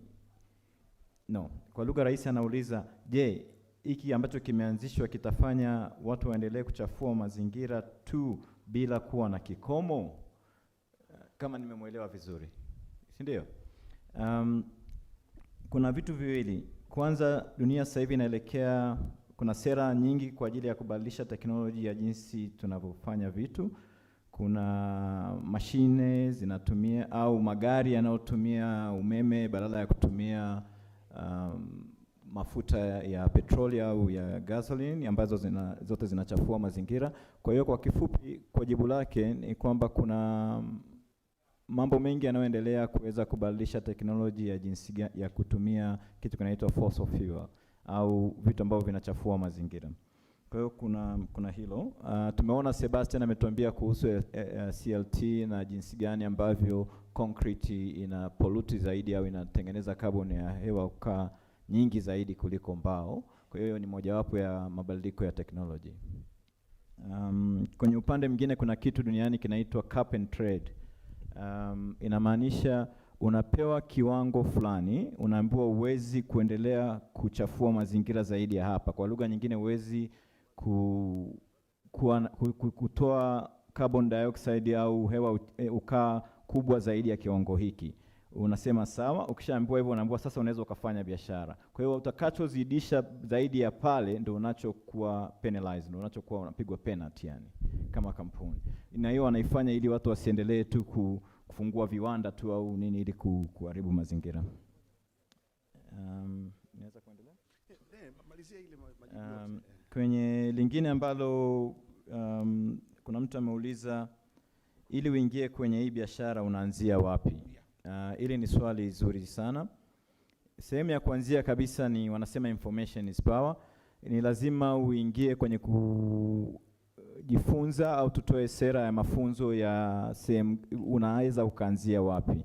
Kwa lugha rahisi kuna sehemu mbalimbali za internet za makampuni au watu ambao wanatoa elimu kwa ajili ya hewa ukaa, lakini kikubwa ni na kwenye hilo wanaweza kuambia pia kama uko eligible, kwa maana ya kwamba kama una qualify kupata au kuanzisha mradi wa hewa ukaa. Kwa hiyo nasema kwa kifupi hili ni kwamba unatafuta au unaweza kuja kutuona sisi tukakupa ushauri wa vitu gani vya kufanya.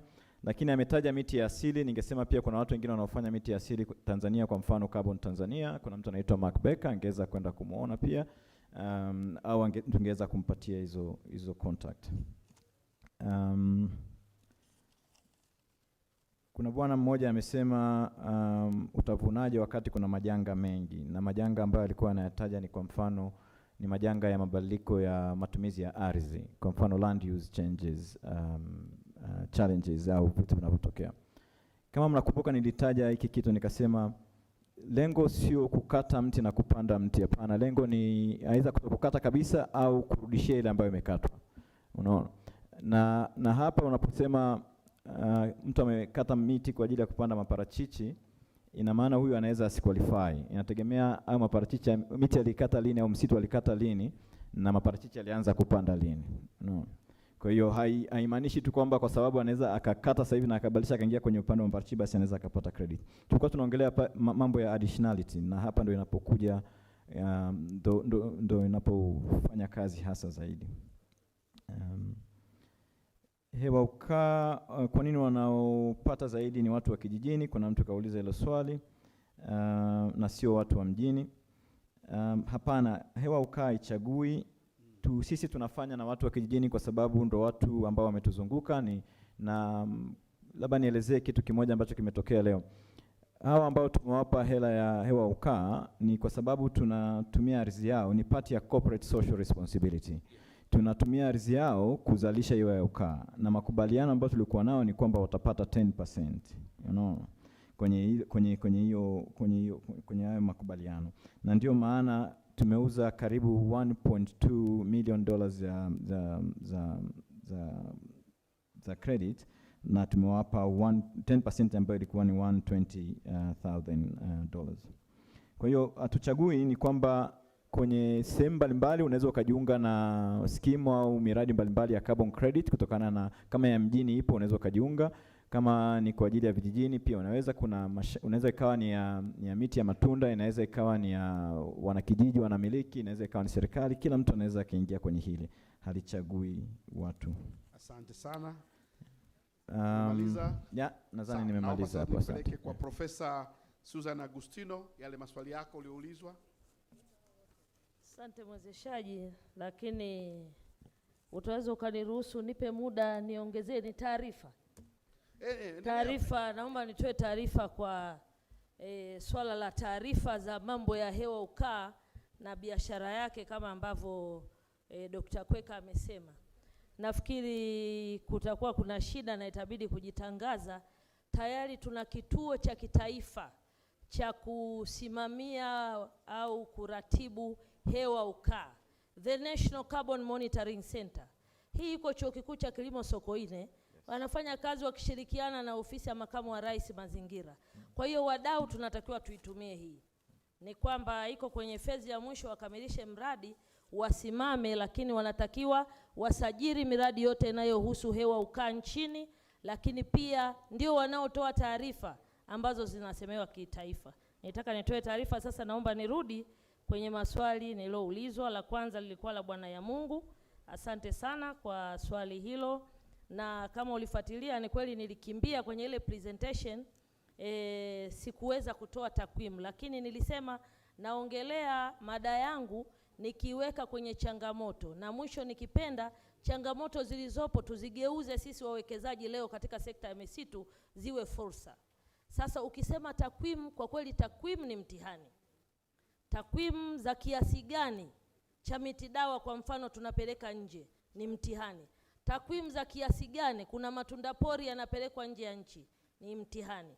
Ambacho unaweza ukakipata kwa sasa kidogo ni zao la asali, nta pamoja na mkaa. Sitaweza kukupa moja kwa moja, lakini najua tutainteract, naweza hizo nikakupatia. Lakini narudi sasa, naunganisha hili na swali la Bwana Nyacharo analosema niliongelea R&D, Research and Development for Non-Timber Forest Products. Nifafanue. Na nikifafanua nakuja hapo kwako. Hizo ndio aina ya tafiti tunazozihitaji, ili tuweze kuishauri sasa serikali kwamba tuwekeze kwenye matunda pori, tuwekeze kwenye miti dawa. Lakini kwa miti dawa nitakupa takwimu. Tukisema tu miti gani ambayo tumekwisha tafiti na kuitambua ni zaidi ya aina 10,000. Kiasi gani kinaenda nje ni katika kuibaiba, hatuna takwimu halisi. Lakini nitasema pia tafiti kwa nini zinahitajika. Sasa hivi kama nilivyosema kwenye moja ya way forward, tunatakiwa plantation forest to integrate na non-timber forest products. Kuna swala la kugema utomvu, gum rosin. Je, tumelichukua hilo? Sasa hivi tunafanya utafiti, na najua wadau kutoka Sokoine ni moja ya wadau. Tunafanya utafiti tuangalie ugemaji wa hii gum rosin utatuletea nini kama taifa, una athari kwenye hii miti ambao baadaye. Hizo ndo taarifa zinazotakiwa kabla hatujawekeza kiasi kikubwa. Lakini nitakupa mfano mwingine. Kuna wawekezaji wameshajitokeza pia. Tuna watu wanaitwa Iringa Uyoga Company. Iringa Uyoga Company walitutembelea sisi wakitaka takwimu. Hatuna. Kwa moja ya kitu tunaanza nao sasa ni tafiti. Tuna uyoga gani wa asili ambao tunao? Na wao interest yao ni uyoga ambao ni dawa. medicinal mushroom. Sasa hizi ndio tafiti tunazohitaji, lakini tuna tatizo kubwa. Hata leo hii tukiulizwa hivi msituni tuna kiasi gani cha rasilimali ambayo tunatakiwa tuitoe, tuje tuiwekeze kwenye viwanda vyetu vidogo vidogo viweze kutunufaisha, bado hatuna. Na ni kwa sababu nilisema haya mazao kwa muda mrefu tumeyaona kama yapo ni kwa ajili ya mkulima anayatumia anapopatwa na shida, labda sasa kuna njaa twende msituni tupate matunda, sasa tuna ukame tukachukue kidogo labda uyoga tuuze. Kwa hiyo bado tuna shida ya hizo takwimu na tunahitaji tuwekeze. Na sasa tunatakiwa twende mbele vipi? Twende mbele vipi? Mimi ningeomba leo tuko katika hili kongamano la wawekezaji Iringa. Tumeangalia Iringa mna fursa tayari ya miti ya kupandwa. Sasa tuangalie pia mnapowekeza muangalie na mazao yasiyoti mbao ambayo yapo. Mnapozalisha mbao na haya yazalishwe. Na hii ndio itatufanya tupate ile faida iliyotimilifu kwa kupitia mazao ya misitu. Kwa hiyo hapa kuna kitu kinaitwa public private partnership. Ni muhimu sana. Wadau wa sekta binafsi na serikali tuungane juhudi pamoja. Moja ya challenge iliyopo, wawekezaji au private sector wanapotaka kuwekeza, ukisema research kwanza tupate taarifa, huwa ni kazi. Na nitamtania kuweka hapa, ajira yangu ya kwanza nilivyomaliza misitu nilienda kufanya kazi na ilikuwa inaitwa the former escarpment. Lakini kabla hamjawa Green Resources wakaanzisha Tanzania Greenhouse Gas Action Trust. Nikiwa researcher, ukitoa mawazo tunatakiwa tukatafiti miti itafyonza kaboni kiasi gani. Walikuwa wanakataa, lakini baadaye tumerudi kule kule. Nashukuru sana, asanteni. Asante sana. William, una chochote cha kuongea kwa dakika moja? Ili kama una nikupe wakati wa kurap up. Na wrap up. Okay, sawa. Basi na asante, maswali yote yamejibiwa. Kwa hiyo nawapa dakika moja sasa wasemaji wetu wamalizie ili niwaruhusu waende kukaa. Ninaanza na Kweka, dakika moja tu ya kumalizia. Chochote ambacho nataka kumalizia. Asante sana. Hii kazi ni ngumu kwa maana ya kwamba kuna issue nyingi za technical ambazo ziko chini, ziko kidogo juu ya uwezo wa watu wengi, lakini ni issue ambayo sio rahisi kama inavyoonekana au inavyosemekana kwenye watu wengi. Pia kuna guidelines na standard nyingi sana ambazo unatakiwa zifuatwe, na ningeshauri kuwe na utaratibu wa kuifuatilizia taratibu na kuangalia watu wanaweza wakafaidika vipi, lakini tuseme kwamba it's not a walk in the park. Ni shida sana. Professor Susan Agustino, chochote sasa cha kurap up? Ninapomalizia niseme kwamba sekta ya misitu isiangaliwe katika zao moja, isiangaliwe katika mbao. Sasa ni wakati mwafaka wa kuchanganya vitu vyote viwili ili tuweze kupata faida kwa ujumla. Na hili niliseme kwamba sisi wawekezaji katika sekta ya misitu, kazi iendelee, sio kwamba tutaanza kwenye sifuri. Tutumie taarifa zilizopo, mazao siti mbao ambayo yanaweza kuwa ya vipaumbele nchini, na yenyewe yasonge mbele na mwananchi aweze kufaidika zaidi. Nashukuru sana. Engineer Faima, dakika moja. 80% mpaka 90% bado tunatumia mkaa. Ni kitu kikubwa sana, lakini bado tunakiangalia kwa jicho la pembeni. Nafikiri ni muda ambao inabidi tuangalie sana tunatumia nini kupikia nyumbani, na tunafanyaje kuhakikisha kwamba tunatunza mazingira na kutumia kitu ambacho kinaweza kikatusaidia zaidi. Asante. Asante. William Mato. Asante. Sikupata maswali, lakini ningependa kusema machache wakati wa kumalizia kwamba tunapanda miti ya kupandwa kwa sababu ni miti ya biashara na tunaanzia sokoni. Watu wanawekeza katika upandaji wa miti kwa sababu soko lipo na soko ni kubwa. Tumezungumzia ukubwa wa soko katika ngazi ya dunia, lakini kuna jitihada za makusudi inabidi zifanyike upande wa Tanzania kwa kuongeza soko, hasa matumizi ya bidhaa za mbao katika sekta ya ujenzi kama ambavyo nimesema awali. Na tupo katika mkakati wa kuhakikisha namna gani tunahamasisha matumizi ya bidhaa za mbao za kutoka Tanzania katika sekta ya serikali au kwa public sector. Taasisi kama National Housing, TBA, tunazungumzia pia uwezo wa kuregulate wa taasisi kama Contractors Registration Board, CRB ambayo pia ni Engineers Registration Board, ERB, lakini miongozo kutoka kwa Public Procurement Regulatory Authority, PPRA, namna gani standards zinaweza zika-apply kwa kutumika katika ujenzi wa public sector. Sasa hivi tumezungumzia ujenzi wa madarasa ambayo yanajengwa katika halmashauri zote. Ni kwa jinsi gani tutahamasisha matumizi na kutengeneza soko la mbao kutoka katika mikoa yetu ambayo inazalisha bidhaa za misitu.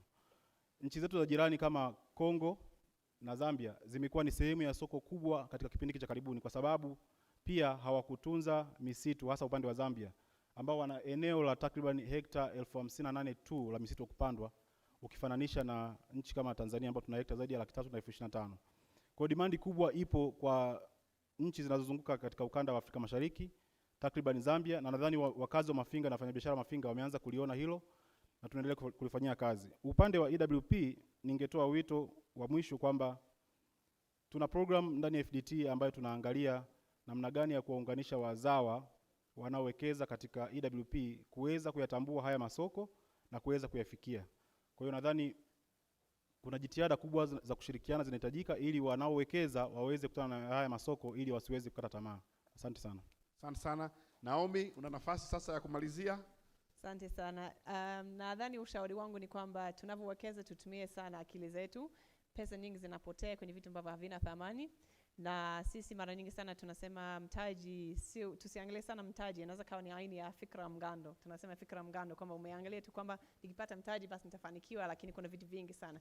Kuna watu wanapewa mpaka kiwanda lakini wanashindwa kuendesha kwa sababu yani uendeshaji ndio kitu kikubwa zaidi. Kwa hiyo nafikiri yani tunaweza na tusichoke kujenga uwezo katika kila ngazi, na tuhakikishe kwamba tunazingatia ngazi zote, sio kwamba yani tusikie na tuelewe halisia ya wazalishaji wa mwanzo na wazalishaji wakubwa kabisa ambao nao wana mahitaji yao kwenye mambo ya sera na export. Kwa hiyo yani tusichoke kujenga capacity kwa sababu tutafika na tutasonga mbele. Asante. Asante, tuwapigie makofi mengi sana wanaporudi kukaa wawezeshaji wetu. Asanteni sana kwa kazi nzuri mlioifanya asubuhi na mchana wa leo. Sasa tunaingia kwenye kipengele kingine, na nina heshima kubwa mbele yenu kumleta Daktari Samora Makris. Yeye atakuja kutuongezea mada zinazoshughulikia na maximizing productivity of plantation. Dr. Samora yeye ni senior lecturer pale University of Dar es Salaam, lakini amewahi pia kuwa head wa department katika College ya Forestry and Wildlife na Tourism pale University of Dar es Salaam, na kwa sasa nimemuona nikasema nitamkaribisha hapa mbele aweze kuchukua session hii ya kuongoza mada, kuongoza mjadala, na yeye ana saa 1:15 kabla tujaenda kwenye break. Tumpigie makofi mengi sana Dr. Morris anapokuja hapa mbele. Karibu daktari.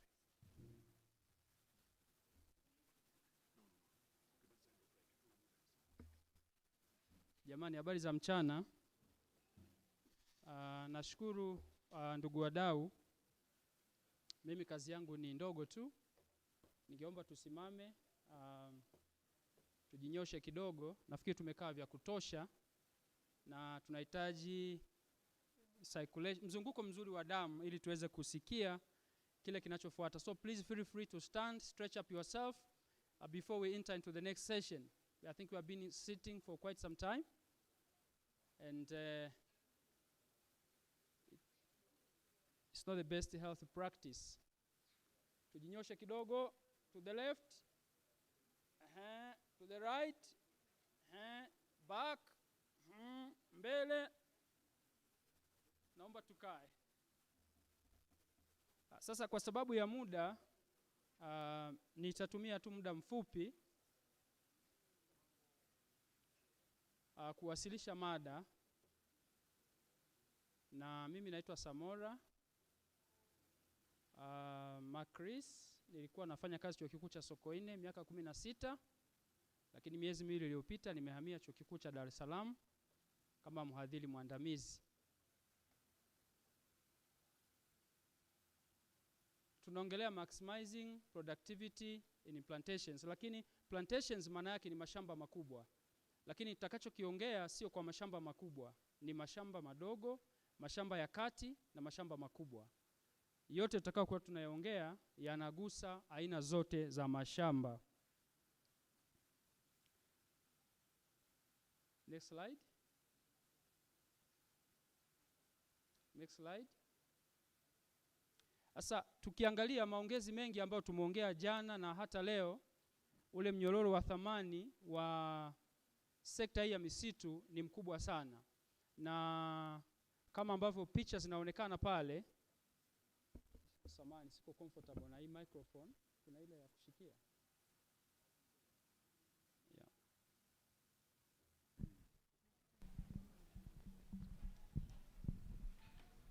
Asante. Ukiangalia tangu jana tumejikita zaidi upande wa kulia au kule mwishoni kwenye mnyororo wa thamani.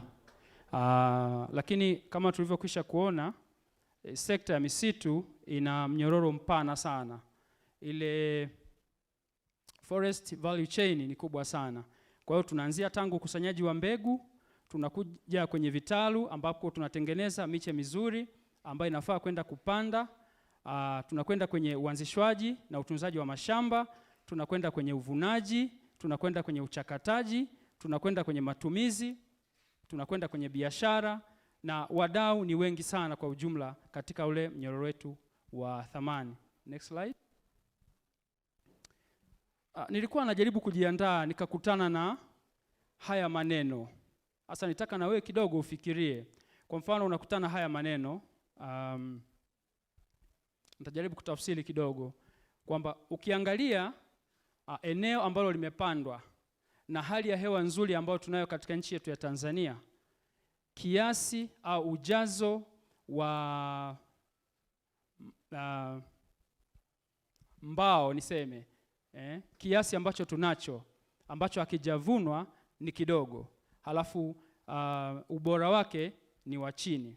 Lakini pia nimekutana hili neno linasema kwamba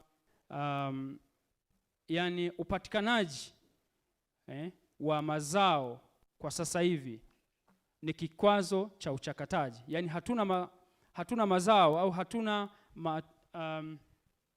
raw materials za kutosha kwa ajili ya mtanisame nitakuwa nachanganya, za kutosha uchakataji. Lakini pia nimekutana na maneno haya kwamba ding dong, hizi mashine ambazo tunazitumia ambazo ndio nyingi zipo zinatumika kule kwenye mashamba yetu, zilizo nyingi sana. Ukichukua gogo lako, kiasi gani ambacho unakomboa, kiasi gani ambacho unapata kiko chini, na hata mbao unayopata ubora wake uko chini. Lakini pia nimekutana na sentensi hii kwamba tukiendelea hivi ambavyo tunaendelea, tutaendelea kuwa na uhaba, na uhaba utazidi kuongezeka. Haya kidogo yamenisumbua kwamba kuna kitu fulani ambacho hakiko sawa. Next slide. Sasa naomba twende next slide. Labda nitoe takwimu tu kidogo. Kwa projections ambazo zipo ni kwamba sekta ya ujenzi hiyo tumeshaiona kwamba inatumia sehemu kubwa sana ya mazao ya misitu. Lakini sio sekta ya ujenzi tu, kuna na sekta zingine. Kwa mfano nguzo, karatasi, vifungashio na sekta ya samani. Sasa ukiangalia kwa hapa tulipo mwaka 2021 tunahitaji cubic million karibu zinafika kama 2.7 kitu kama hicho. Huo ni uhitaji. Lakini pia imekadiriwa kwamba mpaka mwaka 2035 tutaendelea kuwa na uhaba wa mazao yatokanayo na misitu. Next slide. Pia kuna projections ambazo zimefanyika. Ukiangalia mstari mwekundu ni mahitaji yetu. Haya ni mahitaji ambayo tunayo, na hilo umbo la kijani ni uwezo ambao tunao kwa sasa hivi. Sasa ukiangalia mwaka 2021, samahani naona hatuna pointer, utaona kwamba bado hatujafikia mahitaji yetu kama taifa kwa mazao ya misitu, na itaendelea hivyo hivyo mpaka mwaka 2036. Kwa hiyo tangu asubuhi tumekuwa tukiongelea fursa, kwamba kuna fursa zipo za ndani na nje, kuna mapesa yako somewhere. Tumeongea kuhusu swala la ubora, tumeongea swala la viwango, tumeongea swala la carbon credits. Tumeongelea mambo mengi niseme. Fursa kwa ajili ya engineered wood products Hizo zote ni hayo tumeyaona tangu asubuhi, lakini sekta kwa ujumla ukiangalia ni kwamba ufanisi uko chini. Mashine ambazo tunazitumia nyingi ziko ni kama ile pale ya ding dong, labda kwa wale ambao hawafahamu ding dong ni nini, ile mashine pale. Lakini pia kuna kiasi kikubwa sana cha masalia ambayo yanabaki. Lakini ukiangalia kanuni za misitu za mwaka 2004 kipengele cha 29 namba 1 kinashauri kwamba angalau tunavyokata mti kutengeneza gogo, kiasi ambacho tunapata kiwe 70%, lakini kwa sasa hivi tunapata 50 au chini. Kwa hiyo hatujafikia kile ambacho tunatakiwa kufika. Lakini pia mashamba mengi ya Tanzania kwa mwaka wanavuna cubic meters around 15.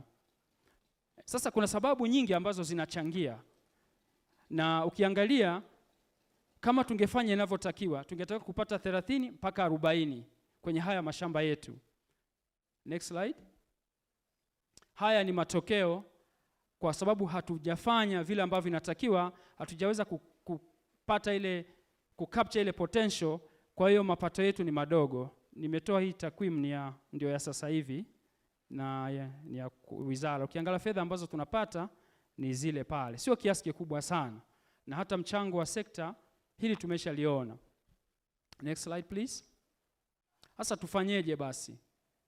Tufanyeje? Ukiangalia tija, tukiongelea productivity ni tija. Wengine wanaweza kuwa hawajui tija, lakini tija maana yake ni uwiano wa kile unachopata kutokana na kile ulichowekeza. Unapata kiasi gani kutokana na kile ambacho umepata. Sasa tunaweza tukaongezaje tija katika uzalishaji wetu? Sasa ukiangalia tumeongelea sana jana na hata leo, tumeangalia upande wa pili kama 50% hivi, tunaongelea sasa mti umeshasimama tunautumiaje. Sasa ningetaka turudi kidogo kwenye kiwanda. Usiongelee tu kwamba mtoto atakuwaje, utafaidika naye vipi. Turudi kwenye process, kwenye mchakato kule, kwamba tunawezaje tukapata sasa miti yenye ubora, mazao yenye ubora. Next slide. Kwa hiyo kuna windows. Kwa wale washabiki wa Yanga na Simba wao wanasema kuna daraja dogo la usajili, kuna daraja kubwa. Nafikiri wengi wetu ni washabiki. Lakini kuna windows pia ambazo sisi tunaweza tukazitumia zikatusaidia kuongeza tija na ufanisi kwenye uzalishaji wetu. La kwanza ni kutumia mbegu ambazo ni nzuri kijenetikia au improved planting materials. Lakini kuangalia pia jinsi namna bora ya kutunza miti yetu kule shambani. Ukiangalia ule mnyororo wa thamani unaanza kwenye mbegu pale, ndipo unapoanza. Lakini pia ubunifu na teknolojia ambazo zinaweza kutusaidia kupunguza waste au yale mabaki ambayo yanapotea. Na hii itatusaidia kufikia malengo ya kisekta kama kuongeza mchango kwenye uchumi wa taifa, ajira na vitu kama hivyo. Next slide. Sasa mimi nachokoza mada tu, lakini tuna wasemaji ambao wao ni wabobezi katika mada hizo. Sasa tuna wawasilishaji 6 ambao wataongelea along kwenye ile value chain nzima. Na nisingependa nipoteze nafasi. Hawa ni watu ambao wamekaa kwenye field, wanaelewa kinachoendelea, lakini watatueleza namna bora ya kuongeza tija kuanzia mwanzo. Kwa hiyo having said that, I would like to welcome Dlamin. Next slide please. Yes, Dlamin anafanya kazi kwenye kampuni inaitwa New Forest Company, na yeye ni mtaalam kwenye mambo ya misitu. Ataongelea kwa habari ya jinsi ya namna bora ya kutumia mbegu, yani mbegu ambayo ni bora ili kusaidia kuongeza uzalishaji. So Dlamin, please, the floor is yours. Welcome sir.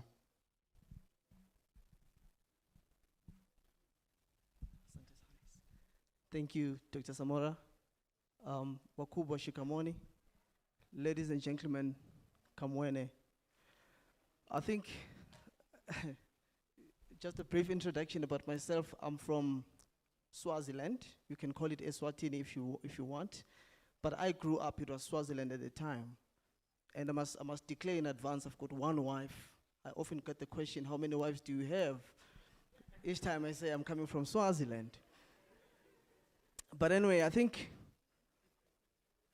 I wanted to introduce my speech with a hypothesis, but I realized that the theme, as from yesterday until today, waves along the same hypothesis that I have for you today.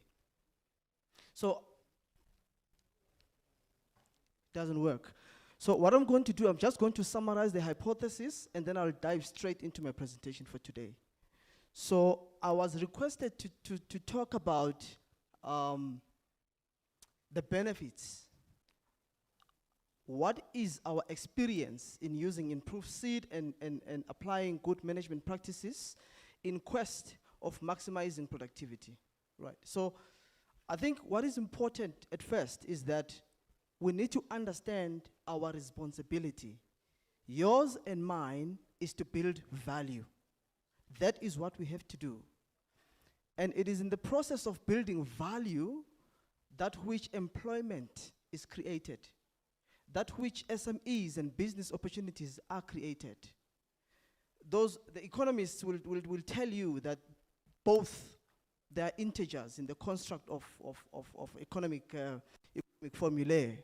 So I think what is important is that when we build value, we create opportunities. When we create opportunities, we drive production. When we produce, we must sell. If you can't sell, don't produce. So when we must sell, then we need infrastructure. If we need infrastructure, then we need the construction sector. We need the logistics sector.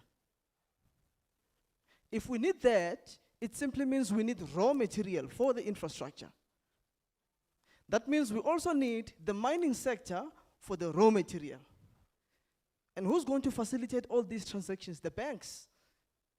And who's going to do the books? The accounting firms. And who regulates the movement? TRA. So our responsibility is to build value. And if it is not sustainable, we might as well not do it. Next slide, please.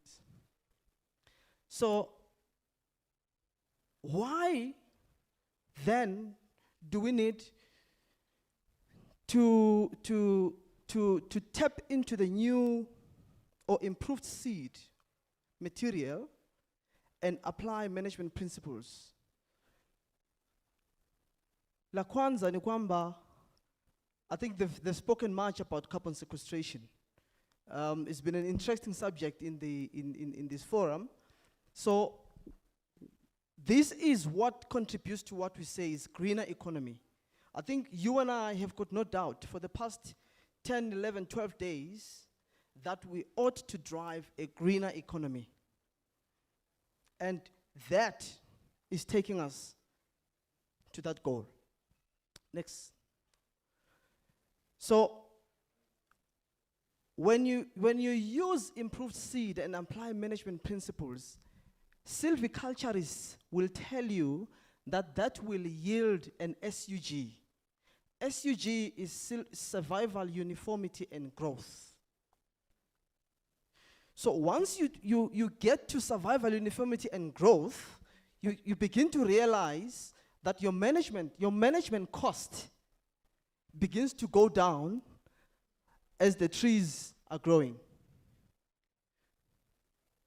It could be your weeding costs, it could be your fire protection costs, it could be your tending costs, but as the trees are growing, if you apply the good management practices, there's a reduction in terms of cost.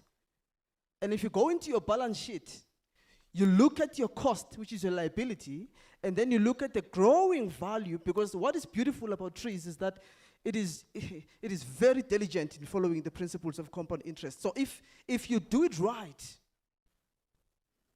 you have an increase, growth in value, and reduction in cost. The variance between the two is your equity. Next. So the reason why also You need to have SUG. It helps you understand and project the future streaming of your cash flows, because you know at what rate is it going. So you know what volumes are you going to get each and every single year. So once you are able to stream your cash flow, then it's easy to work on your capitals. Budgeting, way up front. Next. This is a very interesting one for me, and I think it's maybe the second last one. So we're going through a budgeting process, and then we sat down and then we agreed that, okay, this is the volumes that we want to deliver this year. And then we sit down, we look at the compartments to Chagua, and then we select about 4 compartments. Okay, we say, these 4 compartments, that's fine. We'll get our volumes from there this financial year. Double click, and then we go down, we look compartment by compartment to say, okay, how much capital do we need now to invest for us to be able to get these volumes, right? So we look at other compartment, we need roads infrastructure. We look at other compartment, we need short haul component. We build in the budget. Guess what happens? About 4 or 5 months down the line, of the 4 compartments, we only did 2, not the 4. We only did 2. Now here is the complex here. We only did 2, we saved 2. Why? Because the 2, as of last Friday, gave us about 96% of against of what was targeted, which is increased recovery.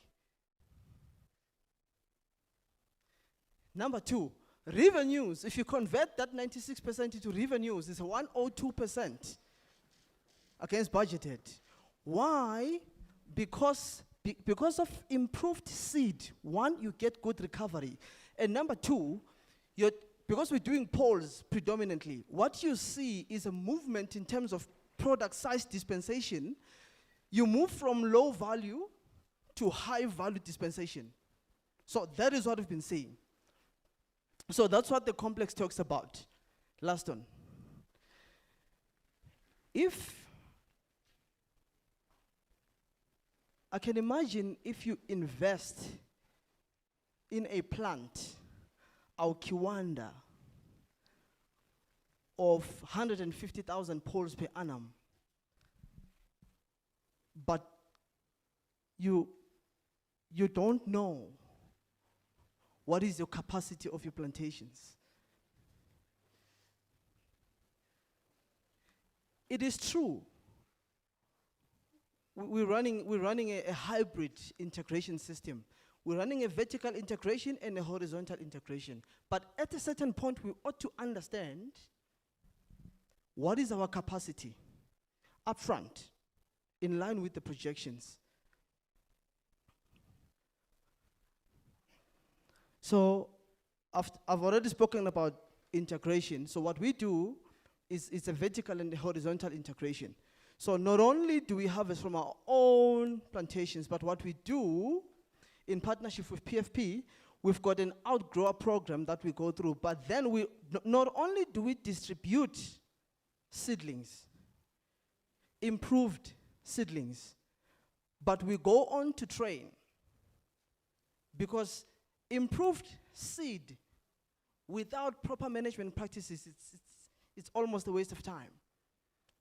So not only do we distribute, but we also go on to train. And after training, we follow up. And we're getting closer into making it somewhat a policy to say, if you have not gone through the entire training program, you don't qualify for that qualify. Because the idea is that we know that even besides our own asset value, we do have an extended asset from third party or outgrowers that we can horizontally integrate in the future. Ladies and gentlemen, thank you very much. Thank you, Mr. Dlamini. Nafikiri ameongea tu kwa kifupi kwa sababu ya muda. Mambo mengine tutayasikia baadaye tunavyokuwa tunaendelea. Ningeomba nimwalike basi Kilonzo upo au tutaona video tu?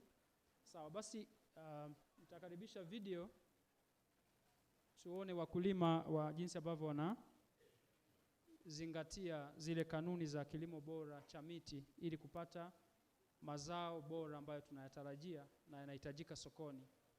Tafadhali karibu.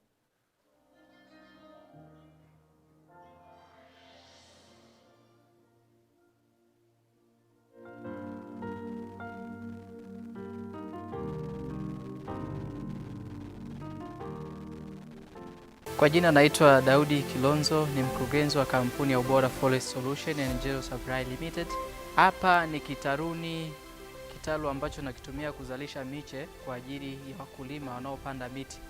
Kitalu chetu kina uwezo wa kuzalisha miche 300,000 kwa mwaka. Miche ambayo tunazalisha hapa ni ile miche ambayo inatokana na mbegu bora. Mbegu hizi tunazitoa nchi za Zimbabwe na Afrika Kusini kwa sababu kwa ukanda wa kusini hizi nchi zimepiga hatua zaidi kwenye uboreshaji wa mbegu za miti. Katika kitalu chetu hiki tunazalisha mbegu bora za pine na eucalyptus au kwa Kiswahili tunasema mipaina na miti ya milingoti. Ubora wa miche unapelekea mazao bora ya miti kwa sababu lengo la uboreshaji wa mbegu za miti ni kwa ajili ya kupata miti ambayo ina unyofu mzuri, lakini mbao zake pia zinakuwa na tabia ambazo ni imara.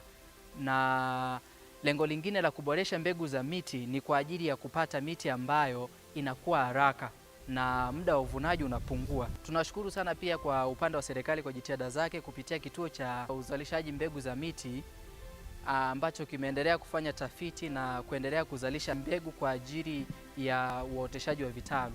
Lakini ni wito wetu pia kwa serikali kuendelea kuwekeza sana kwenye tafiti za mbegu za miti ili tuweze kuwa na mbegu za miti ambazo zimeboreshwa. Tunawashukuru sana, karibuni sana kwa ajili ya miche ya miti msimu wa mvua wa 2021-22.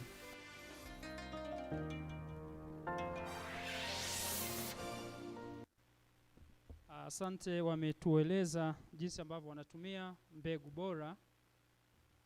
Tusikie basi kutoka kwa mkulima mwingine, Mr. Nemes Mlimbila. Tutaona pia video nafikiri. Naam. Atakwenda kupresent. Okay. Basi naomba nikukaribishe please. Mr. Nemes. Okay. Basi naona huyo hayupo. Naomba nimkaribishe Dr. Severin Kalonga ambaye ataongelea access to high value markets and the role of forest stewardship certification. Tafadhali Severin, karibu.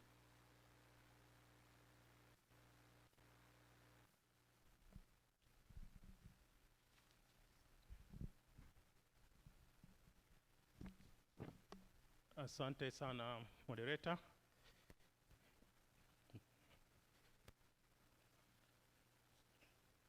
Nitatumia muda mfupi sana kuonyesha nilichoandaa, lakini wakati wa session ya maswali hapo nitafafanua zaidi.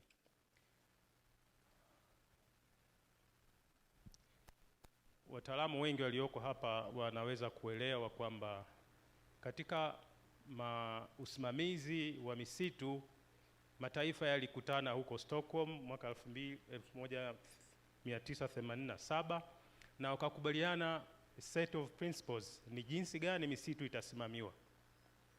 Lakini baada ya miaka 5 wakakutana kule Sao Paulo kwenye mkutano wa Umoja wa Mataifa kuhusu maendeleo, kuhusu mazingira na maendeleo, kukawa na heated debate. Nchi hizi hazitaki kuwekeza katika kuhakikisha kwamba deforestation inapungua. Sasa mashirika ya uhifadhi wa mazingira duniani wakasema sisi hatuwezi kukaa na kusubiri.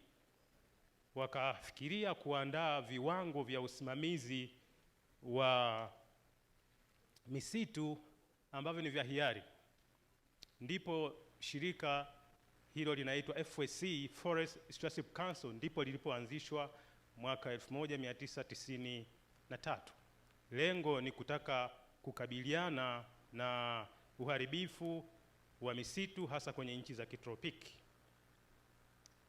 Viwango hivi viko vya aina mbili, na kwa kweli hapa nitapanua kwa Sebastian alivyokuwa amesema jana, issue nzima ya circular economy.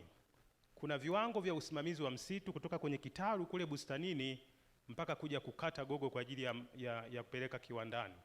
Lakini hatua ya pili ni huo mfumo wa kuchakata yale mazao mpaka kuja kupata hii podium, kuja kupata kiti, kuja kupata mbao, na baadaye yale mazao mengine yanayotokea baada ya hii kuharibika kuingia kwenye mfumo tena ili kuongeza mzunguko wa huo uchumi. Kwa hiyo huo ndio mzunguko, viwango viwili, msituni lakini pia kiwandani.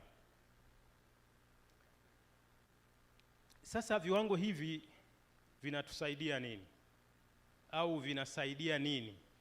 Vinajikita kwa kweli katika hizo nguzo tatu za maendeleo endelevu: mazingira, jamii na uchumi. Kwenye mazingira inasaidia kuondoa uharibifu wa mazingira kwa maana ya degradation au conversion. Nitatoa mfano ambao sijui kama Hans bado yuko hapa. Hans, look at me. Ameziba masikio anisikii. KVTC ndio kampuni ya kwanza kabisa nchini Tanzania iliyotaka kuanza kutumia viwango hivi, lakini mpaka ninavyoongea hawakufanikiwa kupata hivyo viwango, sababu walishindwa kutimiza lile takwa. Wakati mwekezaji amekuja nchini, alikwenda kukata miombo, akapanda miti mingine ambayo haikuwa ya asili pale, ambapo lengo la viwango hivi ni kubadilisha matumizi ya miti ya asili kuweka miti ya kigeni. Hawana certificate mpaka sasa hivi. Lakini viwango hivi kwa upande wa mazingira vinasaidia kuhifadhi bioanuwai. Eneo lile ambalo la msitu limetengwa kwenye uhifadhi huu, wanatenga kipande cha uhifadhi wa bioanuwai. Hiyo bioanuwai inatunzwa lakini inaendelezwa ili iendelee kukua. Naomba urudi nyuma kidogo. Maureen, nyuma kidogo. Na ya tatu, sijapata msamiati wa ecosystem services, lakini bado tunaongelea mambo ya hewa ukaa, tunaongelea mambo ya maji, mambo ya udongo, mambo ya kuchavusha kwenye nyuki. Viwango hivi vinazingatia vitu kama hivyo katika eneo lile ambalo msitu uwepo. Twende Maureen. Nitoe mfano tu hapo. Tafiti nyingi zimefanyika duniani lakini sio Tanzania, zikionyesha kwamba viwango hivi vinasaidia kupunguza uharibifu wa mazingira kwa maana ya forest degradation. Imeonyesha huko Gabon kwamba 50% ya mashamba yale ambayo yanatumia viwango hivi yalipunguza uharibifu wakati wa uvunaji wa hiyo misitu. Lakini pia wakati wa kutengeneza barabara, kama wapo forest road engineers hapa watanielewa kwamba zilikuwa zinadizainiwa vizuri, hazileti mmomonyoko wa ardhi na mazingira yalikuwa safi. Lakini pia utafiti unaonyesha kwamba kumekuwa na uharibifu mdogo sana wa bioanuwai katika maeneo yale ambayo yalikuwa yanatumia viwango hivi. Na mwishoni kabisa, utafiti unaonyesha kwamba mahali pale ambapo usimamizi wa sheria uko chini, viwango hivi vilisaidia wale wawekezaji kwenye msitu kutii sheria pasipo shuruti. Next. Kwenye upande wa jamii, viwango hivi vinasaidia nini? Na nitarudia, wamesema jana, mheshimiwa mbunge pia alisema kwamba wawekezaji wako wengi hapa, lakini hali za wafanyakazi ni duni bin hoi. Lakini ukiwa na viwango hivi, hali za wafanyakazi zinaboreshwa. Mahusiano kati ya jamii inayozunguka ile misitu inakuwa mizuri. Imethibitishwa leo check walizopokea hapa ni kwa sababu ya mahusiano mazuri kati ya mwekezaji na jamii. Lakini pia tunaona mfano kwenye msitu unaweza kukuta mle ndani kuna matunda ya asili, kuna uyoga. Wanaruhusiwa jamii kwenda kama sehemu ya mahusiano kujipatia chochote. Next. Mfano hapa naweza kutolea mfano kutoka kwenye tafiti kadhaa ambazo zinaonyesha kwamba katika maeneo yale ambayo watu wanatumia viwango hivi, kampuni zinatumia viwango hivi, kumekuwa na wamejengewa uwezo ile jamii wa kutoa maamuzi, kwa sababu ni michakato iko wazi, kwa hiyo wanatoa maamuzi ambayo ni ya busara. Lakini pia kumekuwa na wamezingatia sana afya na usalama wa wafanyakazi mahali pa kazi. Cha tatu, pia wanapewa mazingira mazuri ya kuishi, hasa wale wanaokaa makambini. Na hapa nitatoa mfano, sijui kama rafiki zangu, ndugu zangu watani watu wako hapa. KVTC na TANWAT zamani walikuwa kampuni, wanamilikiwa na kampuni moja, CDC. KVTC walivyofeli kupata certificate, wakaamua kuwekeza TANWAT. TANWAT wakaja kuwa certified mwaka 2007. Lakini walikaa na ile cheti miaka mitano hivi, raundi ya nyingine wakabwaga chini. Sababu mojawapo kwa nini walinyang'anywa kile cheti ni kwa sababu walivyoenda wakaguzi walikuta makambi ya wafanyakazi hawastahili kuishi binadamu mle ndani. So wakapoteza cheti, mpaka sasa hivi bado hawana. Jitahidi kumalizia Kalonga. Kwenye uchumi, viwango hivi vinasaidia nini? Kwa kweli ni njia mojawapo ya kufungua milango ya soko, hasa soko la nje. Lakini hata soko la ndani, kama tunaweza tukafanikiwa kutoa elimu ya kutosha, walaji waweze kutambua kwamba analipa kwa ajili ya nini. Next. Mfano kwenye soko hapa naweza kusema kwamba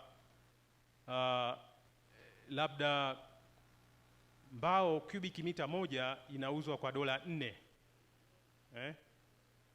Alafu wale ambao wamecertify mbao kwa cubic mita moja inauzwa $6.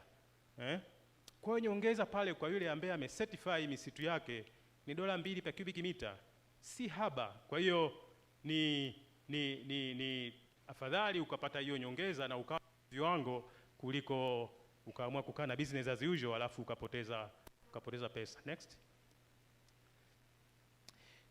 Utafiti ulifanyika pia 2016 ambao walihoji wale ambao wana vyeti wanatumia viwango hivi, na cha kwanza kabisa ambacho walisema kwa nini waliamua kuwa FSC certified ni wanaona kwamba ni njia mojawapo ya kuonyesha kwamba wao wanawajibika kuhakikisha kwamba ni responsible managers. Hiyo ilikuwa ni ya kwanza kabisa. Lakini ya pili walisema wanaona ni fursa ya kukwenda na masoko yanayokuja sasa mapya, kwa sababu soko linataka bidhaa ambazo zimekuwa certified. Lakini kitu kingine walisema ni matakwa ya wawekezaji, lakini pia hata matakwa ya financial institutions. Baadhi ya mabenki watakwambia kwamba ili tukupe mkopo, tuonyeshe commitment yako kwa standards kadhaa. Next. Sasa maswali ya msingi kuulizana hapa. Kwa nini tufikirie kwamba serikali inapaswa kucertify mashamba yake? Majibu yanawezekana yakawa mengi. Lakini kwangu binafsi, kwanza ndio meneja mkubwa hapa. Tanzania TFS ndio inaongoza kuwa na mashamba mengi.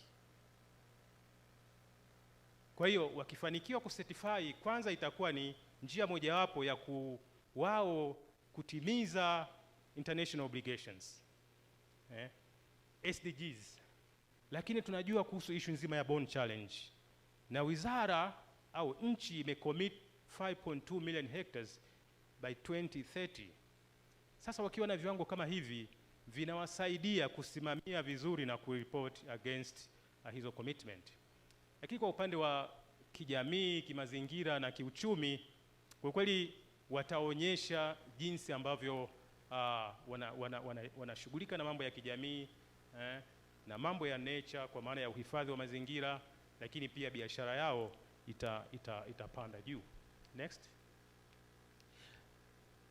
wadau wangu wengine private sector, wawe ni mdogo, niwe ni wakati, awe ni mkubwa, nao pia vile vile wana jukumu la kufanya. Kama watafanikiwa ku certify kazi zao, ni vile vile itachangia biashara zao zitaongezeka, watakuwa na mahusiano mazuri na wafanyakazi wao na jamii kwa ujumla, lakini pia watahifadhi mazingira na wataisaidia serikali kufikia hayo makubaliano ambayo wameiweka ya kimataifa kwenye SDGs pamoja na Afri 100 kwa maana ya Bond Challenge. Next. Sasa kama Tanzania tuko wapi? Huo ndio msimamo. Ukiona hiyo figa ya hapo juu niliyoweka, huo ndio msimamo. Ni habari njema kwamba eneo linaongezeka ambalo tumecertify tangu 2007. Eneo linaongezeka, ila kwenye uchakataji, kwenye value addition ambayo kwa kweli ndio theme kubwa hapa, bado tunasuasua.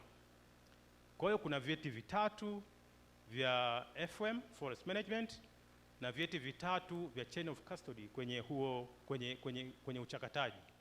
Bado tuna kazi kubwa ya kusonga mbele, tukioanisha na eneo kubwa tulilonalo na tukioanisha pia na uwekezaji tulionao.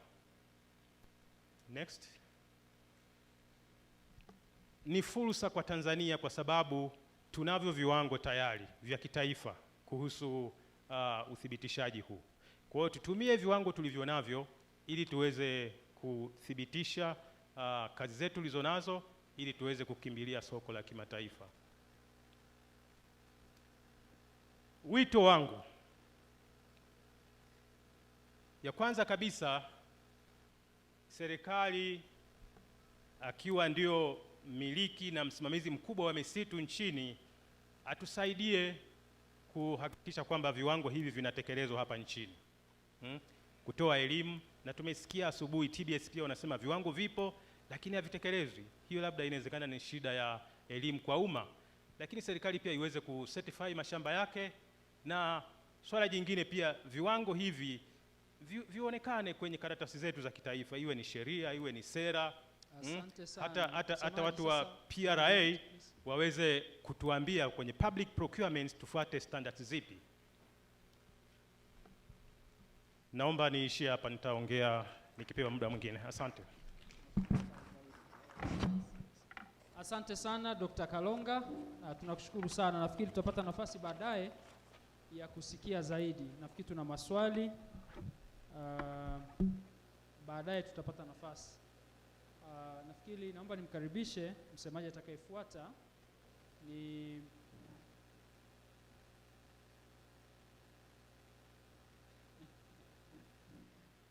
naomba nimkaribishe mkurugenzi wa idara ya misitu na nyuki kutoka Wizara ya Maliasili na Utalii. Atatueleza jinsi ambavyo technical order au mwongozo wa kitaalamu unavyoweza kutusaidia kuongeza tija katika mashamba madogo na mashamba makubwa ya miti. Karibu mkurugenzi. Asante sana chair of the session. Naomba nichukue nafasi hii kuwapitisha katika mwongozo huu ambao leo tukipata nafasi Mheshimiwa Waziri wetu wa Maliasili na Utalii atapata nafasi ya kutuzindulia kama alivyosema pale asubuhi. Kwa hiyo mimi kazi yangu tu ni kuwaonyesha kwamba kijitabu hiki au mwongozo huu utakapozinduliwa una vitu gani hasa vya kuzingatia. Na hiki ndicho kijitabu ambacho tutapata nafasi Mheshimiwa Waziri atatuzindulia leo. Ni agizo la kiufundi namba 1 la 2021 na lengo lake ni tuwe na uzalishaji wenye ubora na tija. Kimsingi tunajaribu kujibu maswali ya msingi kwamba mambo gani yanatakiwa kuzingatiwa ili kupata malighafi yenye ubora. Na kikubwa ni kuzingatia taratibu za kupanda na kuhudumia mashamba ya miti. Sasa kitu cha kwanza ni kuoanisha spishi na mahali panapostahili kupandwa. Hakikisha kuwa kila aina ya spishi inapandwa katika maeneo sahihi ili uweze kupona, kustawi vyema na uwe na ubora na tija. Lakini pia ukifuata utaratibu huu inapunguza athari za mabadiliko ya tabia nchi shambulio la wadudu waharibifu na magonjwa. Jambo la pili ni kuchanganya spishi za miti katika eneo au katika shamba lako. Kwanza, inapunguza athari za magonjwa, wadudu waharibifu, mabadiliko ya tabia nchi na ya kiuchumi. Lakini pia inaongeza uhakika wa soko kwa kuwa na mazao mchanganyiko, na inashauriwa katika shamba moja angalau kuwe na aina 4 za spishi tofauti.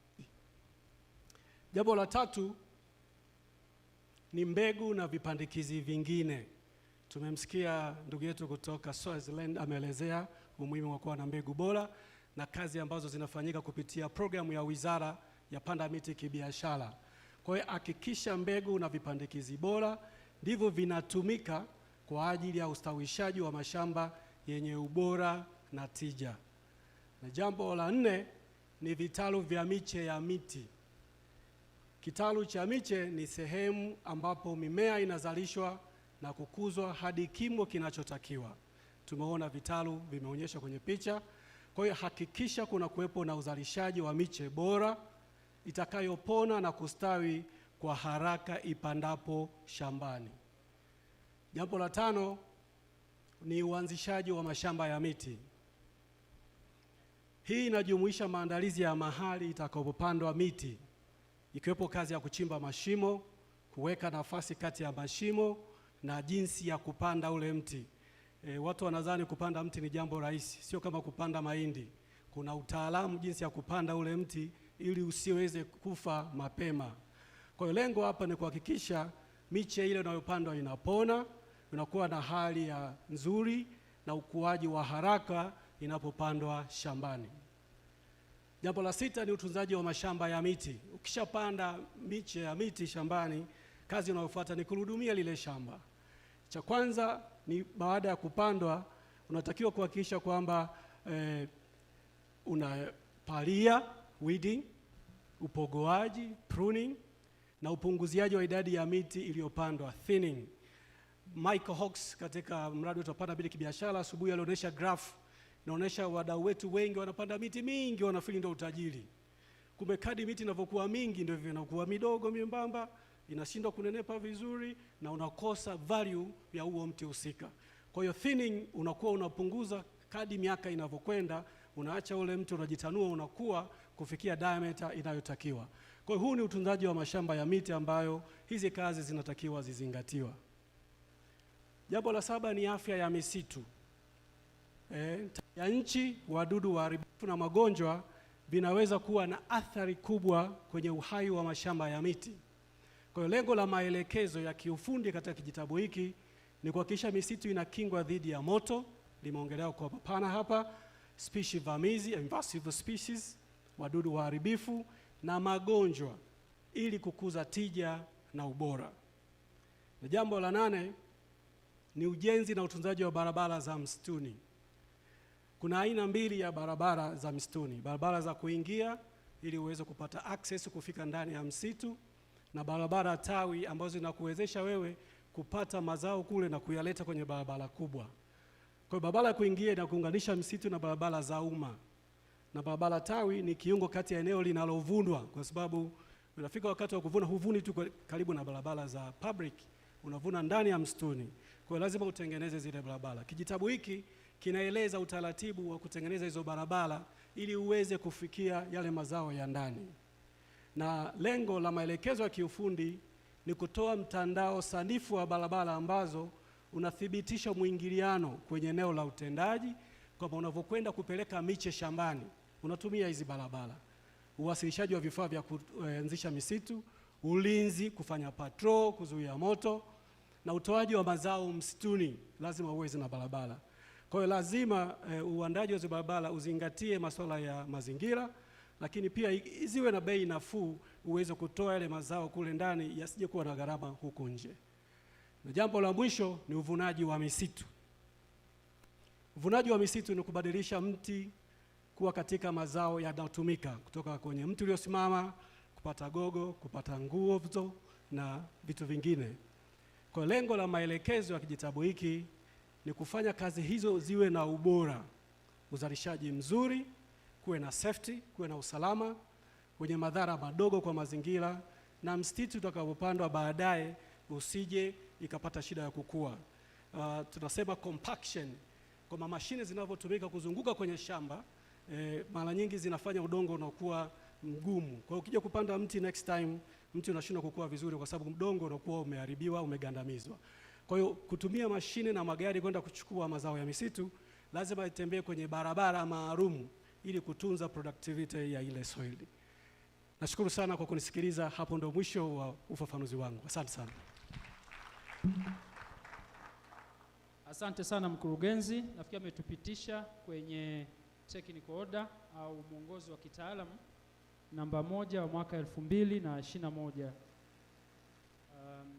Nafikiri tuna njaa wengi wetu, lakini kuna tukio moja ambalo ni la muhimu ningependa tulifanye kwanza kabla hatujaenda kula.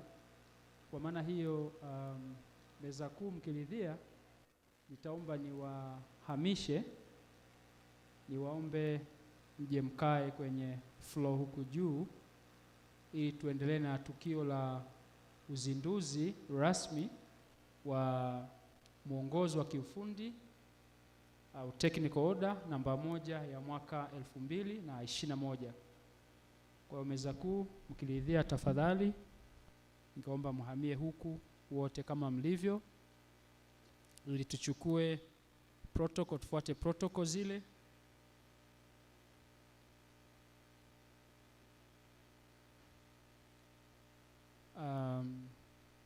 Karibuni meza kuu.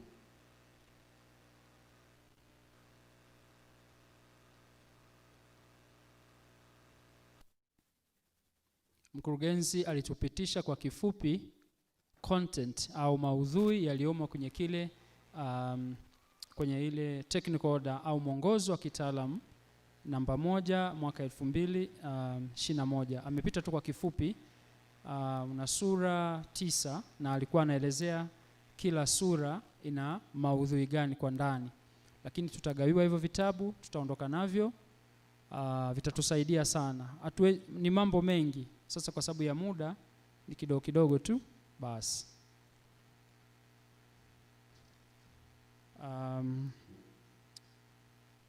Mkurugenzi, basi nitakuomba ukaribie mahali hapa unisaidie kidogo mambo ya protocol.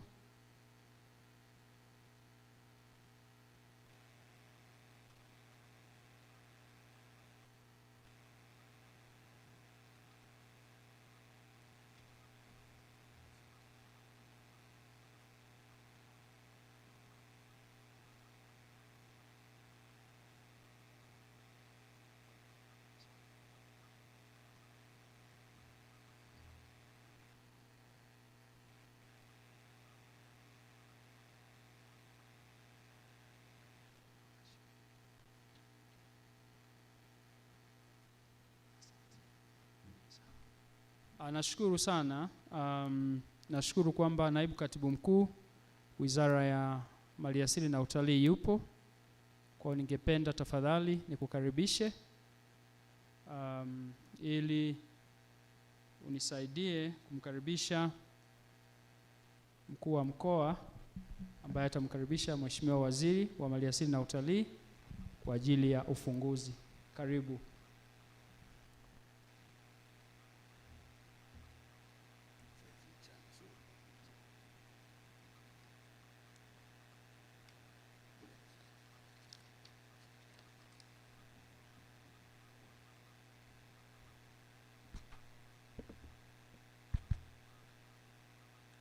Habari za mchana.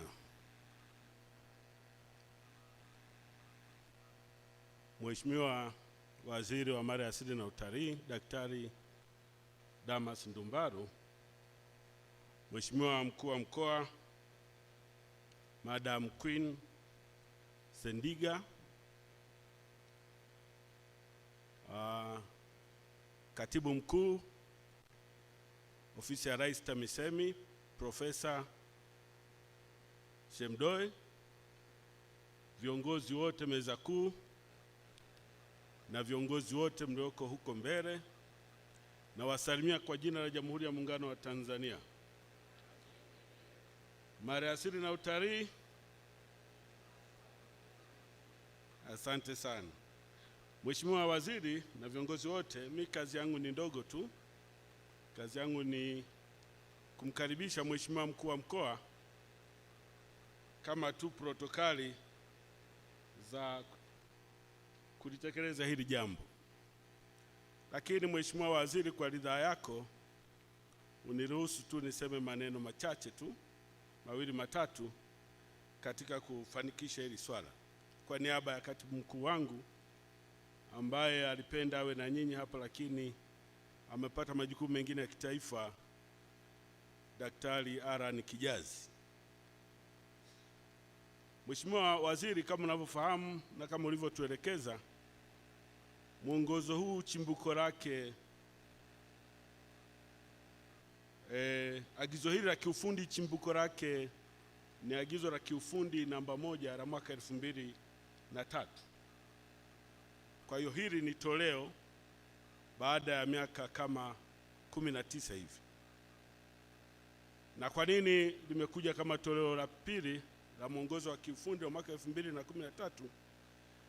Ni kwa ajili ya kuzingatia mabadiliko mbalimbali na matokeo mbalimbali ya tafiti, mabadiliko ya kisayansi, mabadiliko ya teknolojia ambayo yamepelekea kuifanya sekta yetu hii ya misitu iwe kubwa, izidi kukua, na sasa tunataka kutoa mwelekeo ambao badala ya watu kufikiria wanapanda miti, kupanda tu, ambao ilikuwa ndio hamasa kubwa ya kupanda miti kwa ajili ya mazingira, kupanda miti, lakini lengo lake sasa liwe ni kuimarisha kilimo cha miti cha kisasa, na kilimo chenyewe kiwe kinalenga mjadala ambao umeendelea kwa siku hizi mbili, kufanya kilimo cha kibiashara chenye tija na ambacho kitaleta mazao ya misitu yenye ubora.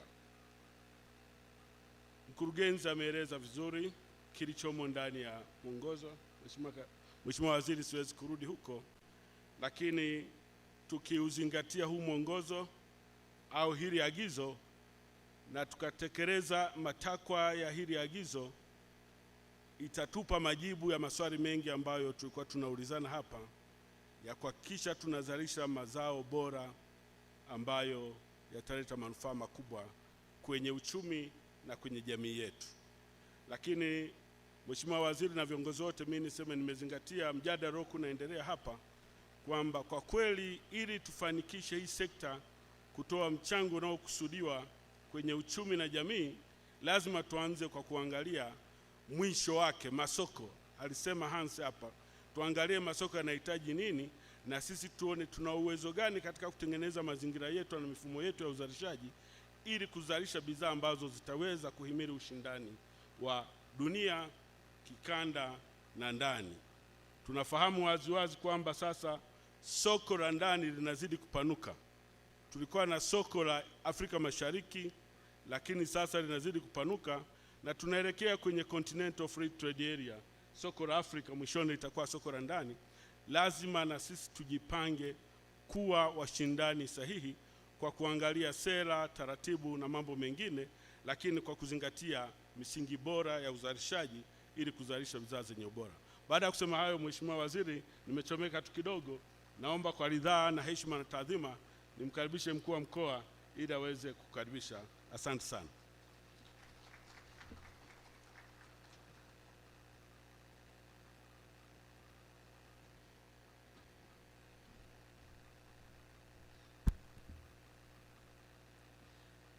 Mheshimiwa Waziri wa Maliasili na Utalii, Mwenyekiti wa Chama cha Mapinduzi mkoa wa Iringa, ndugu Katibu Mkuu TAMISEMI, Naibu Katibu Mkuu Maliasili na Utalii, ndugu Katibu Tawala, waheshimiwa wakuu wa wilaya zote tatu, viongozi wote wengine, wadau mbalimbali, mabibi na mabwana, waandishi wa habari, naomba niwasalimie tena kwa jina la Jamhuri ya Muungano wa Tanzania. Nimefurahi sana asubuhi nilipofika nikaona wadau wako wengi. Japo nimeambiwa nije kwa ajili ya kumkaribisha Mheshimiwa Waziri, wasiwasi wangu naweza nikatoka hapa leo nikiwa sijagusa kipaza sauti mpaka kesho. naomba niwashukuru sana sana sana kwa dhati na kwa unyenyekevu mkubwa kwa uvumilivu mliouonyesha, lakini pia kwa moyo wenu wa dhati wa kutaka kuhakikisha kwamba michango yenu, mawazo yenu katika kuboresha sekta ya misitu mmeendelea kuileta tena katika ukumbi huu siku ya leo. Nawashukuru sana, na waomba kwa namna hii kesho tukutane tena hapa ndani ili tuweze kupata hitimisho. Mheshimiwa Waziri, naomba nikushukuru tena pia kwa kuendelea kuwepo humu ndani. Licha ya majukumu mengi uliokuwa nayo, na ninajua kwamba leo ulikuwa una safari, lakini umeahirisha kwa sababu ya kuona umuhimu wa kuwepo humu, lakini pia katika kipindi ulichokaa umeona ni namna gani ambavyo wananchi na wadau hao wa misitu wana mengi kweli kweli ambayo yanahusiana moja kwa moja na wizara yako. Ndugu Katibu Mkuu, nakushukuru pia mno sana sana kwa kuendelea kuwepo hapa ndani. Lakini zaidi naomba niwashukuru wote watoa mada mpaka muda huu. Ziko nyingi kweli hapo zinanigusa. Kila saa nafanya kama moyo hivi, lakini nafikiri patafika sehemu lazima nitaongea, nisije nikaondoka nalo hapa nikashindwa kwenda kulala usingizi.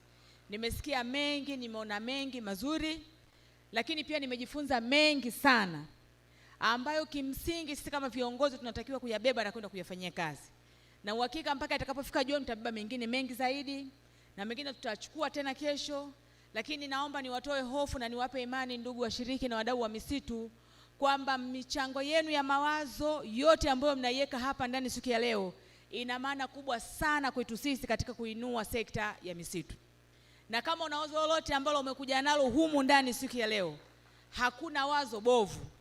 Mara nyingi huwa napenda kutumia kauli huwa nasema hakuna upuuzi uliokuwa upuuzi.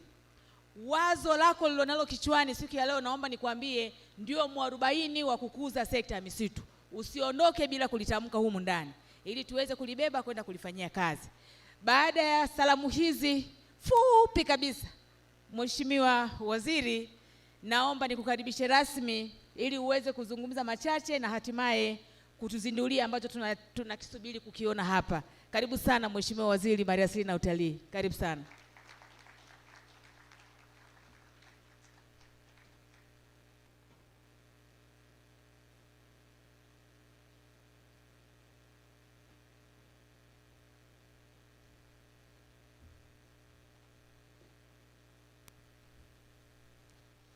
Na wasalimu kwa jina la Jamhuri ya Muungano wa Tanzania. Wizara ya Maliasili na Utalii. Kamwene. Maana bila kusema kamwene hautapewa ulanzi hapa. Mheshimiwa Mkuu wa Mkoa, dada yangu Queen Sendiga, Mwenyekiti wa Chama cha Mapinduzi, chama tawala mkoa wa Iringa, Katibu Mkuu Wizara ya Viwanda, Wizara ya TAMISEMI, Profesa Shemdoe, Ras wa Iringa ambaye anatamani kuvizia jimbo langu la Songea, lakini nimemuonya kwamba yeye hawajui wajumbe. Viongozi wote wa chama na serikali tulioko hapa, bila kumsahau Mheshimiwa mbunge mwenyeji Kosato Chumi, watoa mada wote, wageni waalikwa, mabibi na mabwana. Jana tulipata heshima kubwa ya Mheshimiwa Waziri Mkuu wa Jamhuri ya Muungano wa Tanzania kutuzindulia mwongozo ambao unaongoza swala zima la kuandisi mazao ya misitu.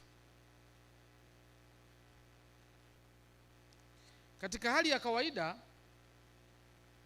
zoezi lile lilipaswa kuwa la pili. Lilipaswa kutanguliwa na uzinduzi wa technical order. Sasa kutokana na ratiba ya Mheshimiwa Waziri Mkuu ilikuwa imebana sana, basi tulitangulia jambo lile.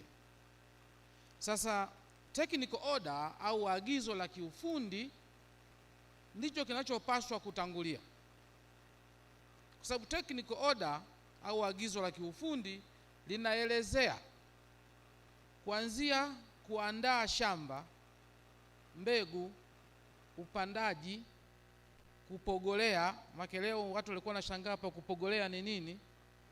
Sisi kwa Kingoni kupogolea tunasema pruning.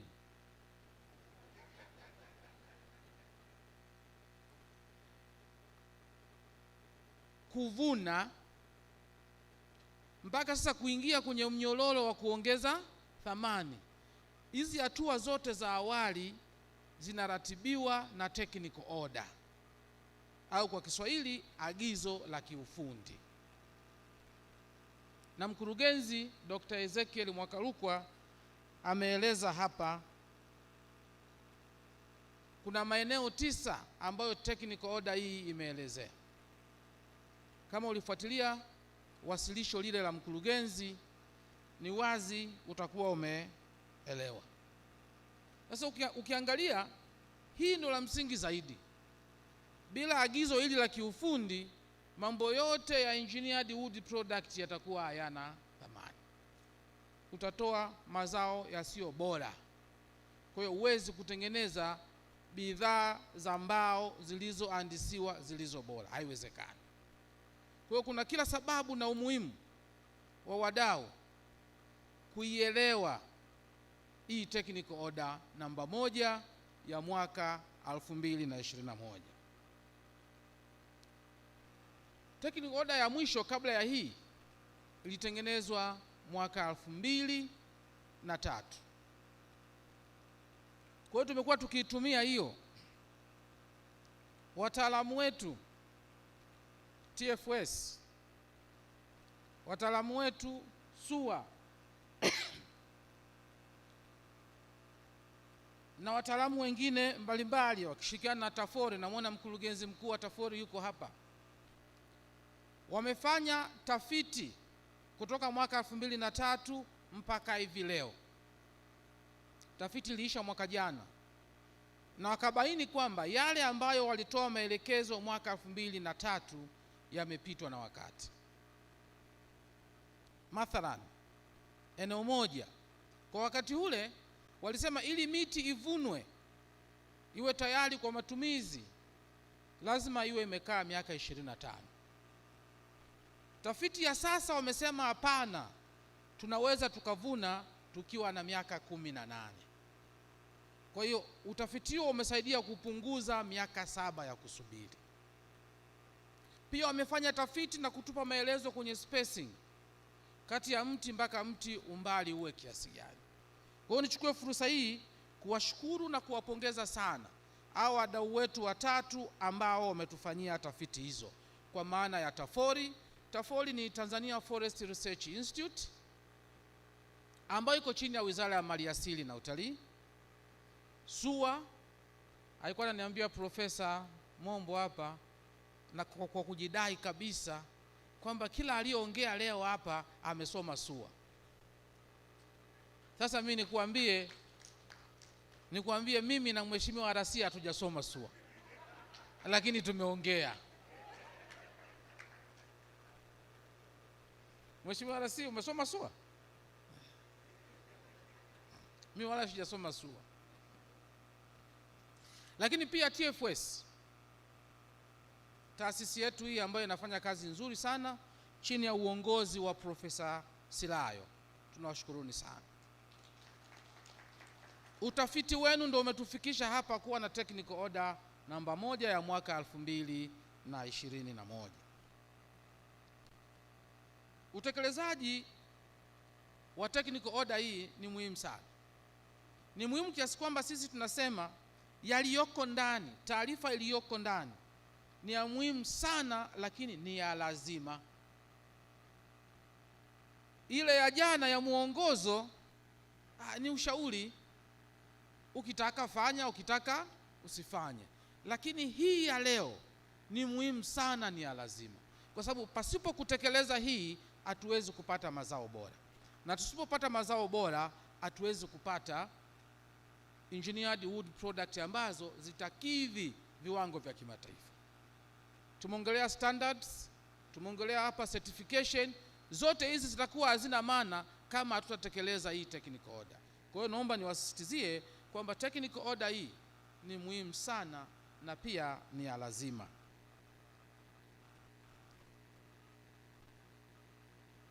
Katika biashara yoyote hakuna jambo muhimu kama masoko. Soko ndo linaamua. Soko ndo linakufanya wewe uzalishe zaidi. Soko linapanga bei. Soko ndo linafanya sekta iweze kukua. Imeelezwa hapa na wataalamu wengi kwamba sekta ya misitu inachangia 3.5% ya pato ghafi la taifa, yani GDP. Ingawaje tunaamini hiyo bado iko chini kulingana na uhalisia wenyewe. Sababu katika tafiti hizo watu wengi hawakuwa wazi kutoa taarifa zao. Walikuwa wanazificha wakidhani kwamba watafiti hao wametoka TRA. Tunaamini kwa sasa ni 5% na zaidi. Sasa tukilijua hilo soko linataka ubora, na ubora unapatikana kwenye utekelezaji wa technical order hii. Kwa hiyo ni waombe wawekezaji wote, wapo ambao wameanza kuitumia, nimeona kwenye mawasilisho hapa, lakini wengine hawajaanza kuitumia. Kwa hiyo ni waombe sana tutumie, na kuna nakala mbili. Kuna nakala ya Kiingereza, lakini kuna nakala ya lugha yetu pendwa, lugha ya taifa, Kiswahili. Tumeweka nakala zote mbili ili kuhakikisha kwamba tunamfikia kila mtu. Kila mtu aweze kupata, kusoma na kuelewa. Ingaji nakala hii ya Kiswahili wakati naisoma kuna misamiati migumu sana. Nimekutana na maneno humo yanaitwa tetefia. Sijui kama mheshimiwa RC unajua maana ya tetefia. Maana ni pulp. Kiswahili ni tetefia, ndo pulp. Sasa ni waombe wataalamu tujaribu kurahisisha lugha hii, tuweke lugha nyepesi zaidi, lakini pia tutengeneze vipeperushi ambavyo vitatafsiri hii kwa lugha nyepesi sana. Binadamu wengi hawapendi kusoma. Hii kurasa 24 mtu akifikiria kuzisoma anasema hii manake nini bwana? Lakini kipeperushi cha kurasa 2-3 kinaweza kusaidia kufikisha ujumbe huu. Lakini pia nichukue fursa hii kuwashukuru sana FDT pamoja na PFP. Wao wamechangia sana katika uchapishaji wa vitabu hivi kwa lugha zote mbili, Kiingereza na Kiswahili. Wakati watu wanaongelea hiyo PFP, panda miti kibiashara, Mheshimiwa RC akawa ananiuliza kwamba hawa ndio nani? Nikamwambia huo ni mradi ambao uko chini ya serikali mbili. Serikali ya Tanzania chini ya Wizara ya Maliasili na Utalii, na serikali ya Finland chini ya Wizara ya Mambo ya Nje na Ushirikiano wa Kimataifa wa Finland. Kwa hiyo panda miti kibiashara ni mradi ambao uko chini ya wizara, uko chini ya serikali, na sisi tunajivunia sana. Tunachoangalia sasa ni kuhakikisha kwamba baada ya muda wa mradi kuisha kuwe na sustainability, mradi huu uweze kuendelea, na tutauweka chini ya TFS. Kwa hiyo ndugu zangu wa Mafinga, ndugu zangu wa Iringa, mradi huu utaendelea na bado utakuwa chini ya mkoa wenu. Tena tunapanga kuuboresha zaidi kwa kujenga chuo kizuri cha kisasa cha kutoa mafunzo kwa watu wote, awe ni darasa la 4, awe la 7, awe na degree. Sisi hatuangalii, tutakwenda kukufundisha pale ili uzalishe mazao mazuri, sababu tumeona ni mradi ambao unafanya kazi vizuri. Hata engineer Faima ambaye amefanya wasilisho hapa anafanya kazi kwenye mradi huo, na niseme wazi tu, huyu dada anafanya kazi nzuri sana. Zile mashine za kutengeneza mkaa mbadala anazibuni yeye mwenyewe, na ni kwa bei nafuu sana. Kwa hiyo wadau, mkitaka zile mashine za kutengeneza mkaa mbadala, nenda pale Pandamiti kibiashara, muone engineer Faima, atakuambia jinsi ya kufanya hivyo. Lengo letu ziweze kusambaa nchi nzima. Julai mwaka huu nilisaini kanuni za kusafirisha mkaa mbadala nje ya nchi, sababu tunaamini kule nje soko lake linalipa zaidi. Kuzuia wasipeleke nje wakati wanazalisha kwa gharama zao si busara. Kwa hiyo wale watengenezaji mkaa mbadala, soko la nje lipo na ni kubwa zaidi. Serikali hii imeruhusu kwamba sasa ni ruksa kusafirisha mkaa mbadala nje, na hizo regulation nimezisaini toka Julai mwaka huu. Kazi yangu ambayo niliombwa na mkuu wa mkoa nifanye ni kuzindua mwongozo. Haya yote niliyoyasema hapa ni kiherehere changu tu. Nitakiwa tu nisimame pale nikate utepe yaishe. Lakini kwa sababu sisi wanasiasa ni maneno mengi, basi kabidi niyaseme hayo yote, nikiamini kwamba yatakuwa na faida kwa sisi sote tulioko hapa. Kabla sijafanya kazi hiyo ambayo nimeomba kufanya, nichukue nafasi hii kwa dhati kabisa kwa mara nyingine tena kumshukuru na kumpongeza mkuu wa mkoa wa Iringa pamoja na kuu yake yote na uongozi wote kwa kuandaa kongamano hili. Mikoa ambayo inalima misitu iko mingi, lakini mkoa wa Iringa umekuwa wa kwanza kuandaa kongamano hili, na kupongeza sana Mheshimiwa Rais. Naamini waheshimiwa wakuu wa mikoa mingine nao wataiga nyayo zako, na wakija kutaka kuwafundisha ili wafundisha wao umefanyaje, basi nitaomba uwatoze fee kidogo, na mimi nitakuwa mhasibu wako. Baada ya kusema hayo, niko tayari sasa kuzindua hizi technical order. Asante sana.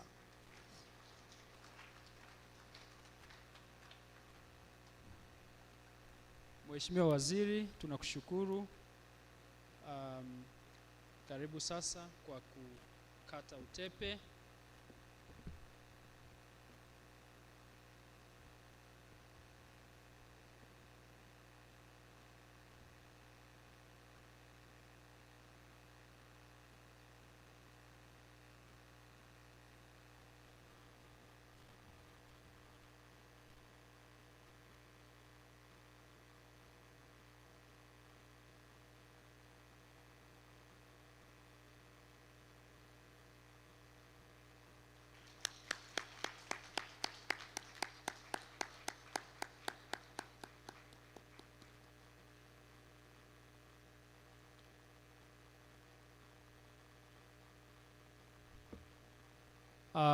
Wakati ushers wakiendelea kugawa vijitabu, tafadhali wagawie wa participants. Tafadhali ushers, tuhakikishe kila mtu ana kitabu. Na mimi nashukuru kupata nafasi kwa sababu mimi nilikuwa katibu wa kikosi kazi kilichoandaa hili agizo la kiufundi namba 1. Mimi nilikuwa katibu. Kwa nashukuru kwa heshima niliopewa. Asante. Tujitahidi ushers, tuende haraka kidogo.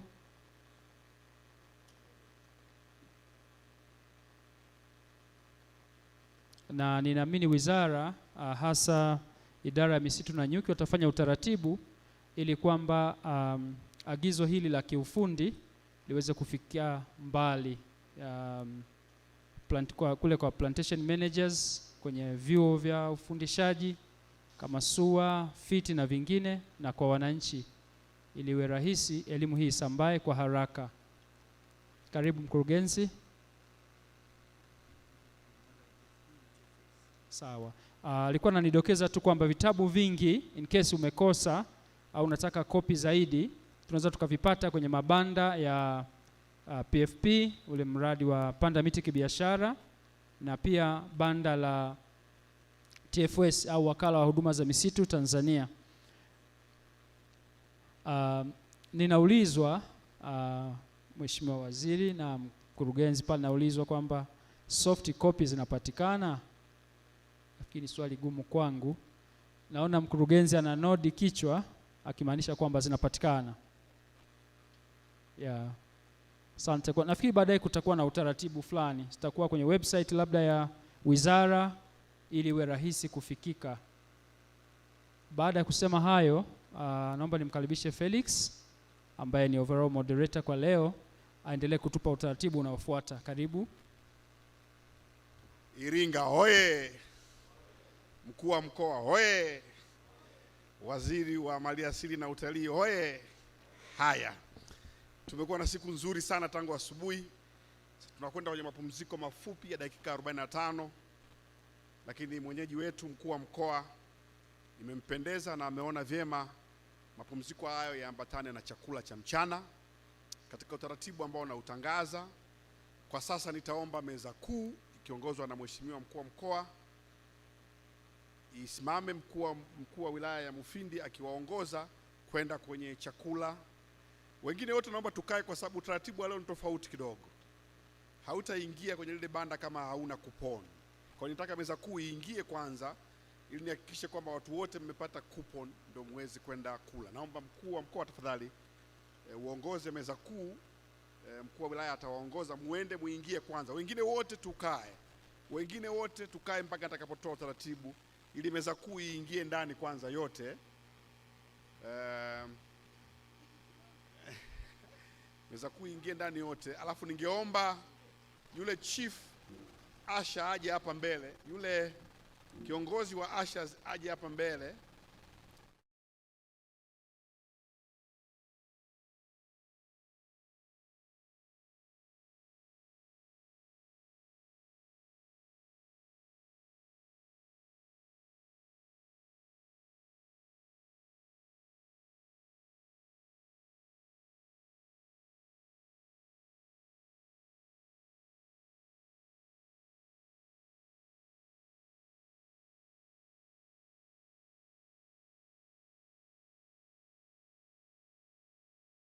Kopa, chromium na arsenic. Na kwa hivyo kopa inafanya kazi ya kuhakikisha kwamba ubao hauliwi na wadudu, especially fungus. Arsenic inafanya kazi ya kuhakikisha kwamba wadudu kama mchwa na nini hawezi kuweza kula mbao, na maana yake sasa ubao unadumu muda mrefu. Mbao zikitoka kwenye mtambo baada ya kuwa treated bado inakuwa na unyevu ambao ulikuwa umeingia kutoka kwenye mtambo. Kwa hiyo tunafanya drying kwa mara ya pili ili kuweza kupunguza moisture content mpaka 17%. Baada ya kukausha hiyo mara ya pili tunapakia kwenye magari na kusafisha kwa mteja. Pia tunazalisha nguzo mbalimbali kama TANESCO na upande wa REA. Nguzo zikifika hapa mara nyingi zinakuja zikiwa mbichi. Kwa hiyo tunaziingiza kwenye mtambo wetu wa kisasa kabisa ambao ni mpya. Zikisha kaushwa la kufanya katika kuhakikisha kwamba jitihada hizi za kuifungua sekta ya misitu zinafanikiwa kwa kuhakikisha kwamba hayo mazingira wezeshi hasa kwa upande wa miundombinu yanafanikiwa. Kufungua mjadala wetu nitamkaribisha mtendaji anayemwakilisha mtendaji mkuu wa TIC Bwana Maftaa Bunini atakayefanya wasilisho lake ambalo litatuonyesha nini TIC wanafanya ili kuwezesha kuwa na maeneo rasmi na ikiwezekana maeneo ambayo ni rafiki kwa ajili ya maeneo haya au sekta hii ndogo ya misitu. Karibu Bwana Bunini. Unaweza kuwa huru tu kufanya presentation alafu utarejea.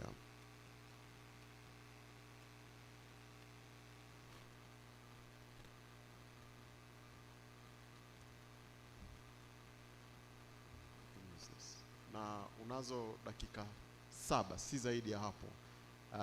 Felix amenifundisha njia bora ya kudhibiti muda, kwa hivyo nitafuata nyayo zake.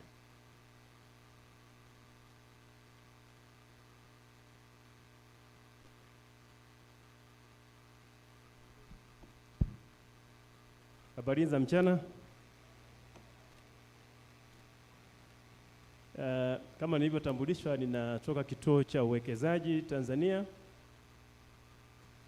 Nitafanya uwasilishaji wa mada yanayohusika na miundombinu ya kongani ya kuongeza thamani ya mazao ya misitu, na kuhusu hasa upande wa soko la ndani na soko la nje.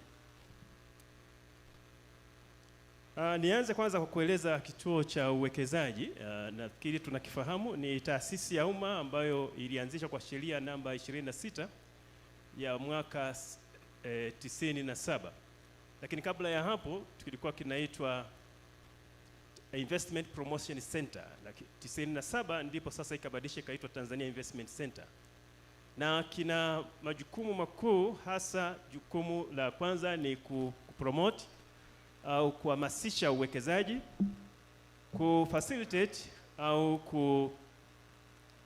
kuwezesha wawekezaji na kuratibu uwekezaji, na pia kuishauri serikali juu ya sera na mazingira ya uwekezaji.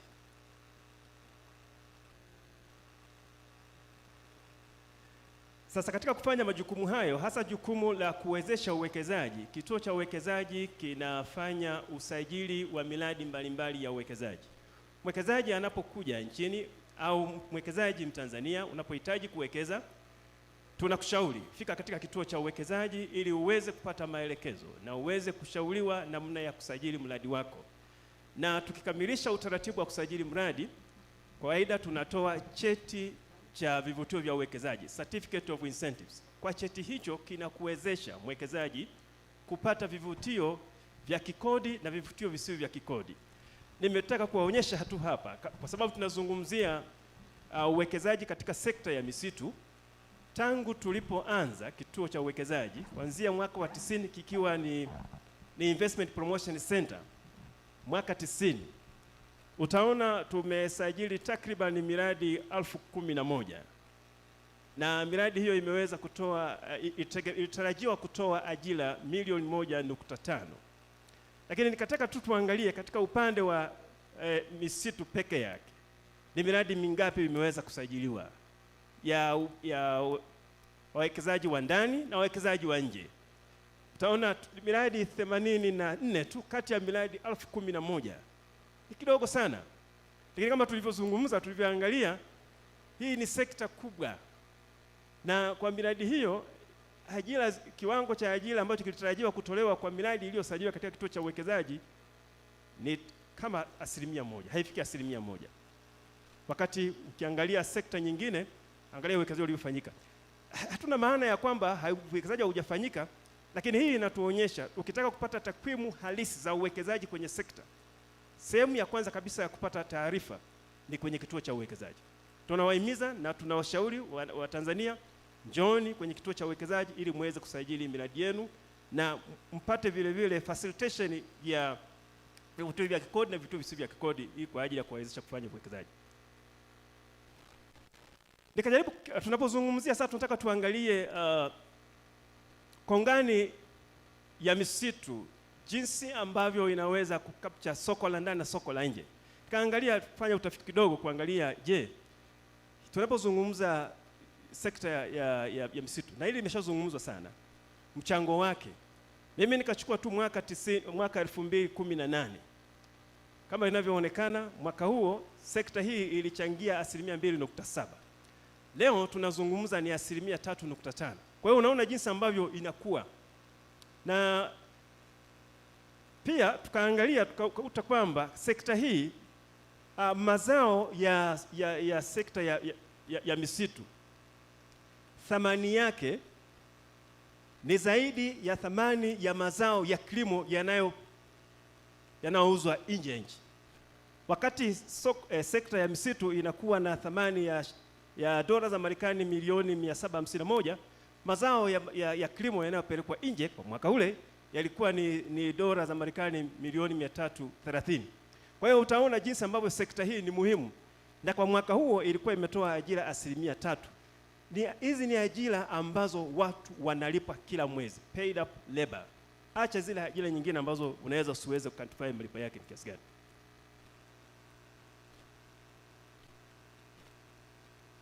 Tuendelee tafadhali. Sasa tukataka kuangalia, je, tunapotaka kuzungumzia soko la ndani na soko la nje, ni mambo gani ya msingi tunaweza kuyaona katika soko hili, soko la ndani na soko la nje kwa sekta ya misitu? Sekta ya misitu inachukua sehemu kubwa sana ya ardhi. Hii sekta peke yake, misitu, takribani 40% ya eneo lote la nchi nzima ni misitu. Sasa hatuwezi kuiacha hivi bila kuiangalia na kuimonita vizuri na kuona tunachowekeza ndani yake. Lakini tukaje kuangalia, je, unapotaka kufanya kuuza ndani na nje, je, tuna uwezo wa kumeet demand? Hapa ni changamoto. Kwa mjibu wa Mkurugenzi, samahani, ningetamani sana utuelekeze zaidi kwenye namna ambavyo TIC itatusaidia, au utuonyeshe TIC itatusaidia kupata yale maeneo ambayo ni maksusi kuwezesha sekta hii ifanyike. Nafikiri tumepata statistics nyingi sana toka asubuhi na jana. Kwa hivyo nafikiri ungetupeleka haraka kwenda namna gani tutaweza kupata exclusive areas kwa ajili ya kuhakikisha kwamba sekta hii inakuwa. Tupeleke huko tafadhali. Asante sana. Nilikuwa nataka tu kulinki, hata tunapotengeneza kongani, tunataka kutengeneza kongani ya vitu ambavyo vinapatikana. Kama havipo, inawezekana kongani yetu isiweze kuwa na madhubuti. Naomba tuendelee. Asante sana moderator. Hiyo na unaweza kumove kaangalia sekta hii bado bei ya mazao ya misitu, bei yake ni stable kuliko bei ya mazao mengine. Hili ni sifa nzuri kwa sekta hii, na hivyo tuna haja ya kuhakikisha kwamba kweli tunaweka miundombinu wezeshi. Sasa tuje tuangalie kwenye sehemu ya changamoto. Changamoto zilizopo kwenye sekta hii, ambayo hiyo ndio inatuelekea sasa tuweze kuangalia jinsi gani tunaweza kufanya ili kuhakikisha kwamba tunakuwa na optimal na matumizi ambayo ni madhubuti ya sekta hii. Moja, kuna utitiri wa kodi. Tumeshazungumza kodi ni nyingi, lakini pia kuna tatizo la miundombinu isiyotosheleza, na hata iliyopo ni miundombinu duni kuwezesha usafirishaji wa mazao. Lakini pia kuna tatizo la supply kuwa ndogo, haiendani na uhitaji. Mahitaji ni makubwa lakini supply ni ndogo. Lakini pia tuna tatizo la uratibu miongoni mwa wadau wa sekta ya msitu. Tunao wazalishaji wa msitu na hasa wale wanaofanya engineering wood processing ni wengi, lakini wamekaa katika maeneo mbalimbali. Sasa hata kama ukitoa miundombinu inaweza ikawa ni ngumu kuwafikia wote. Kwa hiyo hii unahitaji uwe na sehemu ambako unaweza ikawa ni maalum kwa ajili ya uzalishaji ili kuhakikisha kwamba unaweza kuweza kuwahudumia vilivyo. Sasa sisi tunapendekeza nini? La kwanza kabisa tunapendekeza katika kushughulikia tatizo la utitiri wa kodi, tunapendekeza kuwe na maboresho ya mfumo wa kodi hususani kwenye sekta ya misitu. Kodi na zilizopo ni nyingi, tuangalie namna ambavyo tutaweza kuzipunguza, lakini zile ambazo zinaweza kuleta tija. Lakini pia kuendelea na utekelezaji wa mpango wa kuboresha mazingira ya biashara na uwekezaji nchini blueprint.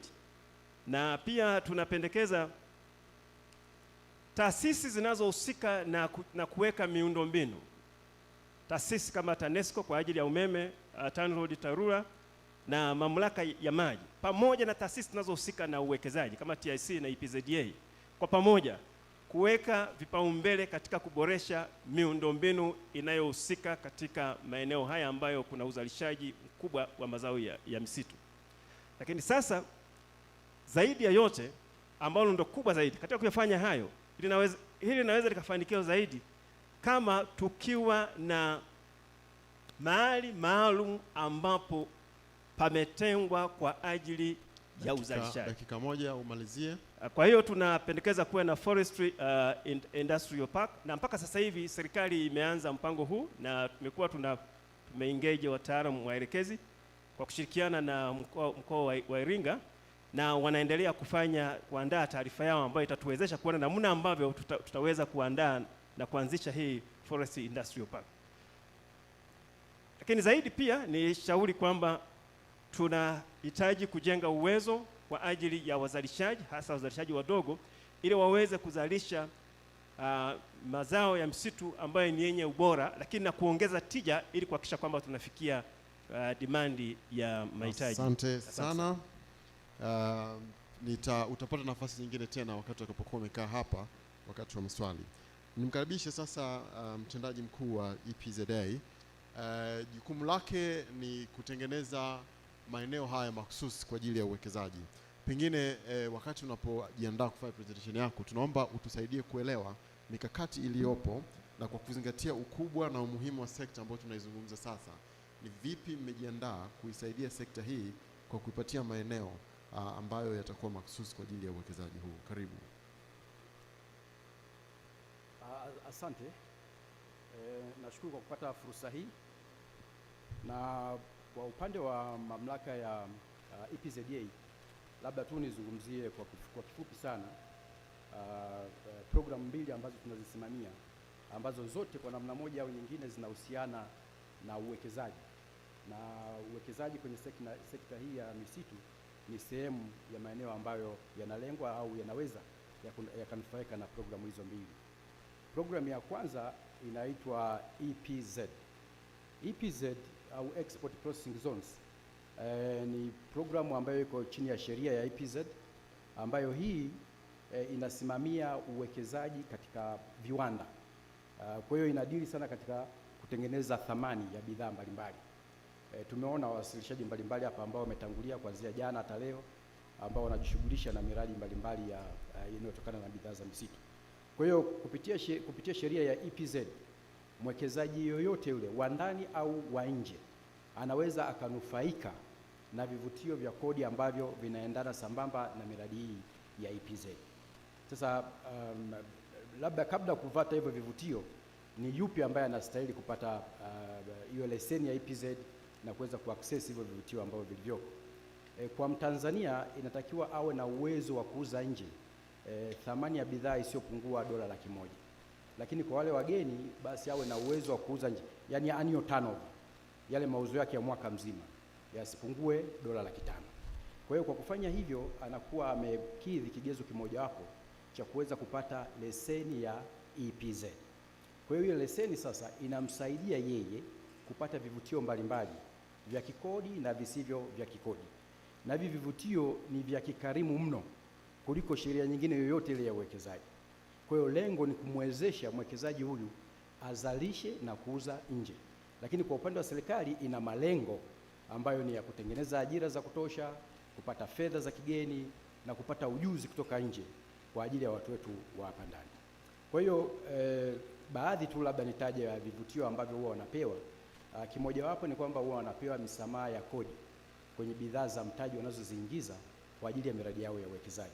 Kwa hiyo kama wataingiza mitambo na mashine, wanakuwa wanasamehewa, hii wanaita import duty. Lakini pia ushuru wa forodha. Pia huwa wanasamehewa kodi ya ongezeko la thamani kwenye mitambo na vifaa vingine ambavyo wanaviingiza kwa ajili ya uwekezaji huo. Lakini pia huwa wanasamehewa kodi za manispaa au za halmashauri. Lakini pia wanasamehewa tozo mbalimbali. Zaidi ya hayo huwa wanapewa unafuu wa kodi ya kampuni, ile corporate tax ambayo ni 30%. Kwa hiyo au kwa lugha nyingine huwa watu wengine wanasema ni tax holiday. Kwa hiyo wanapewa tax holiday kwa muda wa kipindi cha miaka 10. Kwa hiyo utaona package ya incentive imevutia sana ili kumwezesha mwekezaji huyu ambaye anazalisha kwa ajili ya soko la nje kuweza kushindana sio tu na bidhaa za ndani ambazo of course bidhaa zingine zinaingizwa kutoka nje, lakini pia kule kwenye soko ambalo anauza nje, ili aweze kuwa competitive na kuweza kusustain market za kule nje. Sasa hiyo ni programu ya EPZ. Sasa EPZ kama ni programu hiyo yenyewe inaruhusu mwekezaji awe kwenye maeneo maalum ambayo ni special economic zone, ili ni eneo ambalo nitalizungumzia kwa kirefu, au anaweza akawa pahali popote. Lakini ukiwa unajizungumzia hivyo, tungependa uwe unatupa pia kwenye sekta hii ya forestry mnafanya nini? Mna mpango wote upo au kwa hivyo ndio unakuja kwenye SEZ.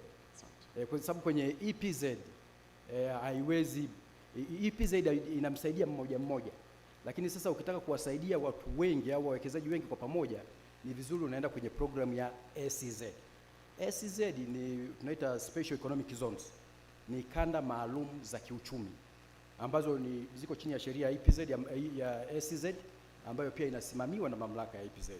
Sasa kupitia program ya SEZ, mamlaka yenyewe inaweza ikawa na maeneo yake ya SEZ, halmashauri zinaweza zikawa na maeneo yake ya SEZ, na watu binafsi, kampuni binafsi zinaweza zikawa na maeneo yao ya SEZ.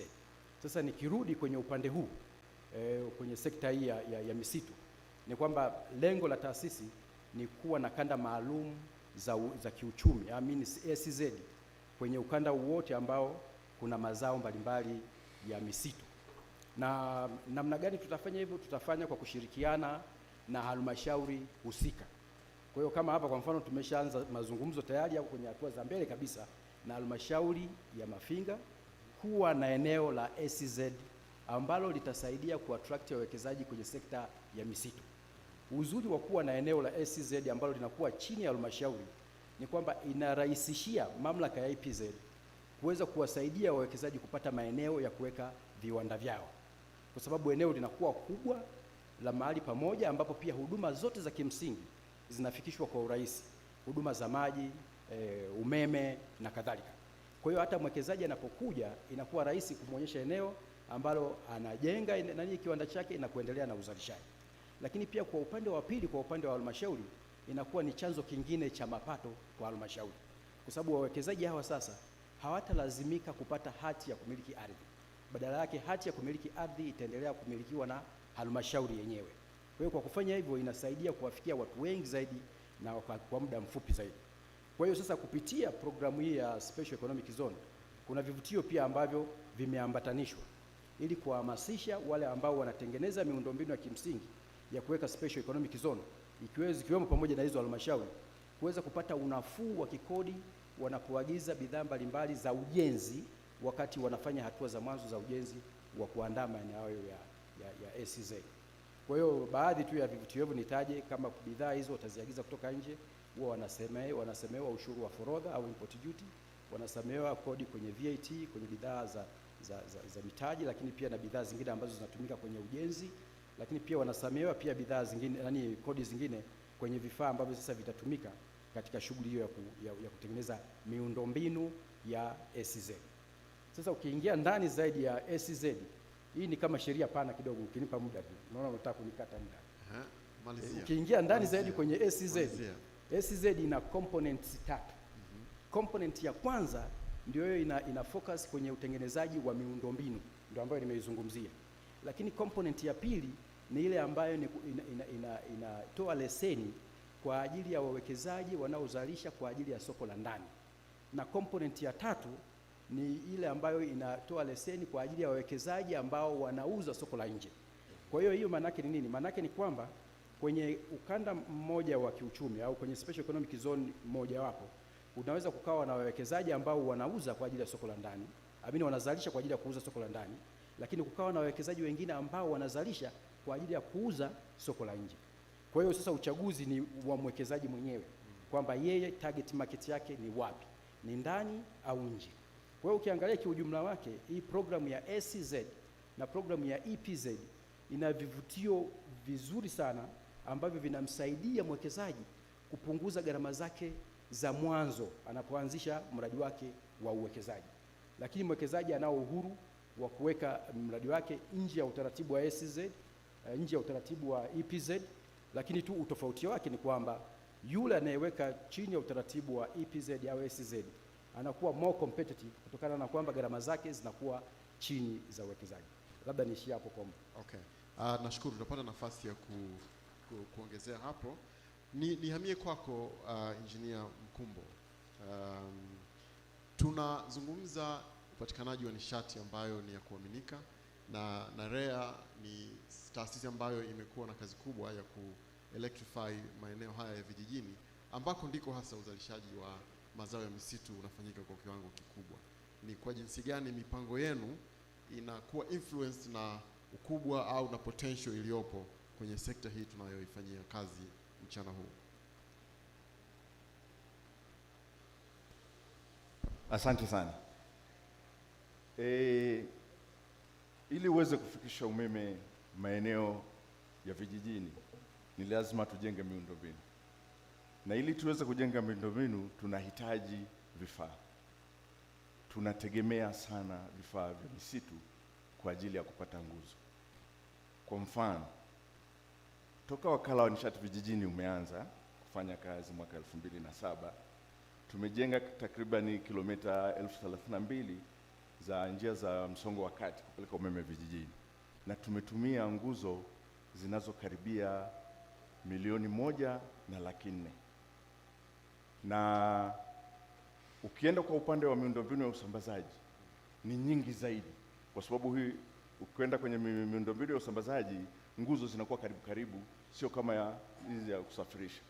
Kwa hiyo kule nako tumetumia zaidi ya karibu nguzo 2,000,000, na hizi zote tunategemea kutoka katika sekta ya misitu. Kwa hivyo kuna a relationship hapa of a chicken and egg story, where for these guys to be able to deliver, wanategemea sana production ya nguzo kutoka huku kwenye hii sekta. It talks to how much there's a need for people to have connected thinking and engage in a more relationship way of delivering the outcome. Sasa washiriki wa warsha, washiriki wa forum, hawa walioko mbele hapa ni watu wanaoweza kutuwezesha. Tumezungumzia kutoka TIC ambao wao ndio hatua ya kwanza ya uwekezaji. Kuna mismatch. Tumeangalia statistics hapa za TIC.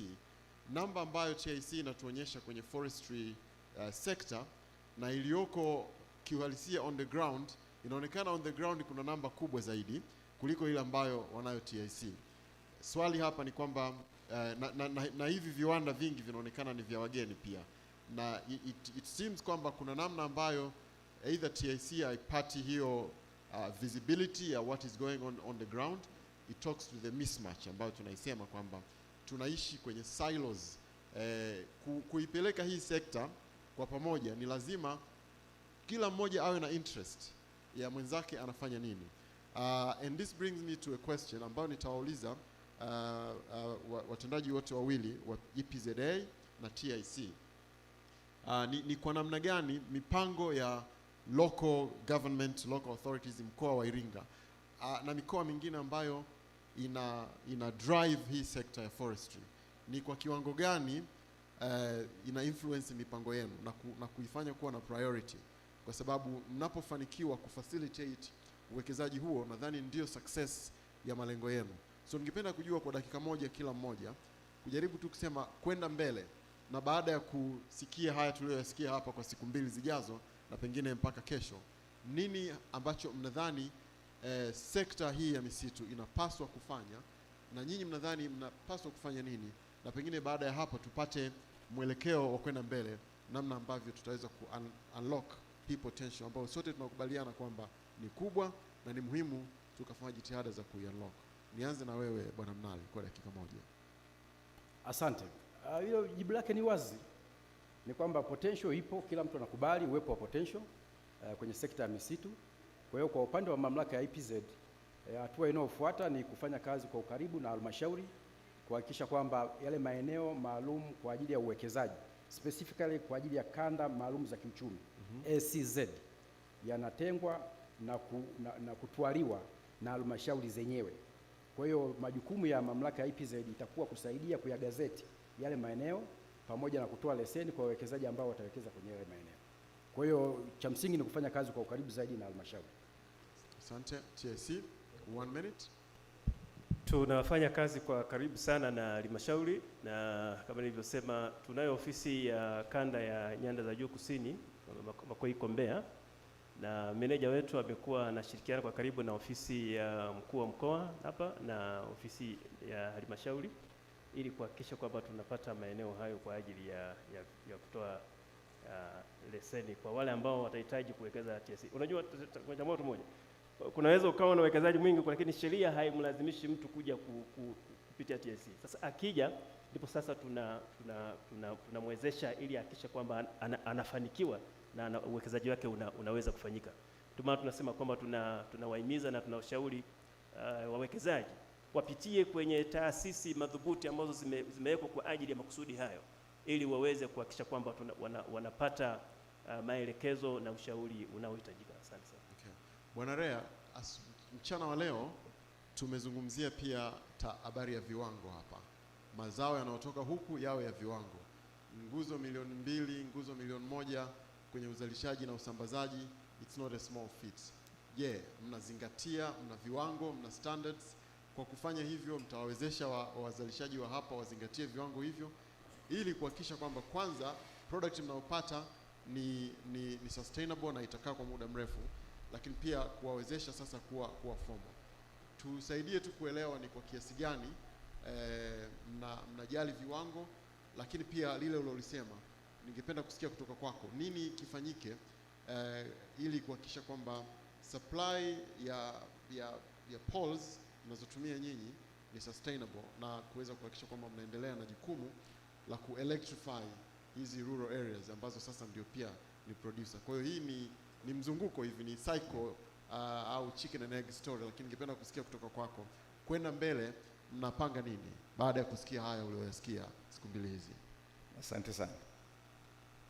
Ukweli presentations za jana zimenifungua na nimefurahi sana. Swala la quality, ubora wa nguzo ni muhimu sana. Kuna mradi tulikuwa tunatekeleza kati ya 2017 na 2019. Ilibidi turudi tena tung'oe huduma ambayo tayari ilikuwa imepatikana, tubadilishe nguzo zaidi ya 11,000. Kwa kweli iliturudisha nyuma. Tungependa ubora wa nguzo uhakikiwe. Na hili sisi kama wakala tumenunua vifaa vya kwetu vya kupimia nguzo. Kwa hiyo tutajitahidi tunapima hizo nguzo kabla hazijafika eneo la mradi. Hilo ni moja. La pili, katika mpango mkakati wa miaka 5 ambao tuliuzindua tarehe 1 mwezi wa 7, tumeelekezwa tuhakikishe tunafikisha huduma ya umeme katika economic activities, na tumejiwekea targets na they are smart, zinakaguliwa. Kwa hiyo itabidi tuwe karibu na waendelezaji wa viwanda ili tuweze kumiti zile targets zetu. Then tutakwenda pamoja vizuri. Okay. Kwa dakika chache kabisa, kuna maswali yoyote kutoka kwenye audience kwa waheshimiwa walioko mbele hapa? Swali la kwanza, la pili, nafikiri hayo ndio yatakuwa maswali yetu kwa mchana huu.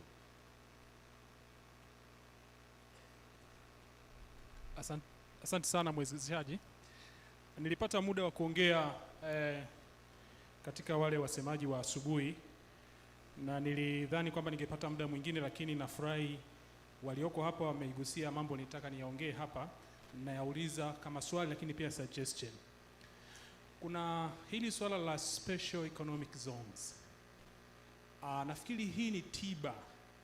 Wakati wa presentation yangu niliongea kitu katika Forging the Future, nikasema we need to do strategic investments. Kwa kweli tuna utitiri wa vitu vinavyoitwa viwanda visivyo na tija. Kwa hiyo EPZ na TIC hapa mna kazi ya kufanya kubwa sana. Bahati nzuri nilikuwa mmoja wa washiriki wa safari iliyokuwa coordinated na Wizara ya Viwanda kwenda Uturuki. Tulikuwa kule kama wiki 2 zilizopita. Nilichojifunza juu ya nchi ya Uturuki ni kitu kama hiki anachokisema mtu wa EPZ. Anaitwa Engineer Mnali. Yes. Wale watu sasa hivi tunajua Uturuki imekuja juu sana katika manufacturing. Na siri kubwa ni hii kwamba watu wanakusanyana mahali pamoja, wana enjoy benefits nyingi ambazo tofauti na wangekuwa mmoja mmoja. Kwa hiyo naomba sana hili labda tutalipatia muda wa kuliongea. Lakini kwa upande wa watu wa umeme, tunajua umeme ni mojawapo ya miba mikubwa inayowakabili watu katika uzalishaji kwa ujumla wake. Lakini kuna kitu kikubwa hapa katika upande wa zoni yetu hii ya nyanda za juu kusini, ambapo tuna biomass nyingi sana ambayo tungeweza kuzalisha umeme kutokana na hiyo biomass. Na nilipata fursa ya kuwa katika hiyo safari pia kukutana na watu ambao wana teknolojia ambayo unaweza ukazalisha megawati moja kwa kutumia tani moja ya wood waste. Naomba nirudie tena. Tani moja, megawati moja kwa tani moja ya wood waste. Kwa unaona kwamba kwa mfano kama hapa eneo hili la Mafinga na Mufindi tusingekuwa tunahitaji umeme wa hydro, kwa sababu kuna a lot of wood waste iko hapa ambao tungeweza kuzalisha umeme. Kwa hiyo mimi nalileta kwenu watu wa umeme pia, badala ya kutusafirishia umeme mwendo mrefu, tuangalie jinsi tunavyoweza kuzalisha umeme maeneo haya na kupunguza gharama za uzalishaji. Asanteni. Hili la umeme hata mimi nitalichukua, nitalipeleka kwa watu wa TANESCO kwa njia ninazozifahamu. Swali la pili. Samani, pia kama utahitaji maelezo zaidi na kampuni ambayo tunaweza tuka exchange contact ukaweza kujifunza zaidi. Asante. Okay. Swali la pili na la mwisho kwa session hii. Asante. Jina langu ni Sebastian kwa CPS. Nina swali inaenda kwa TIC EPZ na pia kwa mkoa. Hayupo huku juu, lakini kama sasa minapanga kufungua kiwanda hapa ya kutengeneza engineered wood products Tanzania. Minaanza ile journey inaanza wapi? TIC, EPZA au kwa mkoa? What is the right way to go, right? Tunazungumza tayari na TIC lazima na Dr. Kasi na timu yake.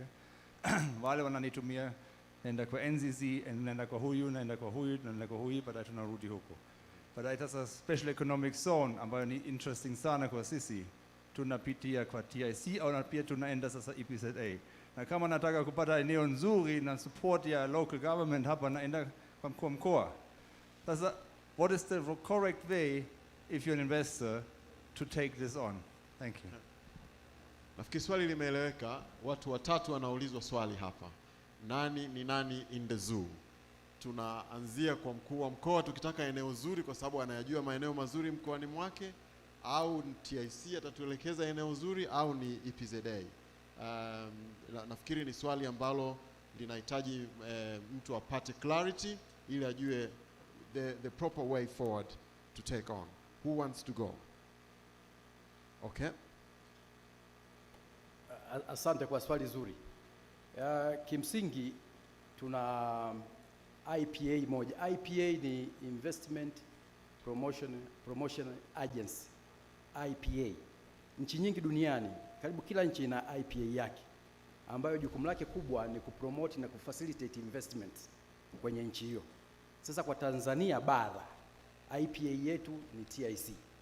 Kwa hiyo TIC wana majukumu ya kufanya promotion ya investment opportunities zote zilizoko Tanzania. Regardless ziko kwenye scheme gani. Hata zile za EPZ ni majukumu yao. Ukivuka ukienda Zanzibar, kuna IPA nyingine inaitwa ZIPA, Zanzibar Investment Promotion Authority. Kwa hiyo nirudi kwenye swali lake. Kwa swali lako, kwa mtu au kwa mwekezaji ambaye tayari ana ufahamu huu, anaelewa kwamba taasisi gani inashughulika na nini, ni vizuri ukaja moja kwa moja. Kwa hiyo kama umeidentify kwamba unataka kufanya uwekezaji kupitia SEZ, njoo mamlaka ya EPZ. Na kama mwekezaji amekuja kwa mara ya kwanza lakini hajajua aende wapi, sehemu ya kwanza ambayo tunamshauri kwenda aende TIC. Kwa hiyo TIC watamweleza kila kitu kilichoko ndani na wapi kwa kwenda na jinsi gani ya kupata usaidizi. Labda niishie hapo. Asante sana. Nadhani umejibu. Sidhani kama kutakuwa na majibu tofauti. Labda ni muongezee tu kwamba hata swala la eneo unalohitaji kupata, TIC bado inaweza kukupatia majibu kwa sababu ina one stop facilitation center ambayo miongoni mwa taasisi zinazofanya kazi pale ni kamishna wa ardhi. Kwa yeye bado ana jukumu la kuangalia ni maeneo gani ambayo yanaweza kafaa kwa ajili ya uwekezaji wako, na kama una eneo specific then tutakupeleka sisi wenyewe mpaka hata kwenye halmashauri hiyo husika ili kuangalia eneo hilo na kuona kama linaweza kufaa kwa ajili ya uwekezaji wako. Okay. All right, ladies and gentlemen, that's all the time we have for this session. Session nyingine inayofuatia, it's even more exciting, lakini ya muhimu sana sana katika sekta hii. Basi nawashukuru wanajopo wenzangu, tunaweza kurejea ili tuendelee na session zingine za mchana. Asanteni sana.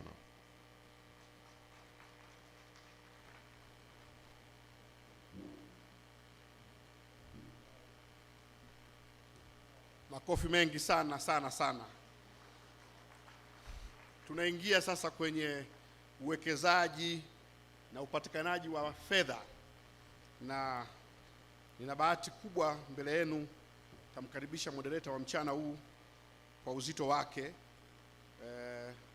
kutokana na CV ambayo nililetewa ili tuweze kujua huyu ambaye anatuletea hii yeye mwenyewe kwenye fedha yukoje. Manake ni muhimu tukajua, ili wanasema matango pori siku hizi yana thamani sana, lakini katika maana ya maneno lazima tupate matango ambayo ni halisi. Sasa anakuja Ivan Tarimo, atakuwa ndo moderator wetu. Yeye ni sasa hivi partner wa Bankable, ambayo ni kampuni inayoshughulika na mambo ya financial market advisory. Ni economist yeye, ana degree ya uchumi kutoka University of Dar es Salaam, lakini pia ana masters ya finance kutoka Warwick Business School. Ivan yeye atatupeleka katika finance na availability of financing katika eneo hilo. Yeye na timu yake wana dakika 47 tu wamalize, ili tuingie kwa wakuu wa wilaya na tuweze kumaliza session ya leo. Sasa ni saa 10 dakika 22, dakika 10 kabla haijaisha nitamshtua. Saa 10 dakika 22 sasa kwa saa yangu. Tuta-adjust according, don't worry about that, lakini ingia kwa saa yangu. Karibu. Asante Felix. Ni wasalimu wote, habari za jioni. Kwanza tutambue busara za waandalizi kwa kuweka session hii mwishoni, maanake huwa inaibua hisia sana na jioni watu wanakuwa wamechoka kidogo. Kwa hiyo tutakuwa na mjadala na wawakilishi kutoka benki kadhaa, kiwepo NBC, CRDB, NMB, wapo watu kutoka EFTA, TCB, na tutakuwa nao hapa katika mjadala. Lakini kabla ya kufika hapo, tutaanza na presentation fupi ambayo itatolewa na Mr. Sostenes Kewe, ambayo ita set scene ya yale ambayo tunataka kuyajadili siku ya leo.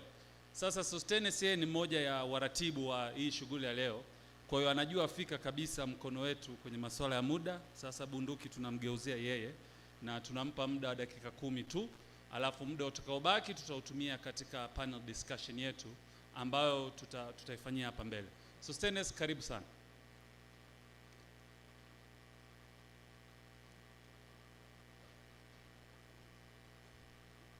Tayari ushachukua sekunde 20 kutoka pale kwenye kiti hadi kwenye mic.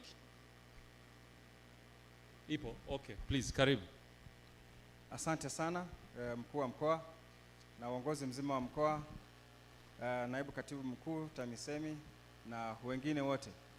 Ni furaha sana kusimama mbele yenu kuzungumza mambo ya fedha. Na topic yenyewe is follow the money. Sivyo jamani? Hiyo nzuri imekaa vizuri hiyo, follow the money. Kwa sababu haya yote tunayozungumza, uwekezaji nini, yani ile gateway ile ni mpunga, sivyo jamani? So that is the point. Next. Hapa nataka kujikumbushe tu, tushazungumza yote haya, but there was the connection between finance, economy and development. It is through the flows of money kwenye hayo masekta hayo, na kwa leo tunazungumzia sekta ya misitu na bidhaa zake. Kwa hiyo hapa tunazungumza infrastructures, miundombinu ziko pale. Hizi hela zinapita-pitaje? Wote mnafahamu. Serikali ikizungumza hapa, mapato ya serikali, kodi, maduhuri, nini. Kwa hiyo kwa pale kwenye taxation pale. Lakini kuna misaada, kuna foreign direct investments. Tumesikia sana jana katika kujenga uwezo wa ndani wa kuzalisha bidhaa kutokana na misitu tuuze ndani, tukidhi mahitaji ya watu, lakini pia tupeleke masoko ya nje. Lakini kuna watu mmoja mmoja na familia zetu, naita households, kaya. Na maana yake pale ni kwamba vyote hivyo vinaratibiwa na sekta ya fedha. Ndio maana nimekaa pale katikati. Na leo tumefanya greening of financial system. Ndio maana tumeweka kijani kijani pale. Na ikishaingia hapo basi naangazia sehemu zote. Next. Sasa uhusiano uliopo kati ya biashara ya leo ya siku 3 na wealth creation. Na mimi naomba nitumie wealth creation zaidi, ingawa kwenye mipango ya maendeleo imeandikwa poverty reduction. If you just reduce, that means poverty will continue, sivyo? Ideally we should be making money, creating wealth. Na tukizungumzia sana umaskini, wakati mwingine akili zetu tunadumana kama tuweziwezi, mimi maskini sana vile. But how does money help that? How does it get you out of poverty? Kwa hiyo links ndo hizo. Nimechukua tu indicators kama za financial sector, contribution to 10%. Wote mnafahamu kipato chetu kiko wapi, tumeshasikia, lakini 10% ya pato la taifa miaka 10 ijayo tunataka itoke kwenye sekta ya fedha. Kwenye misitu tumesema 8%. Kwa kama ule uchumi unaokuwa ule, tutaona hapo baadaye inakuwa kuaje. Kwa hiyo sekta mbili tu zinatupa 18% hivi. So we are good kama ndo hivyo itawezekana. Next. Lakini why do you think you engage in money management? Why do you hold money? What are the motivations? Sababu ziko 4. Whatever you do, hapa tu could be academic kidogo, but there are 4 reasons. One is cash flow management, so payments, transfers. Nyingine ni asset, unanunua nyumba, baiskeli, jembe, tractor. Lakini nyingine ni investment. Why are we saying so? Hapa wote, either ni tree growers or processors or sales providers, au watu wengine katika nyumba zetu, we are managing money, na hizo ndo channels kubwa. Next. Kwa hiyo how are we doing katika eneo hili? Na hapa nitaangazia kidogo data, tuone Iringa inafanyaje versus the nation. Lakini watu wenyewe hapa tulipo hapa, how do we fare katika game hiyo? Na pia nitapenda sana kuzungumzia juu ya gender, women and youth, kwa sababu ni makundi makubwa yote mawili. Sasa kwa mujibu wa takwimu ya FinScope ya mwaka 2017, hatunayo mpya bado. 5 minutes to go.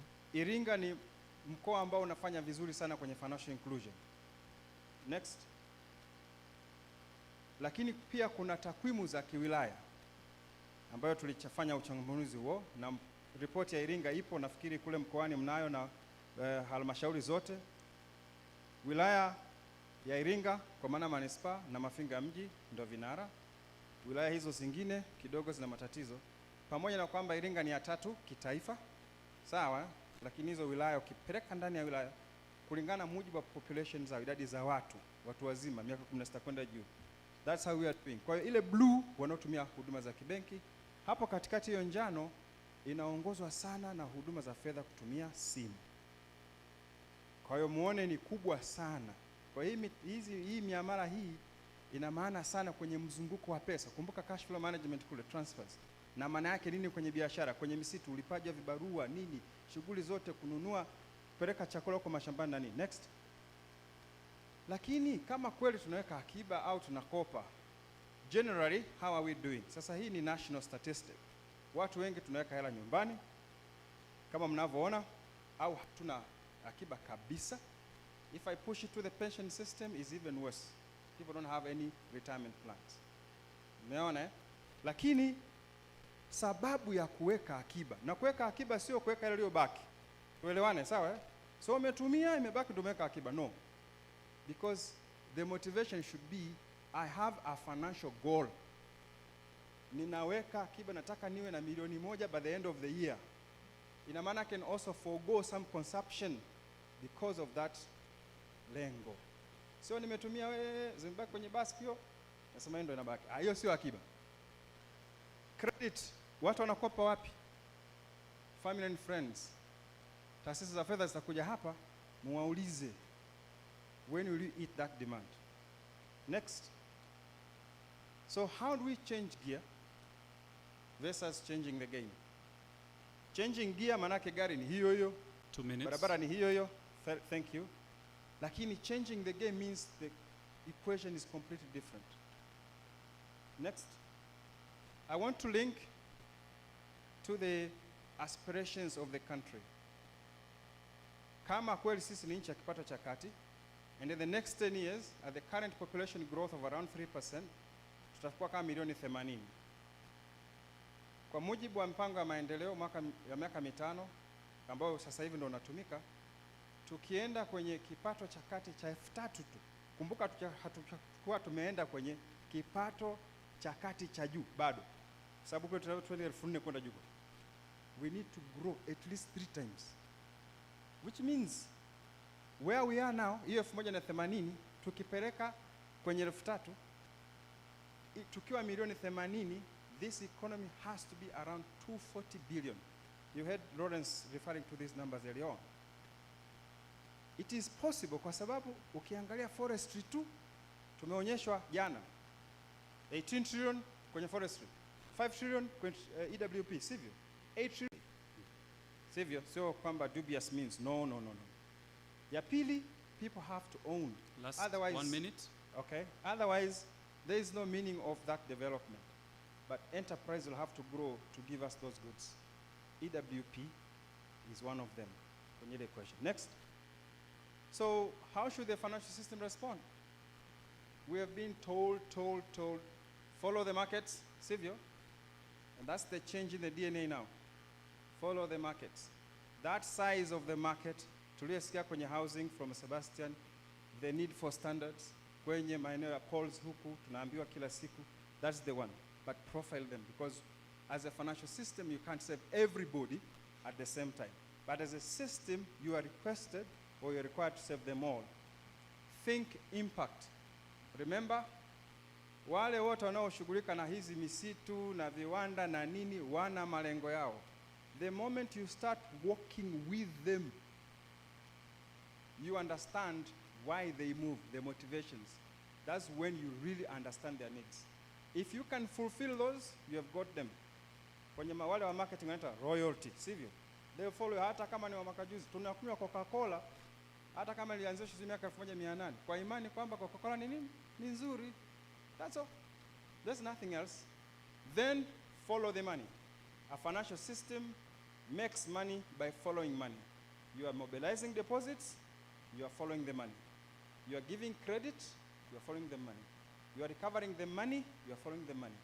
You are selling insurance, you are following the money. You are paying the benefit as a pension system, you are following the money. So make money by following money. So just like me and you, all of us should make money by following the money. Kwa sababu hiyo, next. I won't do this kwa sababu ya muda. Yeah, but the size of the money that we talk in the economy, I was going to amplify what Lawrence said in the morning. Who do you think has the control of the money between government, households, and businesses? Who do you think? Just by show of hands? Just nataka mtu aseme tu. It's businesses, it's true. Kwa data hiyo, out of 184 trillion shillings, mwaka 2019 mwaka jana kwa sababu ya COVID hakuwa na updates zote, 66 trillion shillings was changing hands between businesses alone. Businesses were paying employees, wanatuajiri. Tunasema role ya SMEs kwenye ajira, sivyo? We are paying around 35 trillion shillings. So if you imagine, pay as you earn. Kumbuka mapato. Rethinking formalization, tumesikia tayari. Formalization has nothing to do with a piece of paper on the wall called a business license. It is about the exchange. So for us, should be a visibility issue. It should be the degree of organization, permissible and non-permissible, and then compliance. Sisi tunageuza, tunaanza na compliance kwanza. Mapato kwanza, alafu tunaacha kitu kikubwa huko hata tukijui. So we need to think differently. Last. Let's wind down, please. What should it take? No, go back pale. Hapo will be brutal kidogo. Hapo. What does it take? Sasa kwa financial institutions, and actually this one is not only for financial institutions, it's also for us. Nianze na nini? Financial institutions have to eat the demand supply gap. Kuna products nyingi huko sokoni hazitumiki, wala hawajui kama zinatumika au vipi. Lakini pia, so that means the innovation has to change. That's changing the game now. Ya pili, gender for the future is gender and the youth. And make no mistake, ni kijana leo lakini ndo mteja wako miaka 10, sawa?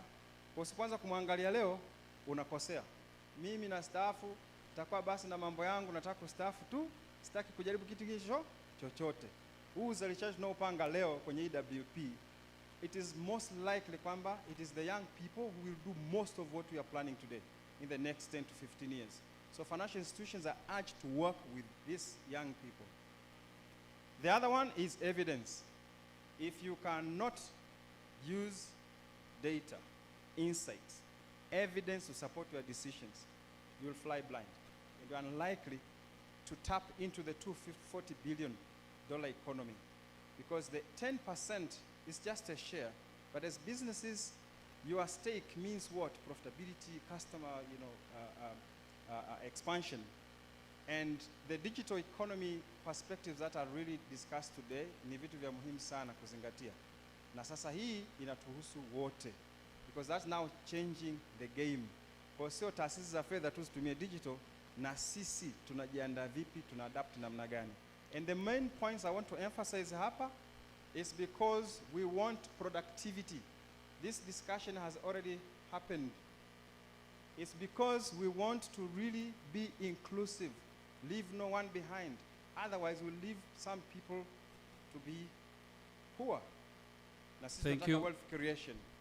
Lastly, I want to make sure that the way of doing things ndio kitu cha muhimu. That's what we are being encouraged to use technologies, digitization, sio kwenye mapato ya serikali tu, lakini tukiwawezesha kwanza watu, sera zetu zisaidie kutransform these industries. Sera zetu zisaidie kuhakikisha kwamba hizi teknolojia zinazokuja zitusaidie sisi, na sheria zisizuie, lakini the capability ya watu na kujiandaa kwao, lakini hasa kwa sababu ya value they get out of it. If we all think impact first, we are likely to win. If we continue with niko busy nafanya, hata mkutano huu usiwe ni outcome. Huu mkutano sio outcome, sawa? This is just an activity. The outcome is somewhere else. If you think impact, we are going to transform this country. We are going to transform everybody's life, and we are going to make sure that our enterprises prosper very well. That's what kind of legacy I would like to leave as we leave this earth. Thank you. Asante sana.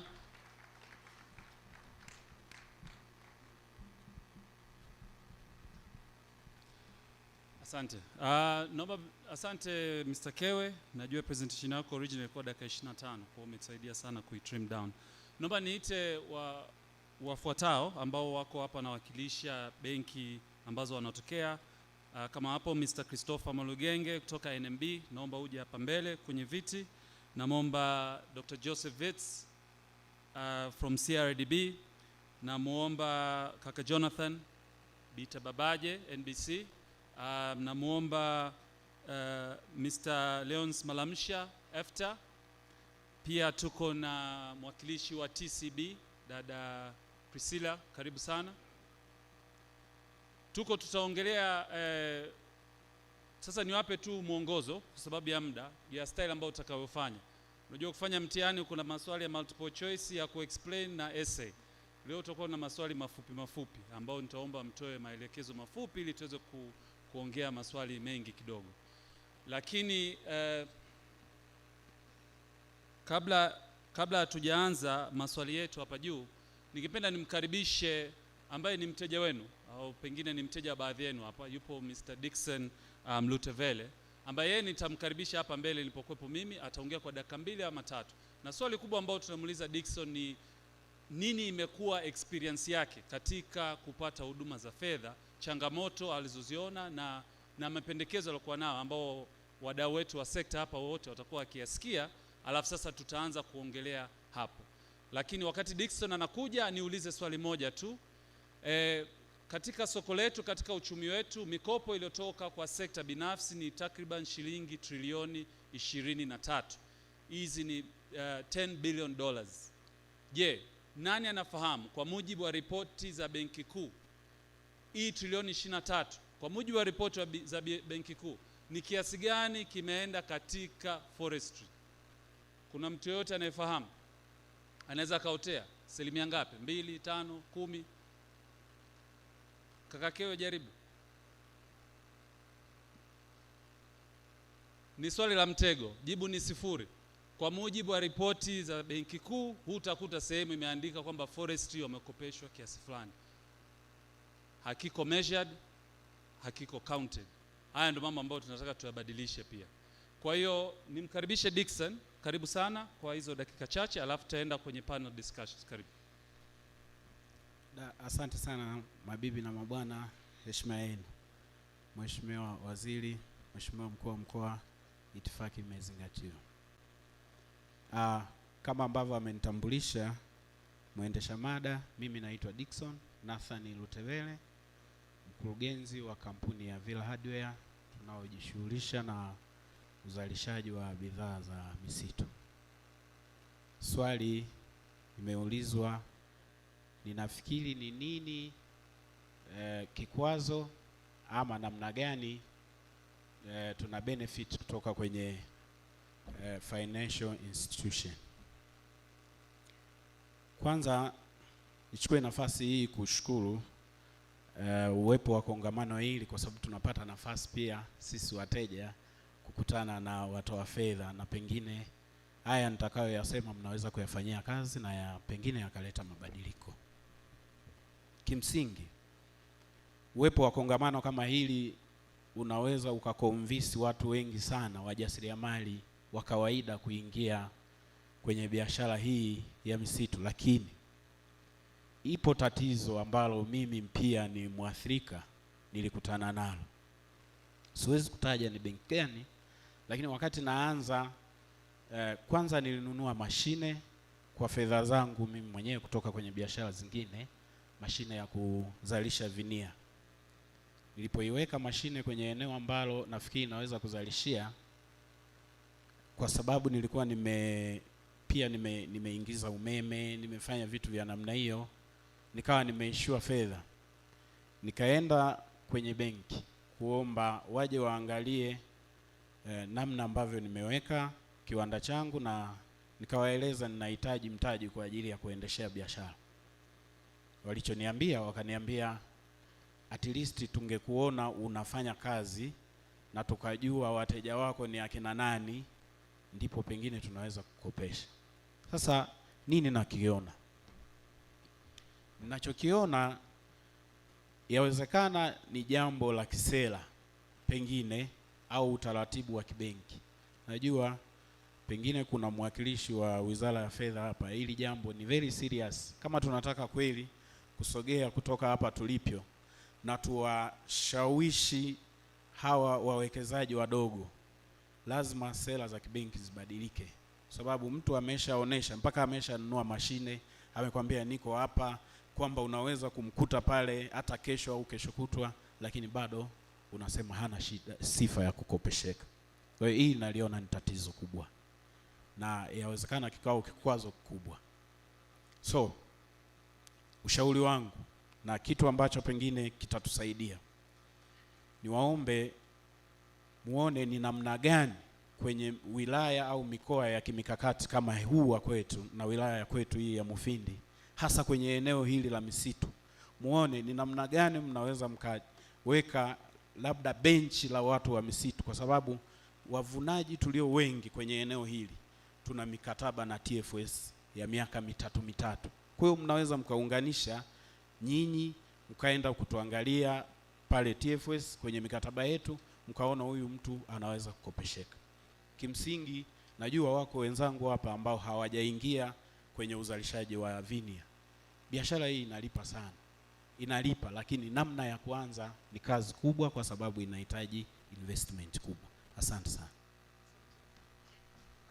Asante sana Mr. Dickson Lutevele ambaye ametupa experience yake. Naomba pia basi nimuite mwenyeji wetu kaka Philip Raymond ambaye tulikuwa hatujamuona yupo. Okay. Mr. Philip Raymond wa Mukoba, karibu hapa mbele na siti niko nishaiweka. Wewe kwa upendeleo utaongea hapa kwa kuwa ni mwenyeji wa hapa Mufindi Community Bank. Basi tutaenda kwa staili hii. Nadhani kila mwakilishi wa benki atapata fursa ya kusema yafuatayo.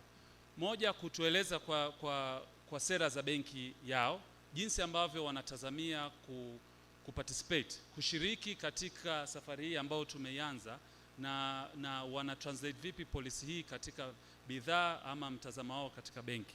Ningeomba tukifika kwa CRDB, Dr. Wits, kwa njia maalum kama ungeweza kutuambia kuhusu Green Climate Finance na fursa ambayo zitatokea hapo, na utayari wa ile Green Climate Finance Facility waliopata CRDB katika kujumuisha hiyo nguvu katika safari hii ya misitu. Basi naomba nitaanza kwa upendeleo na mwenyeji wetu ambaye yuko hapa karibu yangu. Naomba tutumie dakika 2 sana ikizidi 3, na Dr. Wits naomba utaongezea kuhusu CGF tafadhali. Karibu. Asante sana mwezeshaji. Kwanza nashukuru kwa kupata fursa hii, na kama alivyosema mimi ni mwenyeji na tumekuwepo tukitoa huduma za fedha hapa Mufindi kwa takriban miaka 20. Kimsingi tuna experience kubwa kwenye forestry, na tumekuwa tuna products ambazo ziko related moja kwa moja na forestry. Lakini kiujumla ukiangalia sekta fedha ilikuwa haina taarifa kuhusu sekta hii ya fedha. Sasa kupitia kongamano hili au kupitia forum hii didini, sasa sisi tumejipanga kama benki ya mkoba kwa sababu wakati wote katika biashara kuna mtumiaji na mtoa huduma, na nafikiri unapokwenda hata mgawani, jambo la kwanza ukienda mhudumu atakuuliza unataka nini. Na tunashukuru kongamano hili kwa asilimia kubwa sisi kama watoa huduma tunaona sasa hii sekta ya mazao ya msitu inataka nini. Kwa hiyo jambo la kwanza kama sekta za fedha lazima sasa tuwe na maswali ya msingi au tuweze kutengeneza bidhaa au huduma ambazo ziko moja kwa moja zinazohusiana na mazao ya msitu. Hilo ni jambo la msingi sana. Ni kweli tumekuwa tukitoa huduma mbalimbali lakini haziendi moja kwa moja kwenye eneo la msitu. Ni kwa nini? Ni kwa sababu kama nilivyotangulia kusema fursa za kwenye sekta ya msitu yamkini tulikuwa tuzijui na yamkini tulikuwa tuzioni, lakini sasa tunaziona. Kwa hiyo jambo la kwanza lazima tuhakikishe sasa tunatengeneza bidhaa kwa maana ya kupata sasa taarifa kwa wale watumiaji ili tuweze kuwapa menu ambayo iko sahihi. Lakini jambo la pili, kutengeneza sasa zile bidhaa zenyewe sasa, kuanzia kwa yule mpandaji, yule processor, hata kwenye viwanda. Kwa hilo jambo lingine la pili. Lakini la tatu, jukumu letu sasa sisi ni kuwezesha. Ni jambo la msingi sana. Sasa kuwezesha maana yake unawezesha kile kitu ambacho tayari umekitengeneza. Kwa hiyo lazima sasa tuangalie hata hizi sera zetu za kibenki. Ni kweli kumekuwa na changamoto za namna hiyo kwamba kuna walaji wanataka kuanzisha shughuli fulani, lakini mabenki tumekuwa na kikwazo hicho wakati mwingine kuangalia je, huu cash flow yake ikoje. Sasa ndio anaanza. Kwa nafikiri tuweze kubadilika sasa, tuweze kuona ni namna gani tunaweza kuisukuma sekta hii ya mazao ya misitu. Lakini jambo lingine la tatu, jukumu letu sasa lazima tuweze sasa kuwajulisha sasa walaji sisi tuna offer nini. Yamkini wako wengi sana wazalishaji wa mazao ya misitu lakini hawajui sisi tunatoa nini. Kama tulivyosema, mimi tuna uzoefu kama benki ya mkoba. Tumekuwa tukihusika zaidi na wapandaji, watu wakati, nani processors wadogo na wakati. Kuna changamoto nyingi sana na wengi sana hawajui kama kuna fursa nyingi sana kwenye financial institutions. Kwa hiyo jukumu letu sasa sisi tuweze kwenda kule tuwaelimishe package yetu ni nini, menu yetu ina nini, na gharama zake ni zipi. Kwa hiyo tukifanya mapinduzi ya namna hiyo, naamini kabisa tutaweza kwenda mbele. Labda nitoe tu statistic kama nilivyokuambia kwamba sisi tuna uzoefu. Kwa miaka 10 tumeweza kuihudumia hii industry ya wapandaji, watu wadogo na hawa processors wakati takriban bilioni 90. Kwa hiyo tunaona kuna fursa kubwa sana huku. Sasa ni sisi sasa taasisi za fedha kuweza kuona sasa kwa mapana, kuwa na maswali mengi ya msingi na kuweza kuona watumiaji wanataka nini, ili tuweze kutengeneza sasa bidhaa ambazo kimsingi zitaweza kuliwa kikamilifu. Asante Mr. Philip Raymond. Kawaida ukiwa na NMB na CRDB ujui labda nani aanze kuongea. Nitaenda kwa mujibu wa matokeo ya fedha ya kota ya 3 ambayo nitaanza na NMB alafu atafuata CRDB. Sasa mwakilishi wa NMB, bila shaka kwa ukubwa wa benki ni matarajio ya wengi kwamba labda kiasi kubwa cha mikopo ya sekta kama hii itakuwa imetoka kwa benki kama NMB. Kwa nini kimekuwa labda ni uzoefu wenu na ni jambo gani ambalo mnajipanga kwa ajili ya kufanya zaidi katika sekta hii? Kama nilivyosema, tulivyofanya tafiti tulipata shida kidogo kupata data zinazosema kiasi gani kimekopeshwa katika sekta hii, na hata reporting inayofanywa na mabenki kwenda benki kuu itakuwa labda haisemi. Kwa hiyo Dickson anaweza akawa ameenda pale amekopa kama personal, lakini ule mkopo ni wa Forestry. Kwa hiyo zipo hizo changamoto. Kwa hiyo karibu Mr. Christopher Mwalugenge, na mtakupatia takriban dakika 2 hivi. Karibu. Asante sana. Nashukuru sana kwa muda huu na niwashukuru pia waandaaji wa kongamano hili kwa sababu linazidi kufungua, na labda niende moja kwa moja kwenye kile ambacho kimeulizwa. Kikubwa ambacho nimeona na ambacho labda kwa benki ya NMB tunaweza tukaliangalia zaidi ni kuendelea kukava zile sehemu ambazo kwenye forest value chain iko kama little is known about them.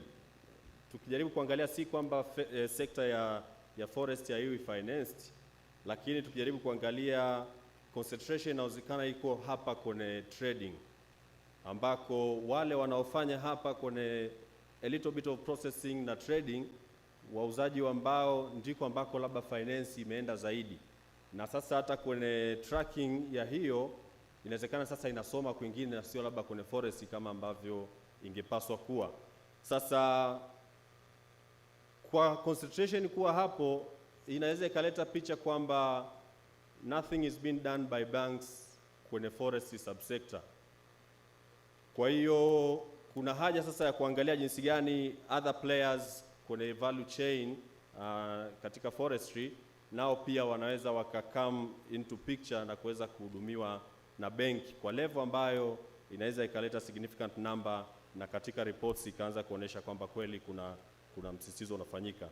Labda sasa niende kwenye nini ambacho kinaweza kikafanyika going forward, na kwa benki ya NMB tayari tulishaanza kwa kuangalia jinsi gani tunaweza tukawa na bidhaa mahususi, tailor-made products or solutions kwa ajili ya kuweza kuingia na kuhudumia kwenye upande wa forestry. Tuliintroduce product ambayo tuliona kwa wakati huo ilikuwa ndio uhitaji mkubwa kwa kadri ambavyo tulikuwa tunapata maombi zaidi kwenye asset financing, mashine, matrekta na yote hiyo ambayo itawezesha mtu kuweza aidha kuvuna au kuchakata na kupeleka bidhaa za msitu sokoni. Tulishaanza kutoa na tumeendelea kufanya hilo. Kikubwa ambacho tumeona ni kuendelea kuwa na linkage kati ya wale actors kwenye value chain, sana sana watoa huduma na wale ambao wako pia kwenye upande wa masoko. Kwa watoa huduma tumelinki na tumepartner na watu mbalimbali wanaotoa huduma wakiwemo Lonagro ambao wako hapa, kuweza kuangalia jinsi gani kunaweza kuwa na ile linkage ya kwamba anapokuja mhitaji wa mkopo kwa ajili ya mashine fulani. Christopher, labda pia nikuulize hapo swali haraka haraka. Yes. Mko tayari mna program mnaoifanya.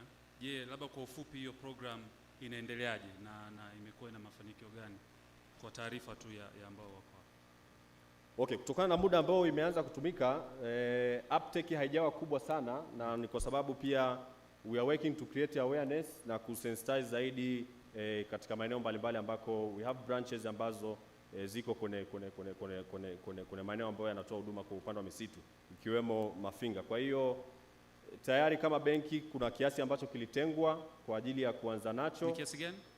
Karibu bilioni 3.5. Okay. Yes. Na hiyo tayari imeshaanza na tunaendelea kutengeneza mazingira ambayo kutakuwa na penetration zaidi kuhakikisha kwamba ile access to finance inakuwepo.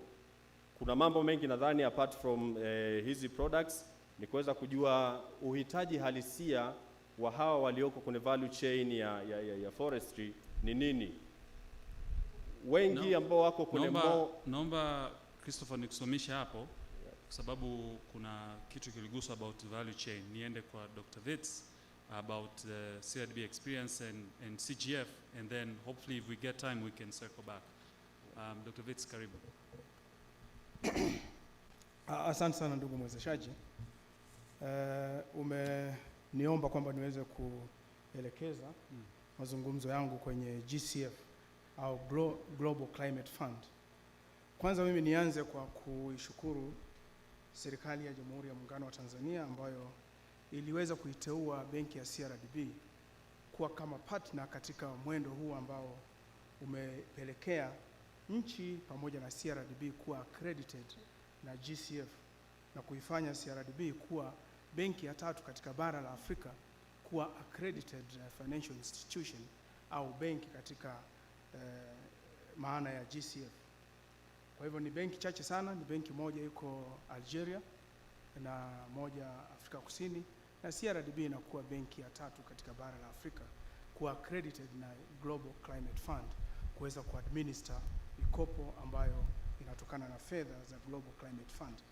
Na hii kazi tunaifanya moja kwa moja na ofisi ya makamu wa rais, na hata accreditation hii ilikuwa ni safari ambayo tumeifanya muda wa miaka mitatu kuweza kukidhi matakwa ya GCF. Sasa GCF inajikita sana sana katika kuelekeza nguvu zake katika juhudi zote za serikali na chumi zinazohusika katika kuendeleza ekolojia, smart cities na zile activities zote ambazo zinakwenda kupunguza impact inayoletwa na carbon dioxide emissions kwenye hewa, lakini zaidi ya yote ni pia kuendeleza afforestation katika nchi husika, kwa sababu hizo ndizo zinachangia. Kwa hivyo baada ya kuwa tumepata accreditation hiyo, mimi mwenyewe nimetembea katika vyuo vyetu vikuu vyote, kwa sababu huko ndiko tunajua kwamba kuna think tanks zetu ambao wangeweza kuandika concept notes au project write-ups ambazo zingeweza kukidhi mahitaji ya GCF. Sio kazi rahisi, inahitaji expertise na elimu ambayo haiko sasa hivi katika soko kuweza kuandika project write-up ambayo inakidhi matakwa au matarajio ya GCF, kwa sababu nchi zinashindanishwa dunia nzima, haijalishi kwamba wewe umetoka bara la Afrika au umetoka bara la Asia au umetoka bara gani, na standard zote ni sawa. Kwa hivyo tunashukuru kwamba baada ya kuwa tumefanya hii awareness, mimi nilitembea katika vyuo vyote nikapata nafasi ya kuongea na VCs wote pamoja na jopo la DVCs, na walipokea vizuri sana, na sasa hivi tumeanza kupokea concept notes ambazo zinakwenda kuibua miradi ambayo inakidhi matarajio ya GCF. Na hivi tunavyozungumza ni kwamba tulivyofanya kwa jitihada za CRDB sisi wenyewe na serikali, tumeweza kuibua program ya agriculture ambayo hiyo program imeweza kufanikiwa. Tulipeleka andiko hilo mwaka jana, limekaa tukarudishiwa, tukafanyia marekebisho, lakini nafurahi kusema kwamba mwezi wa 5 katika sitting yake ya mwaka huu tumeweza kupata approval ya mkopo wa dola milioni 230 kwa ajili ya taifa ya Tanzania. Kwa hivyo sasa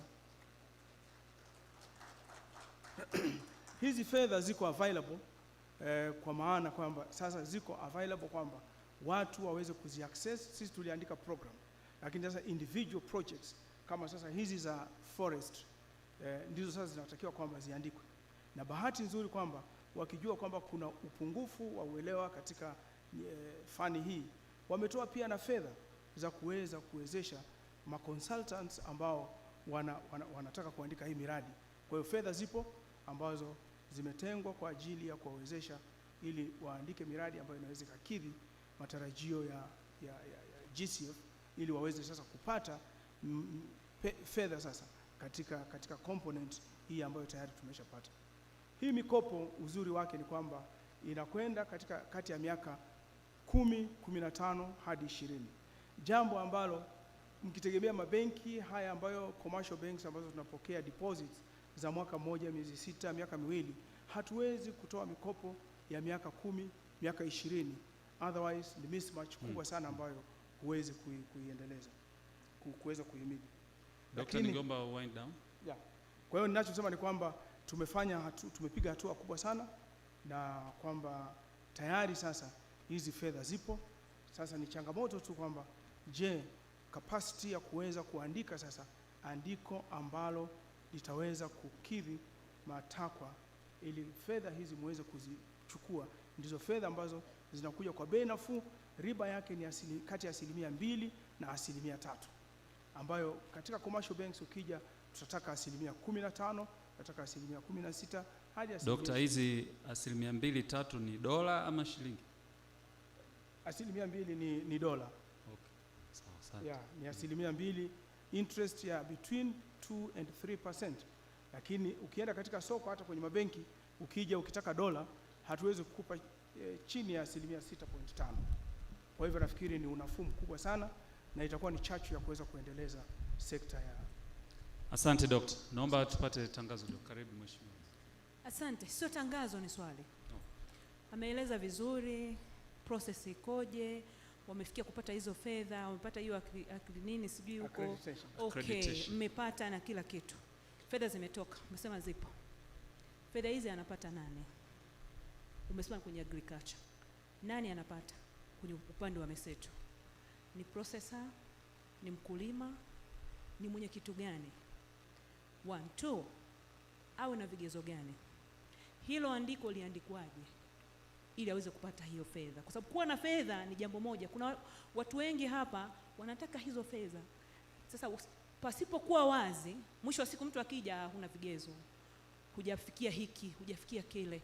Sasa hapa imekuwa ni jumla tu kwamba sasa fedha zipo na kila kitu. Tunataka tujue zinapatikanaje, ni kwa ajili ya nani, awe na nini, kwa asilimia ngapi? Asante. Asante. Wachangiaji wanaofuatia, nalinda muda wenu kidogo kwa sababu hili swali limetoka maalum kutoka kwa. Nashukuru sana. Naomba niongeze hapo. Nilikuwa natamani nisikie kutoka kwa mabenka wakienda kwenye ishu yenyewe iliyotukalisha hapa ya MISITU tu, wao kama taasisi za kifedha wamejipanga vipi kwenye kusapoti kuinua sekta ya MISITU kama MISITU, kwa sababu wote tulioko humu tunajua hizi ni benki, zinatoa huduma mbalimbali, zipo kisheria, wedha zingine zimeingiziwa mikopo kutoka Benki ya Dunia, zimefaji sawa. Kwenye sekta ya MISITU wao wamejipanga vipi kuhakikisha kwamba wakulima wa MISITU Iringa wanafaidika kwa wao kuwepo kwa mikopo yao na mipango walionayo kwenye MISITU? Ndio story ambayo natamani nisikie. Asante Mheshimiwa Mkuu wa Mkoa. Tena iwe kwa uwazi na kwa uwepesi. Ameweka msisitizo wa swali ambalo wote mlitakiwa mlijibu. Yeah. Kwa hiyo naomba tuanze na Dr. Vitz, umpatie utoe jibu la swali uliloulizwa, alafu utafuatia na NBC, Madam wa TCB na EFTA. Kama nilivyoanza kutangulia kusema kwamba baada ya kuwa tumepokea fedha hizi kwamba tumeshinda kupata mkopo wa dola milioni 230, nimesema kwamba mimi mwenyewe nimetangulia kutembea kufanya awareness katika vyuo vyetu vyote, kwa sababu kule ndiko tulijua kwamba wataalamu wa kuweza kuandika, kufanya maandiko haya wanaweza kupatikana. Sasa tumefanya hilo, lakini pia tunafanya awareness kila tunapopata forum ya kuongea na viongozi wa kisiasa na viongozi wa mashirika, hata tunapopata forum ya kuongea na wakulima. Na hata leo kama nisingekuwa nimeulizwa kama swali, ni part of the discussions au points ambazo nilikuwa niweze kuzungumza na create hiyo awareness. Lakini sasa nikirudi kwamba katika forestry si kweli kwamba mabenki hatujaweza kuwekeza. Hapa sasa hivi mimi CRDB nina portfolio ya bilioni 23 katika sekta ya forestry, na asilimia kubwa bilioni 23 katika sekta ya forestry, na asilimia 75 ya hizo fedha ni hapa Mafinga kwa mkoa wa Iringa, niseme Mafinga, Mufindi, wapi, tumewekeza bilioni 23. Mahali ambapo hatujawekeza ni katika kumkopesha mkulima mmoja mmoja katika kulima, kwa maana ya kupanda miti na kulima, kwa sababu huwezi kutoa mkopo wa miaka 10, kwa sababu huwezi kusubiri miaka 10 wakati wewe una mkopo, una fedha ambazo umezipata za short term za miaka michache. Kwa hivyo asante Dr. Vitz. I think that's clear. Na ametoa data kwa mujibu wa data za CRDB 23 billion ambayo asilimia 75 iko Iringa. Labda unataka kumalizia hapo. Malizia. Mkuu wa mkoa pale ameuliza kwamba wanawezaje akapata hizi fedha. Nasema kwamba tuna stumbling block kubwa sana ambayo tunaipata kuendelea kutoa fedha. Fedha tunazo na tungependa kuzitoa kwa wadau katika misitu. Shida iko moja. Wewe unampa mtu leseni ya mwaka mmoja. Unampa mtu leseni ya miaka 3 kama mlivyo improve sasa hivi. Lakini kutokana na mahitaji ya investment ambayo inahitajika, anatakiwa apewe mkopo wa 10 years. Anatakiwa apewe mkopo wa 5 years. Huwezi kutoa mkopo wa 5 years against a license ya miaka 3. Sawa. Hiyo ni fundamental, na nadhani kwa njia moja mabenki wamerusha hilo swali kwa wadau wengine juu ya leseni na muda wa mkopo.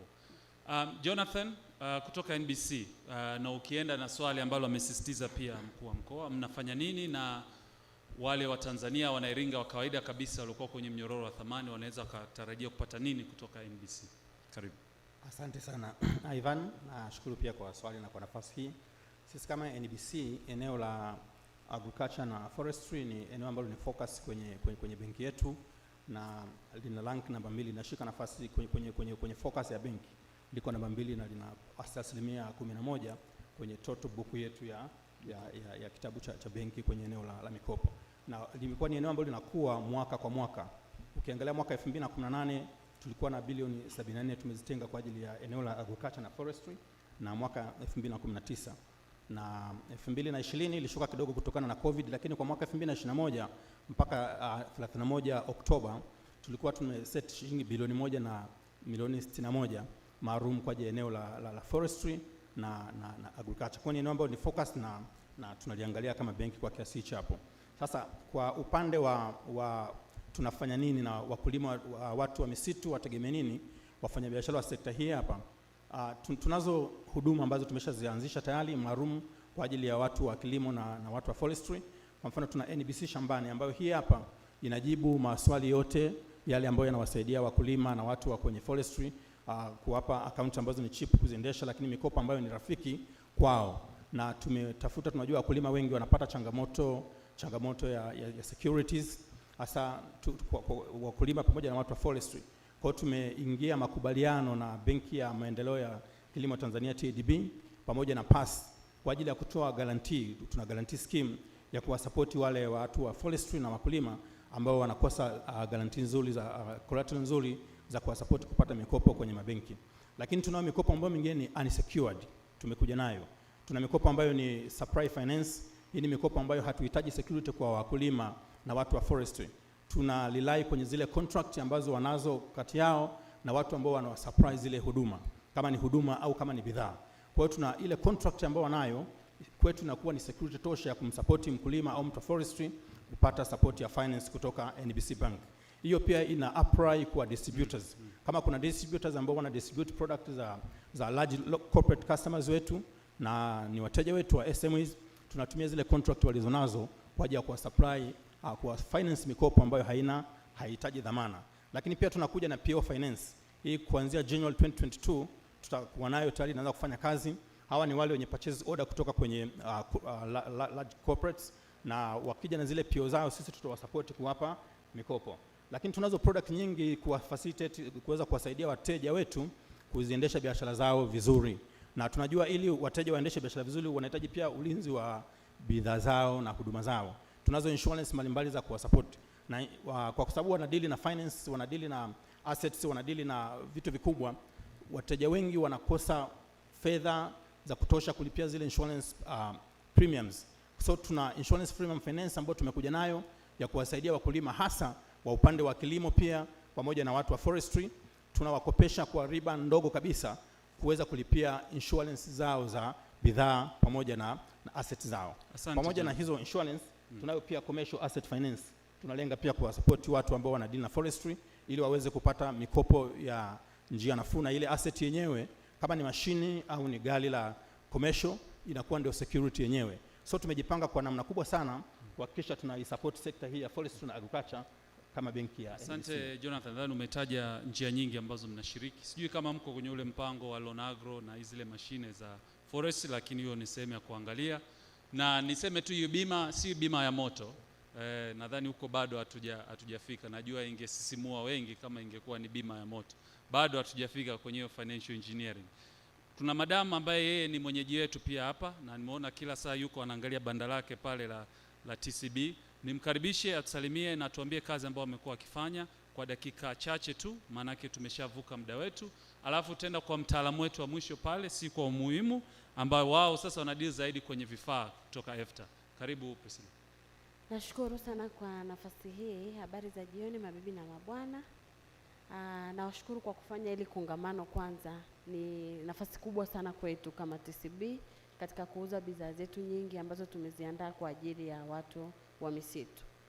Kwanza tuna bidhaa muhimu ambayo ni mashine ya Woodmizer L15. Tunashirikiana na Lonagro, ndio maana umetuona pale tumekaa majirani sana. Na kile kitendo cha kuruhusu ile mashine pale kupasua magogo makubwa kiasi kile imehamasisha watu wengi kujua umuhimu wa kutoka, ambao wengi TFS na umoja wao UWASA wanawashawishi sana kuachana na zile mashine za ding dong kuja kwenye hizi za Woodmizer ambazo zinatoa product nzuri, lakini pia mabaki yanakuwa madogo tofauti na zile mashine zingine za ding dong. Kwa TCB kwa kushirikiana na Lonagro tunakopesha hizo mashine. Tunamkopesha mvunaji wa misitu ambaye ana kibali cha kuvuna kutoka TFS, anapata mashine ile ya umeme na pamoja na ya petroli. Lakini tuna mikopo ambayo tunawakopesha wakulima. Kwa gharama gani zile? Alafu riba ni siri au tunaambiana baadaye au? Okay. Gharama ya mashine ya petroli ni milioni 30, ya umeme ni milioni 25. Tunamkopesha, tutalipa Lonagro, mtu atachukua mashine, alafu anaruhusiwa kulipa ndani ya mwaka au miaka miwili. Na pia tunampa grace period ya miezi 3 mpaka miezi 6.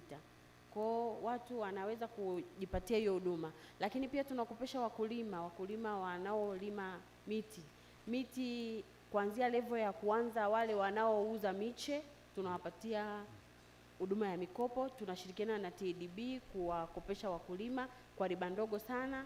Lakini pia tuna mikopo ya kuwezesha kwenye capital, watu wanaotaka kuanzisha viwanda au ambao wanataka kuvuna lakini hawana mitaji. Tunawapa mitaji kwa pasenti ndogo sana, na karibia 98% ya portfolio yetu ya hapa mkoa wa Iringa imeshikiliwa na watu wa forest. Kwa hiyo TCB tuko pamoja na watu wa huduma za misitu katika kuwafanikisha kwenye hivyo vyote. Pia tunatoa huduma ya kuwapa vifaa vya utendaji kama matrekta, beloga, vifaa vyote ambavyo vinapatikana pale Kisolanza kwa kushirikiana na Lonagro. Sisi tunawakopesha, tunawalipa Lonagro, wao wateja watalipa ndani ya hiyo mwaka au miaka miwili. Asante Priscilla. Na mwisho kabisa kaka Leonis Malamsha kutoka EFTA, karibu kwa ajili ya kutupatia briefly, maana muda ushafuka sana, yale ambayo mnafanya directly ambayo yanamgusa mtu mmoja mmoja ambaye anashughulikana na mnyororo wa thamani. Karibu. Asante sana Ivan. Habarini za jioni. Kama nilivyotambulishwa, mimi natokea EFTA Limited ambayo ni kampuni yenye iliyopewa license na Benki Kuu kutoa mikopo ya mashine. Sisi hatutoi mikopo ya fedha. Tumespecialize kutoa mikopo ya equipment au equipment loans na equipment yenyewe au mashine tutakayokupatia ndio inakuwa ndio dhamana. Na niseme tu kwa upana, sisi tukichanganua equipment tunaanza kwenye sekta yote ya misitu. Niseme tu EFTA tayari tu katika kuwezesha sekta ya misitu, na tayari tuna wateja ambao tumewakopesha. Tukianzia ndani ya msitu wenyewe, kuna wakulima tumewapa au wafanyabiashara tumewapa loaders kwa ajili ya kulodia magogo, tractors pamoja na trailer zake kwa ajili ya kuvuta magogo. Lakini tukitoka nje ya msitu, kuna ambao tumeshawapa sawmill machines ambazo kama wenzangu walivyosema, tuko partner pia na Lonagro kwa miaka mingi. Kwa kufikia mpaka statistics mpaka mwezi wa 7 mwaka huu tulishauza mashine zaidi ya milioni 700 toka hizi za sawmills. Lakini kiasi gani sasa? Naam? Kiasi gani? Za zaidi ya milioni 700. Milioni 700. Yes, na zaidi ya kutoka kwenye sawmills pia tunadili na transporters wa mbao. Transporters wa mbao wamechukua portfolio yetu kubwa sana kwa upande wa forestry. Mfano mpaka kufikia sasa hivi tumeshatoa mikopo ya transporters ambayo inafikia bilioni 4.3 ambao wanadili na kusafirisha mbao. Lakini zaidi ya hapo pia tumeenda kwa hawa wanafanya woodwork, hawa ambao wanadili mashine za level ya kutengeneza furnitures na fittings nyingine, ambapo pia Lonagro pia ni mmoja wa supplier wetu katika kusupply hizo mashine pamoja na suppliers wengine. Kwa hiyo EFTA kama EFTA tayari tuna hizo product. Zaidi labda katika kwenda mbele zaidi, ambapo ndio moja ya objective ya forum hii, sisi ni katika kuziboresha zaidi sasa zile product ambazo tayari tunazo, ili tiweze kufiti zaidi kwenye watu wa kwenye idara kwenye kitengo cha forest. Zaidi ni kupitia forum hii pia tumejifunza mambo ambayo tumeona ni changamoto kwa baadhi ya wateja wetu ambao wanakuwa wanasita au wanashindwa kufikia qualify kwa mikopo. Mfano, kwa kupitia forum hii tumejifunza kwamba tunahitaji kufanya yale marejesho yetu yawe seasonal, yasiwe ya kila mwezi, tuwe wanafuata season kufuatana na mavuno na jinsi ambavyo wanavyouza mbao. Kwa hiyo kupitia forum hii tumejifunza pia lazima tuboreshe product zetu ziweze kufit jinsi ambapo uhitaji ulipo. Kwa hiyo EFTA tupo kwenye misitu tayari, kuanzia kwenye shambani kule matrekta na zile loaders za magogo, kwenye transportation, kwenye sawmills, kwenye furnitures, kwenye woodworks. Asante. Zote. Asante. Asante sana kaka. Basi mimi sitaongeza neno, ni washukuru panelist wangu na nirudishe kwako kaka Felix Mlaki kwa ajili ya procedure nyingine. Asanteni sana. Naomba mwapigie mikono panelists wetu. Thank you very much. Makofi mengi sana kwa panelists. Sasa tukienda katika kipengele cha kwanza kabla ya mwisho kabisa, kuna wakuu wa wilaya watatu hapa. Nitawakaribisha kwa dakika mbili tu kabla sijamkaribisha mheshimiwa mkuu wa mkoa, ili tuweze kufunga siku ya leo, tuje kumalizia kongamano letu kesho. Tunamshukuru Mungu leo hakuna ambacho kimeachwa kama tulivyoahidi tangu asubuhi. Naomba sasa nimkaribishe mkuu wa wilaya Saad Mtambule wa Mufindi kwa dakika 2 atoe neno. Mkuu wa wilaya ya Mufindi hayupo. Naomba mkuu wa wilaya ya Kilolo Mheshimiwa Peres Magiri kwa dakika 2. Una presentation kwani? Slides ngapi? Okay, sawa. Mflashie slide zake ili aweze kuongea kwa kifupi kwa dakika 2. Ni kesho. Na presentation hapo. Wewe endelea kuongea. Okay. Dakika 2. Mheshimiwa mkuu wa mkoa, Mheshimiwa waziri, itifaki imezingatiwa. Kwa majina naitwa Peres Magiri. Mimi ni mkuu wa wilaya ya Kilolo. Mheshimiwa mkuu wa mkoa, nashukuru sana kwa fursa hii. Nikupongeze kwa shughuli hii ambayo imeenda vizuri, lakini na wale wote ambao wameungana na sisi hapa Iringa. Niseme tu kwamba nashukuru kwa fursa hii kwa sababu wengi wamekuwa wanasema Mufindi, lakini Kilolo haitajwi. Na katika masuala haya ya misitu, haya tunayoyazungumza, haya tuliyokutana hapa, baada ya Mufindi, kweli wenzetu wamesha kwenda mbali. Tunafuata Kilolo. Kwa hiyo nichukue nafasi hii kuwakaribisha. Karibuni sana, mje Kilolo, kuna kila kitu, mwekeze. Sasa nisizungumze mengi kwa sababu ya interest ya muda, lakini tuna eneo sisi la lenye ukubwa wa hekta hizo ambazo mmeziona hapo 485 kwa ajili ya masuala ya misitu, na misitu kwa kweli inachangia zaidi ya 50% ya pato letu la ndani la halmashauri na consequently kwa taifa. Na kwa sababu ya swala zima hili la uwekezaji, nimeona ni muhimu nizungumzie ardhi, kwa sababu ukija kuwekeza lazima tuangalie swala la ardhi. Sasa ardhi inapatikana na ni nzuri, yenye rutuba. Tumetenga eneo la hekta 30,438 kwa ajili ya uwekezaji. Tunazungumzia mashamba ambayo tuna hekta 24,900. Hizi zinapatikana katika maeneo yetu yote ya wilaya ya Kilolo. Na nimeona niweke na thamani hapo ili ukija usijichanganye. Bei ni 300,000 mpaka 600,000 on average kwa eka moja, nimeweka pale. Lakini tumeweka pia kwa upande wa maeneo ya uwekezaji, viwanda, tuna industrial park zaidi ya hekta 5,000 na square mita moja on average tunauza shilingi 3,000. Kwa hiyo karibu, nafikiri bei nzuri au vipi? Karibuni sana. Sasa maeneo gani ukija unaweza ukawekeza? Imezungumzwa hapa kuhusu kilimo cha miti kibiashara, sitaki kuingia ndani huko. Viwanda kama ambavyo imesemwa hapa kwa siku hizi ambazo tumeketi hapa imezungumzwa, lakini pia na dakika moja urejeshaji wa uoto wa asili na eneo hilo kwa ajili ya carbon credit. Dakika moja imebakia mheshimiwa. Nashukuru sana, naendelea. Kwa hiyo ipo tayari, wameshaanza, tuna kampuni huko ya Uduzungwa Corridor wanafanya hiyo kazi. Kwa hiyo jiuze kwa dakika moja, jiuze. Asante sana. Kuna maeneo mengine, swala utalii. Sisi pale kuna njia za kupanda milima na vivutio vya kupumzikia, lakini pia tuna mazao ya matunda, mfano parachichi. Sasa hiyo tunahamasisha sana, karibuni sana kilimo cha parachichi Kilolo. Mashamba ya kuzalisha mbegu, mahindi, wapo tayari wawekezaji karibia 3. Lakini mashamba ya mifugo, ng'ombe wa maziwa, tuna Tom Dairy pale na Ndoto Farm na wengine, karibuni. Nimalize, hivyo ni vivutio, nafikiri hizo ni slides, ni vivutio tunavyo, mapango hayo, Nyanzi, tunaona maeneo, teremko ya Uduzungwa huo. Tuna hiyo maporomoko ambayo hii ni kivutio kizuri sana, nafikiri kipo Kilolo jamani. Kwa hiyo tuna mambo unique tofauti. Haya. Sasa sisi mikakati gani tulionayo ukija kuwekeza Kilolo? Sekunde 10.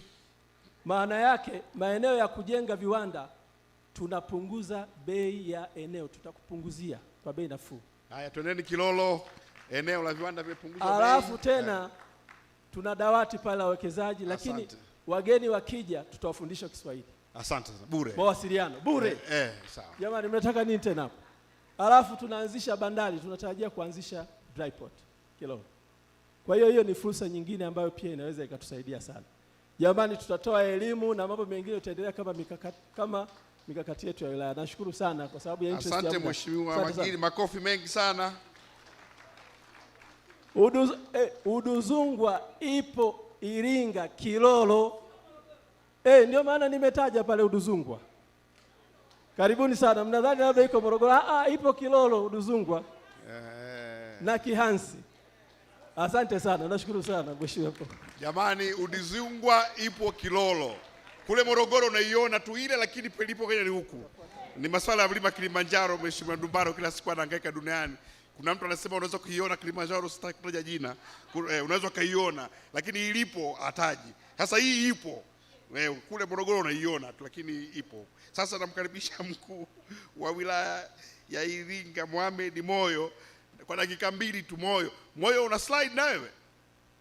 Haya, dakika 2 tu, alafu nitamalizia na DC wa Mufindi. Kiswahili unafundishwa bure. Haya. Mheshimiwa Waziri, Mheshimiwa Mkuu wa Mkoa, mwenyekiti wa chama na washiriki wote, na wasalimu kwa jina la Jamhuri ya Muungano wa Tanzania.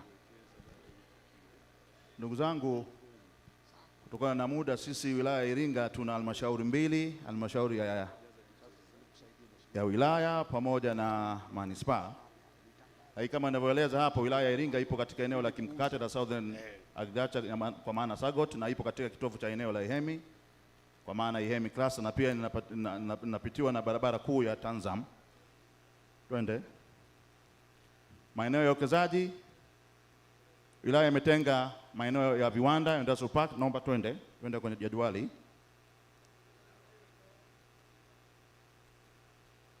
Twende hapo. Fursa za uwekezaji katika wilaya yetu ya Iringa imegawanyika kwenye maeneo hayo. Kuna maeneo ya viwanda maana industrial park, eneo la Nduli ambalo lipo kwenye halmashauri ya wilaya, ambayo na umbali wake kutoka mjini mpaka eneo hili ni kilomita 25, Tungamalenga kilomita 90, Gingilani kilomita 25, Nduli kwa maana manispaa kilomita 25, Ipogoro, Mawelewele, na hekta zinaonesha kule kila eneo limetengwa kwa hekta hizo. Mashamba ya miti, maeneo ya tarafa za Mlolo, Kiponzela na Kalenga ndiyo ambayo yanaweza kwa maana biashara hiyo au mazao hayo kutokana na hali ya hewa ya maeneo hayo. Na vile vile maeneo hayo yanapatikana kilomita 20 mpaka 100, na hekta ambazo zimetengwa ni hekta hizo hapo 408,810. Viwanda vidogo vidogo, kuna karakana za kuranda mbao, viwanda 50, viwanda vya kati, viwanda vya kuchemsha nguzo za miti kuna viwanda 2, misitu ya asili, misitu ya serikali, misitu ya vijiji, misitu isiyohifadhiwa, misitu ya asili, misitu ya asili ya manispaa, jumla yake ni 250 kitu. Haya, jiuze. Ufugaji wa nyuki inaonyesha hapo mafanikio tumeonyesha hapo. Naomba tuende slide. Jiuze mkuu wa wilaya, jiuze. Ngoja. Mafanikio katika sekta ya misitu. Hii inaonyesha kwamba kuanzia mwaka 2018-19 kiasi cha mwaka kwa maana miti ambayo imepandwa inaonyesha ile pale, 2009 mpaka 20 ile pale. Mapato ya serikali kutokana na misitu inaonyesha halmashauri pamoja na manispaa zake zote, fedha ambazo zimepatikana kutokana na biashara ya misitu. Matarajio ya kongamano kwenye ukuaji wa sekta ya misitu, tunaeleza hapa ongezeko la uwekezaji kwenye mitaji mikubwa, hivyo kuchangia ukuaji wa uchumi na wananchi na pato la kitaifa. Kongamano litachochea ongezeko la viwanda vya kuchakata mazao ya misitu, hivyo kuongeza mnyonyoro wa thamani, value chain ya mazao yatokanayo ya misitu. Kongamano litachochea kasi ya upandaji miti kutokana na kuongezeka kwa mahitaji ya miti katika soko la mazao hayo. Huduma zinatolewa na serikali imeelezwa hapo. Mwisho napenda kusema kwamba Iringa ni wilaya ya kiutalii. Wilaya ya kiutalii kwa sababu tuna mbuga ya wanyama ya Ruaha. Lakini mbali ya Ruaha tuna vivutio vingi vya utalii. Fuvu la mto wa MKOA lipo Iringa. Ukienda kwenye museum pale Kalenga utakuta fuvu lile liko pale. Mbali ya hayo, ukienda kule Kingongoma ambao kuna mto mama yake mto wa MKOA alikuwa anafukuzwa na watalii kwa maana Wajerumani, lakini kwa sababu ya ushujaa wake akaamua kujitupa kwenye mto. Mpaka leo ule mto upo, lakini hajaonekana yule mama mpaka leo. Kwa hiyo ni kivutio vile vile. Lakini mbali ya hiyo kuna Gangilonga kwa maana pango linalosema ambalo mtu wa MKOA alitumia kutambika na kufanya mambo ambayo Wajerumani walishindwa kumpata. Lakini ukienda pale Boma kwa maana Iringa mjini kuna vivutio vingi. Basi tunaombe mkimaliza hapa kesho kutwa mjipange kwenda Ruaha National Park. Na washukuru sana. Asante sana. Hii kujiuza, mheshimiwa mkuu wa mkoa, mheshimiwa mkuu wa wilaya ya Kilolo amepiga ngumi kubwa, maana amekaa hapo, ameshakuja wawekezaji watatu wanagawa kadi. Sasa nataka DC wa Mufindi wageuze wale warudi kwenye kiti chako. DC wa Mufindi, maana hapa ni kujiuza sasa. Kila mtu ajiuze kwa mapana yake. Karibu DC wa Mufindi. Nashukuru MC na kushukuru sana mheshimiwa mkuu wa mkoa, mheshimiwa waziri na viongozi wote wa meza kuu na wajumbe wote. Awali yoyote nitoe shukrani za dhati kabisa kwa uongozi wote wa wilaya ya Mufindi kwa kongamano hili kufanyika kwenye wilaya yetu hii ya Mufindi. Lakini pia nitoe shukrani sana kwa mawasilisho yote ambayo yamewasilishwa kuanzia siku ya jana tarehe 13 mpaka saizi leo tarehe 14. lakini niseme, na kwa sababu ya muda, kwa kweli tangu nimefuatilia mawasilisho yale siku ya jana mpaka hii leo, na pengine hata yatakayowasilishwa siku ya kesho, sijaona presentation hata moja ambayo ikasema sekta ya misitu ni hasara, hata mmoja. Sekta ya misitu ni faida. Na mimi niseme kwa wilaya yetu ya Mufindi, tuende na slide kidogo mpaka kwenye graph zile. Tuende tu. Kwa sisi wilaya ya Mufindi kwa mfano, nachukua takwimu za hapa kwetu tu Mufindi. Kwenye eneo la ajira nimerudi mwaka 1935 kabla hatujapata uhuru. Na sisi katika wilaya hii tumekuwa kwenye sekta hii kwa miaka mingi kabla hatujapata uhuru, kipindi cha ukoloni, na mfano mzuri ni uanzishwaji wa shamba hili la Sau hili. Kwa hiyo ukiangalia hapa kwa ujumla wake kwenye grafu hii ambayo ina base na takwimu ambazo ziko hapa katika wilaya hii ya Mufindi tu, ni kwamba ajira hizi zimekuwa zikiongezeka mwaka hadi mwaka. Na tunaona hapa kuanzia mwaka 95 hadi mwaka 2018 hivi ndio ajira zimeongezeka sana, na katika kipindi hicho ndio hata zile mawasilisho ya awali yanaonyesha kwamba ni wananchi wamewekeza sana. Kwa hiyo ajira nyingi zimepatikana kwenye mashamba ya watu binafsi, kwa hiyo zimeongezeka. Kwa hiyo ni sehemu kubwa, na kwa kweli kwetu sisi ndio eneo ambalo limeajiri watu wengi sana kwenye sekta rasmi na sekta ambazo si rasmi. Tuendelee na slide nyingine. Tuendelee tena nyingine. Tuendelee tena. Sawa, ukienda pia kwenye eneo la revenue. Mara hapa tumewasilishwa na ndugu yangu Sostenes Kewe, misitu tutengeneze hela, follow money. Na kwa kweli sisi katika wilaya ya Mufindi kupitia sekta hii ya misitu tumekuwa tukifollow money. Na mfano mzuri kwenye hii chart hapa ambayo nimetoka kuionyesha hapa karibuni, tuombe turudi ile ya hapo. Kwa hiyo ukiangalia hapa nimejaribu kuchukua taasisi za serikali tu. Kwa mfano tuna central government kwa maana ya TRA, kuna local government zetu, na sisi tuna halmashauri 2 kwenye wilaya hii ya Mufindi, lakini tuna wenzetu wa TFS na Sauli Plantation. Kwa ukiangalia kwa ujumla wake mapato, ukiachilia hao wenzetu wa TFS, taasisi zingine zote mapato yamekuwa yakienda zaidi. Na ukiangalia kwenye line ile ya nyekundu ndio mapato yale ya ujumla. Kwa hiyo kuna kipindi hasa mwaka huu wa 2018-19 mapato yalienda kwa ujumla wake kwenye taasisi hizi tu za serikali kwenye wilaya hii ya Mufindi yaliweza kufika kwenye bilioni 78 hivi kwa mwaka. Kwa hiyo unaweza ukaona jinsi ambavyo mapato, mchango wa sekta misitu kwenye mapato ya kwetu sisi kama wilaya ya Mufindi na serikali kwa ujumla, lakini pia kwenye kutengeneza ajira. Naomba tuendelee slide nyingine. Dakika moja imebakia. Sawa, naona muda kidogo unatukimbia. Lakini itosha kusema kwamba sekta ya misitu kwa kweli inalipa, na sisi kama wilaya ya Mufindi tumejipanga. Tuko tayari kwa ajili ya kukaribisha wawekezaji, na niseme tuna mazingira mazuri ya uwekezaji. Kwanza kwenye eneo la umeme, kwa sasa hivi kwa wilaya yetu hii ya Mufindi umeme ambao tuko nao ni megawati 30, lakini matumizi mpaka sasa hivi ni megawati 12, na tuna nyongeza ya umeme wa megawati 18. Kwa hiyo umeme sio shida katika wilaya hii ya Mufindi. Lakini pia wenzetu wa TANESCO wanajenga transformer kule Mgololo lenye ukubwa wa megawati 30. Kwa hivyo itafanya umeme ambao utakwepo katika wilaya hii ya Mufindi ni megawati 60 ifikapo mwaka 2022, yani mwakani tu. Kwa hiyo tutakuwa na umeme mwingi, lakini tumezungumza na wenzetu wa TANESCO na REA kwa viwanda ambavyo vinajengwa, na mfano mzuri tuko na kiwanda hapo Chalas Chanzo kiko Lungemba. Tuna privileges kwa viwanda kwa kupeleka substation, lakini pia dedicated line kwa wawekezaji hao. Kwa mimi niwakaribisha sana, na kwa kweli sisi kama wilaya ya Mufindi tumejipanga. Tuna maeneo yaliyotengwa tayari kwa ajili ya uwekezaji. Kwa mfano katika mji huu wa Mafinga halmashauri yetu ina ekari 700 kwa ajili ya viwanda, lakini pia ina eneo la ukubwa wa ekari 144. Nazungumza kwa sababu hizo slide nyingi naizungumza kwa jinsi ninavyoenani yapo tayari pale. Kwa hiyo ni kwa mwekezaji kufika kuja, maeneo sisi tuko nayo tayari, na maeneo mengine yapo ya wananchi, yapo mengi tumeainisha kama chati hapa yanavyoonekana. Hizo ni hectares, yapo maeneo mbalimbali. Tunawakaribisha sana mje kwa ajili ya uwekezaji kwenye wilaya hii ya Mufindi. Lakini mbali na sekta hii ya misitu, katika wilaya yetu hii yenye mazingira tofauti tofauti kwa maana ya terrain, tuna ukanda wa sekunda 40, una sekunda 40. Ukanda wa juu ambao unafaa miti, tuna ukanda wa bondeni ambako unaweza ukalima korosho, unaweza ukalima mazao kama alizeti. Yanafaa sana na tumeshafanya trials, kwa kweli yanafaa kabisa. Lakini tuna misitu mikubwa kwa ajili ya ufugaji wa nyuki, na tuna ziwa letu moja la ajabu kabisa hapa ulimwenguni, lipo pale katika kata ya Mpangatazala. Lina kisiwa, ni ziwa ambalo lina kisiwa huko ndani yake, linatembea. Ni la ajabu kabisa, ukifika hapo utashangaa upo kwenye kisiwa alafu unakuta linatembea hivi, ni bwawa la aina yake kabisa.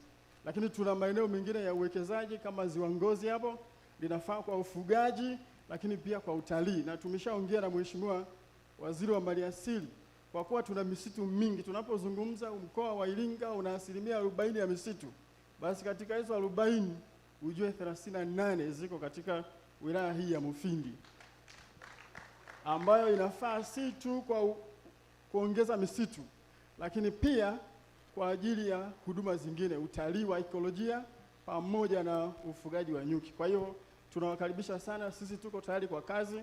Tunajua kuna changamoto za hapa na pale, na kimsingi changamoto zote zilizowasilishwa, ziwe za kisheria, ziwe za kitaalamu, za kiwezeshi, za kimafunzo, timu hii iliyoko hapa, wajumbe hawa tulioko hapa ndio sisi. Kwa hiyo mimi nitoe ombi mawili. La kwanza ni wakaribisha sana katika wilaya ya Mufindi, tuko tayari, hatuna urasimu hata kidogo. Ukifika tutakuwa na niseme, Mheshimiwa Mkuu wa Mkoa, tuna watu wawili tayari wameonyesha interest ya kuja kuwekeza Mufindi, na kesho tutazungumza nao. Lakini pia niseme kuna mawasilisho moja hapa iliwasilishwa kwamba sasa tutoke kwenye mazungumzo twende kwenye vitendo, iwe janga la moto, iwe kwenye teknolojia, kwenye kupanda miti, kwenye kutoa elimu, kwenye kuformalize hawa wakulima wadogo wadogo wa sekta ya misitu. Ni jukumu letu sisi wote, tuanze sasa na si kesho. Twenzetu Iringa, misitu inalipa, wekeza sasa. Mufindi oye! Asante sana. Kwa upendeleo, watu wa halmashauri wa mji wa Mafinga, ungesimama kijana, wana form kwa mwekezaji yoyote ambaye hajaijaza bado anataka kuwekeza Mafinga. Kuna form na wana vivutio vingi, wanasema kuliko halmashauri yoyote. Kwa hiyo kijana wa halmashauri ya Mafinga ana form hapa, you write your name, your company. The Mafinga Town Council has the best investment offers you can see in Tanzania. The young man has the form, see him, follow the money, take the form. So you follow the money. Atasimama pale. Mimi napenda hivyo, wilaya zikianza kushindana nchi itaenda mbali sana. Yaani ushindani ni mzuri sana. Wilaya mng'ang'aniane alafu mmoja awe mshindi. Safi sana. Sasa naomba nimkaribishe Mheshimiwa Mkuu wa Mkoa afunge kwa ajili ya leo, lakini kesho tunaanza saa 2:30. Nitatangaza akimaliza Mheshimiwa Mkuu.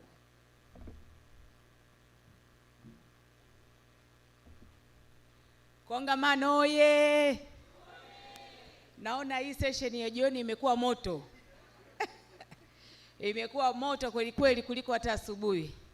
Kama kuna mtu kasinzia mgonjwa awaye hospitali. Mambo yalikuwa mazuri sana. Asanteni sana Mheshimiwa Waziri wa Maliasili na Utalii, ndugu Katibu Tawala, Naibu Katibu Mkuu Wizara ya Maliasili na Utalii, waheshimiwa wakuu wa wilaya wangu wa nguvu,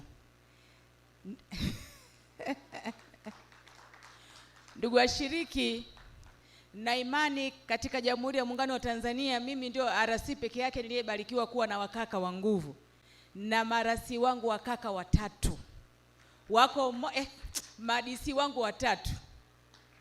Nyinyi pale mliposikia nimesema rasi, semeni amen. Kwa hiyo nina madisi wangu watatu wa nguvu, wakaka wa nguvu kweli kweli. Kwa hiyo mnapoona mambo yanakuwa mazuri hapa, mjue kabisa kwamba wanawake sisi wawili RC na Katibu Tawala, nyuma yetu kuna wakaka wa nguvu huko wanahakikisha vitu vinakwenda katika mkoa wa Iringa.